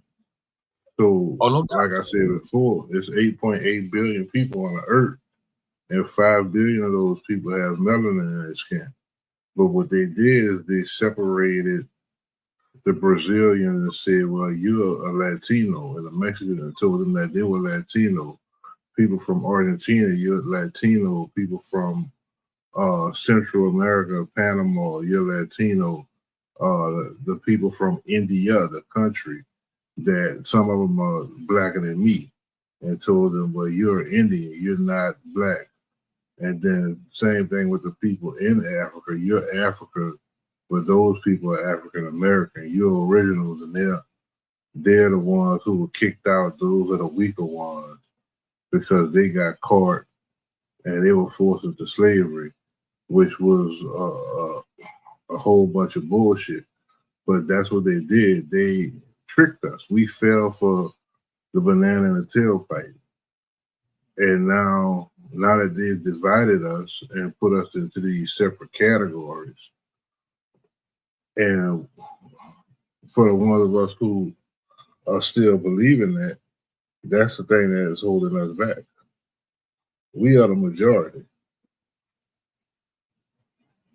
But with the division that they were able to accomplish within us, we're not the majority, because we have been divided and conquered globally.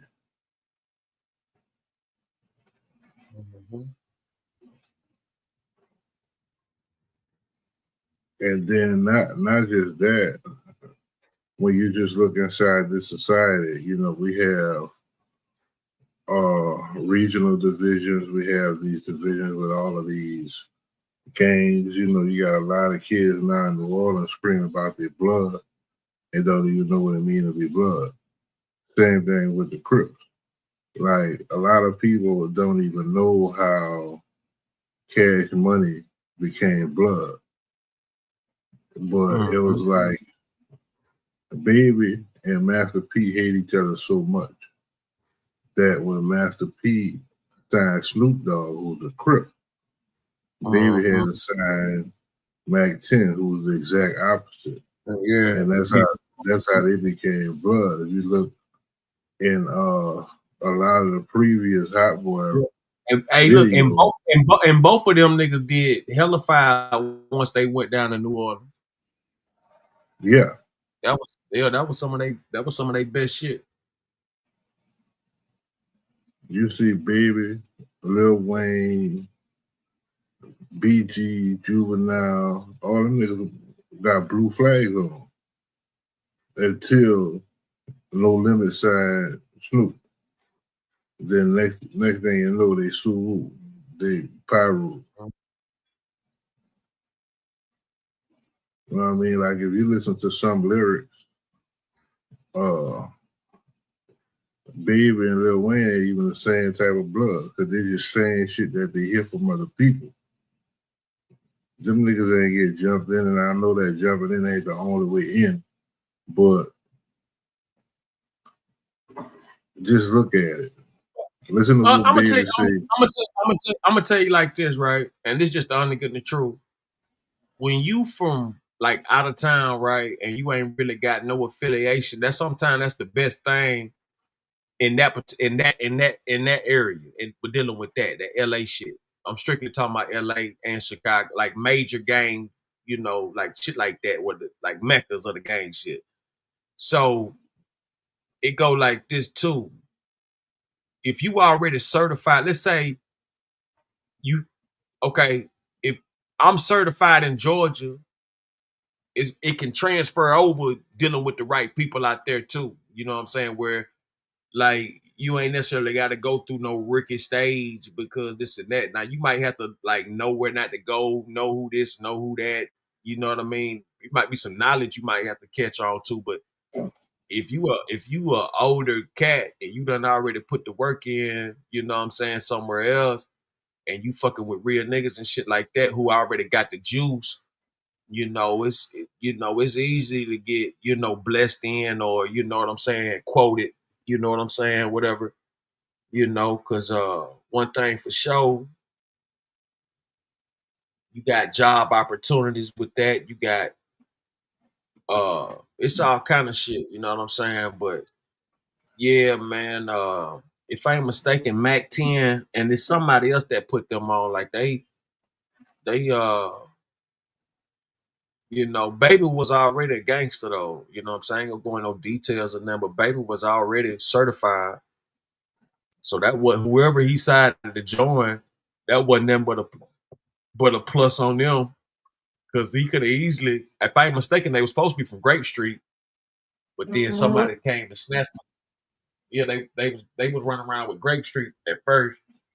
Yeah, that's what I'm saying. Yeah. Mm-hmm.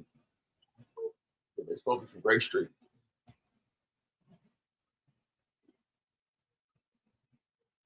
Yeah. They supposed to be from Grape Street. Then somebody came and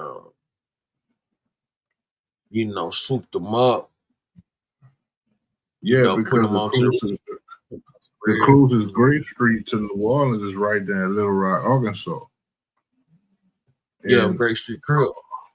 Yeah, the other Crips in Louisiana is Cooper Roll and 60 up in Shreveport. So they're neighborhood Crips. Mm-hmm. But you got Memphis too. You got that whole Tennessee damn near Grape Street. Yeah. You know what I'm saying? From Memphis to Nashville and Knoxville and all that shit. They Grape Street. But see, a lot of 60s out there too. A lot of 60s. But let me tell you something. Ever since Nipsey Hussle died and shit, man, it's so many damn 60s. You wouldn't even like. It's a 60 everywhere you turn. Nah, but Nashville got more Hoovers than anything.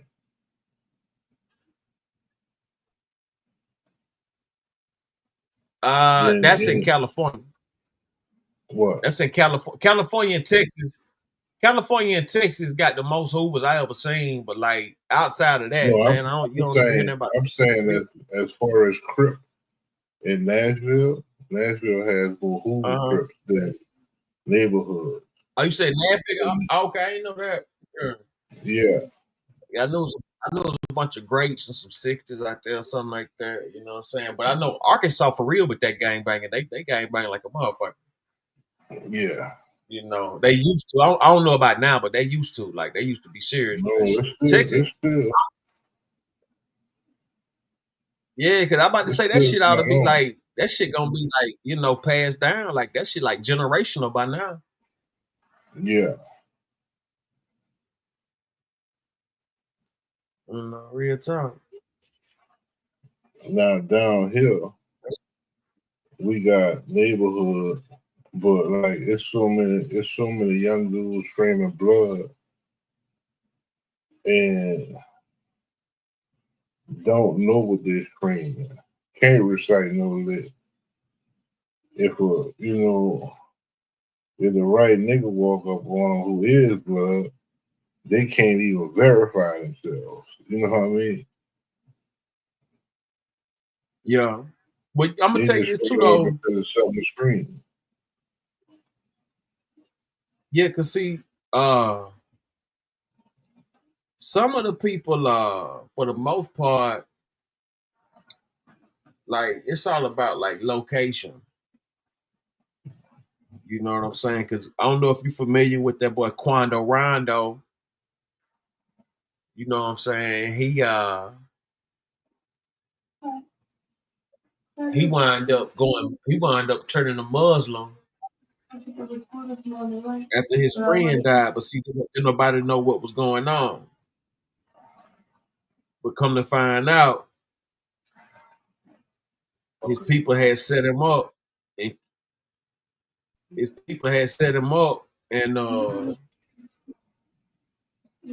his people on the West Coast, the West Coast 60s had set his ass up and got his cousin killed. So he dropped his flag instead of him. But he could have kept it though.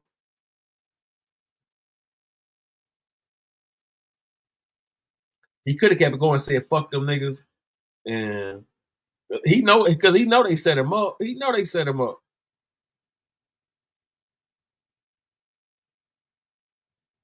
And he got his cousin killed out there. You know what I'm saying? Got his cousin killed. And so he got to, you know. Yeah, that's another thing. Like, a lot of these young dudes that saying blood, some say blood, some say pyro, not knowing that in the right place, they ain't friends. You know what I mean?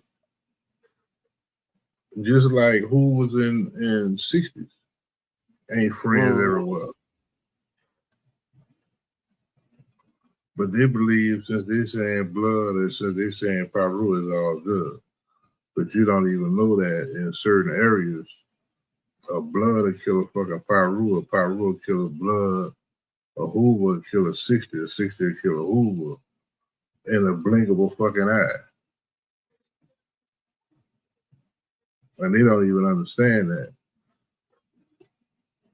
They going around saying shit, screaming shit that they don't even know what they're saying and screaming. The same thing with GDs and PDs. Like you just said, in Arkansas for sure, them niggas ain't friends. In Chicago, in North Carolina, they ain't friends.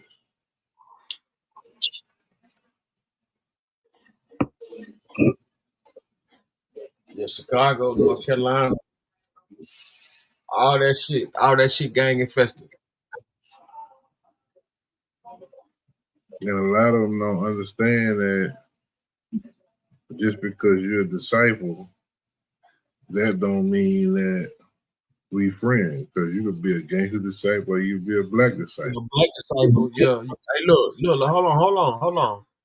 Be a gangster disciple, black disciple, Latin disciple, you know, it goes on and on and on, man. You got them Royce, like that shit go on and on and on. You know what I'm saying with that. Now I know like in this day and time, you'll see more BDs and GEs with vice lords than you'll see them with their own crew because the game done got so fucked up. You know what I'm saying? And that's just like with Crips and Bloods. You know what I'm saying? You got gangster Crips, you got neighborhood Crips. You know what I'm saying? You got hustlers, you got mafia, like all that shit could go. You know what I'm saying? All that shit could go against anything. You know what I'm saying? Like like you got everybody got their own division. That's why like motherfuckers asking like who you know what I mean, like what you fading or whatever, whatever the case may be. If you ain't really got no smoke with nobody, motherfucker just say that. But you know what I'm saying? Something like I said, the same way people love Jesus Christ, the same way, them Crips and Bloods and GDs and Vital love they, you know what I'm saying? Some of them people they love they shit the same way. They pray that shit the same way. Right. You know what I'm saying? So, I don't know if you heard of this, but like when I did my Fed time, you also had some guys that were calling themselves global. And the global guys was a collection of all of those who had denounced their organization and they joined this organization global. And in certain spots, they was on some get down and lay down shit with with all of those organizations. They were flushing out everybody. Get down and lay down. That's just like with the Mexican gangs. You got a gang out of Texas called the Tangos. And that's Texas Against Negative Gang Organization, but they were a gang. And they was on some get down and lay down. And then you had the Tango Blast. Tango Blast is the on-site motherfucker. But they ain't even giving you the option. They just flushing you out. So and these kids don't know what they're doing. That's the thing that I can't repeat enough. They don't know what they're doing. They don't understand how real this shit is. Mm. The Tangos and the Tango Blast, they coming at everybody. They coming at the Texas, Mexican me. Yeah. They coming at the California, Mexican mafia. Yeah, I met some of them. Yeah, they look, if they fuck with you, they fuck with you now. You know what I'm saying? But man, they get down. Yeah. They get down. Just like they with the white boys. The Aryan Brotherhood and the Aryan Circle don't fuck with each other at all, nowhere. Man, them white folks been divided. That's why they use so much racism to keep them together. Man, white folks always been killing white folks. Man. That's why I be like, man, how can niggas be this stupid, man? Like that's why I can't fuck with that Democrat shit no more, man. Like that shit is trash. Yeah. I got niggas all fucking. The Aryan Brotherhood, the Aryan Circle, the dirty white boys, the Peckerwoods, the skinheads, them bitches don't fuck with each other at all. The only time you might be able to get them to join forces if they got some type of race war going on in the pen. Whether it's with the niggas or with the Mexicans. But I've seen a few wars, white boys against white boys. And them bitches ran into each other like a fucking like a war movie. Like you got a crowd here and a crowd there, and then they run into each other. I've seen that shit in real life.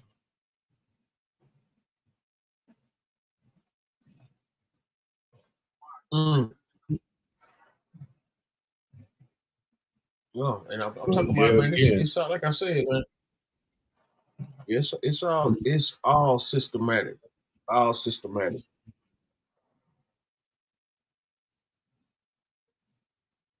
It's all systematic, man. You know, man, we lost a whole lot of good musicians starting off the year. It's been a crazy year, man.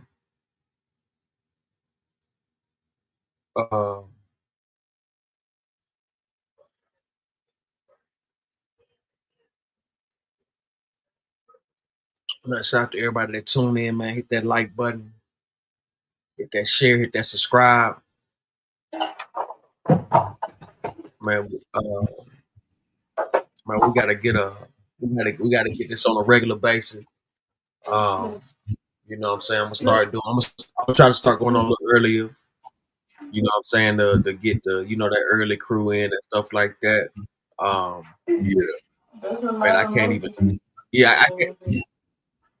Yeah, I can't even explain to these people like man, I remember every time I second guessing, third guessing, or just didn't know.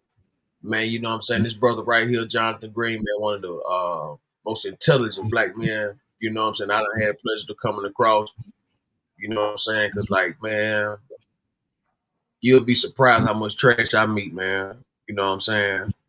And so when, you find something genuine and solid, man, you know what I'm saying? You keep that shit going. What I'm going to do is I'm going to try to crank them up a little earlier. Like I said, you know what I'm saying? Get a little more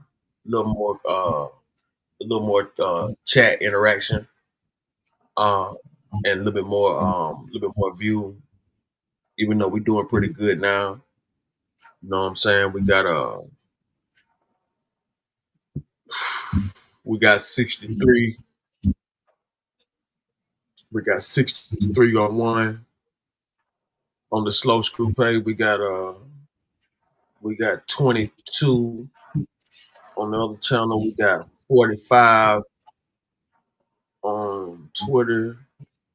Man, we doing pretty good, man. The rest of the channel, we got twos and fews, but that all adds up. Y'all hit that like button, subscribe to that worldwide SendaRoni Frappuccino, SendaRoni Television, SendaRoni Sloscru, OG Smoke Link. Go hit up that Kitty Frappuccino show. She gonna be dropping some content soon. We're gonna get her up. Once she get up under the weather, we're getting her video made. You know what I'm saying? Man, shout out D-Shep, came through. D-Shep, C-Mac. Everybody that stepped up, that stayed on. You know what I'm saying? Because what I got from that shit was, it's cool to sit up here and look down and judge niggas all day. But soon as soon as it interferes with that white with this fictitious white dude, you know what I'm saying? Motherfuckers run away. Motherfuckers can't stand to hear that pressure. You know what I'm saying? They can't stand they can't stand to hear the truth. You know what I'm saying? And so like, that says a lot. You know what I mean? For those who listening that ain't up here, that was up here. You know what I'm saying? But nevertheless though, I could give two fucks. Same crook, new look, Luke, Clip God, Dre too much, my nigga, Deuce. What's here now? Deuce. I tell you about that bitch word, didn't I? DMW shots 247, Mocha Bird.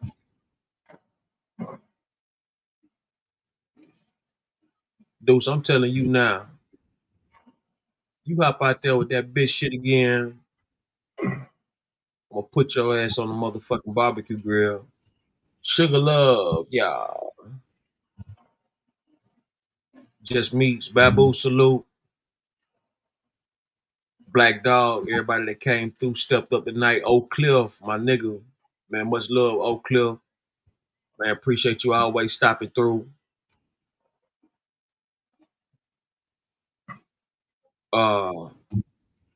DMW shots, man. Mocha Bird. Yeah, you silly motherfucker. Let me tell you something, 22. You hear me, nigga. Let me get that phone call. You dropping that the B-bomb. And she didn't want to wake me up with it. She's screaming my name.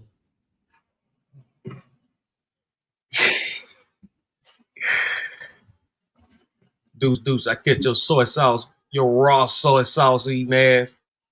Yo, catch your motherfucking ass, nigga.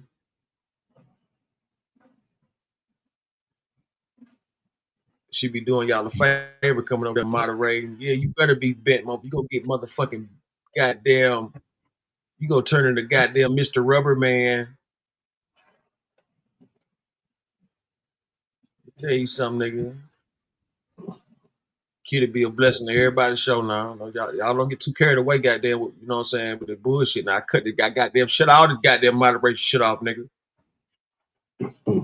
Y'all motherfuckers will be up there putting your own shit in the goddamn chats, nigga. Y'all motherfuckers better start showing some goddamn appreciation to goddamn Kitty, nigga. I shut this shit off, nigga. Better tighten up, Marine. And that's for any other motherfucker getting these goddamn moderation. These little moderation flirts. And y'all was just goddamn flirting like a motherfucker the other day. Now y'all goddamn, now she's a bitch. Damn. Anyway. Yeah, you better love this nigga.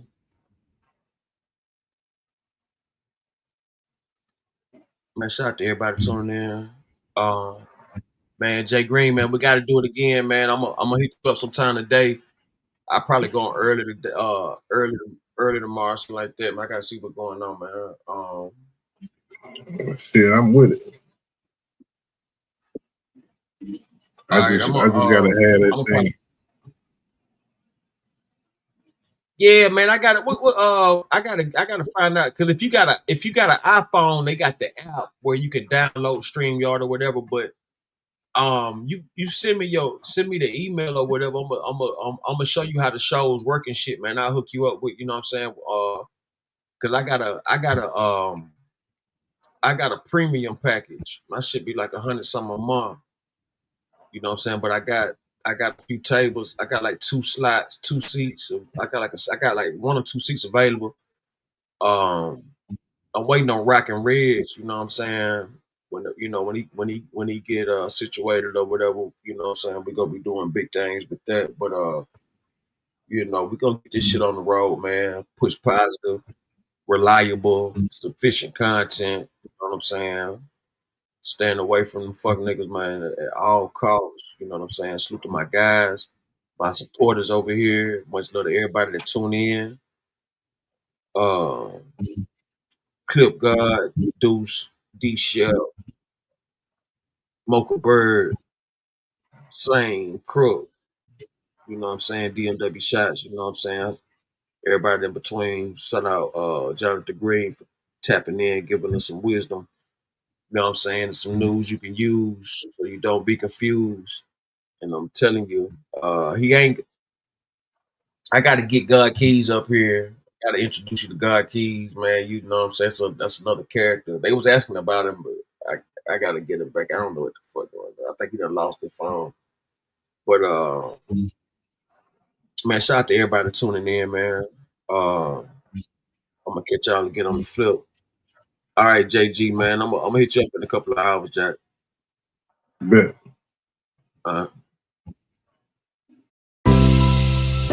Corey Moe.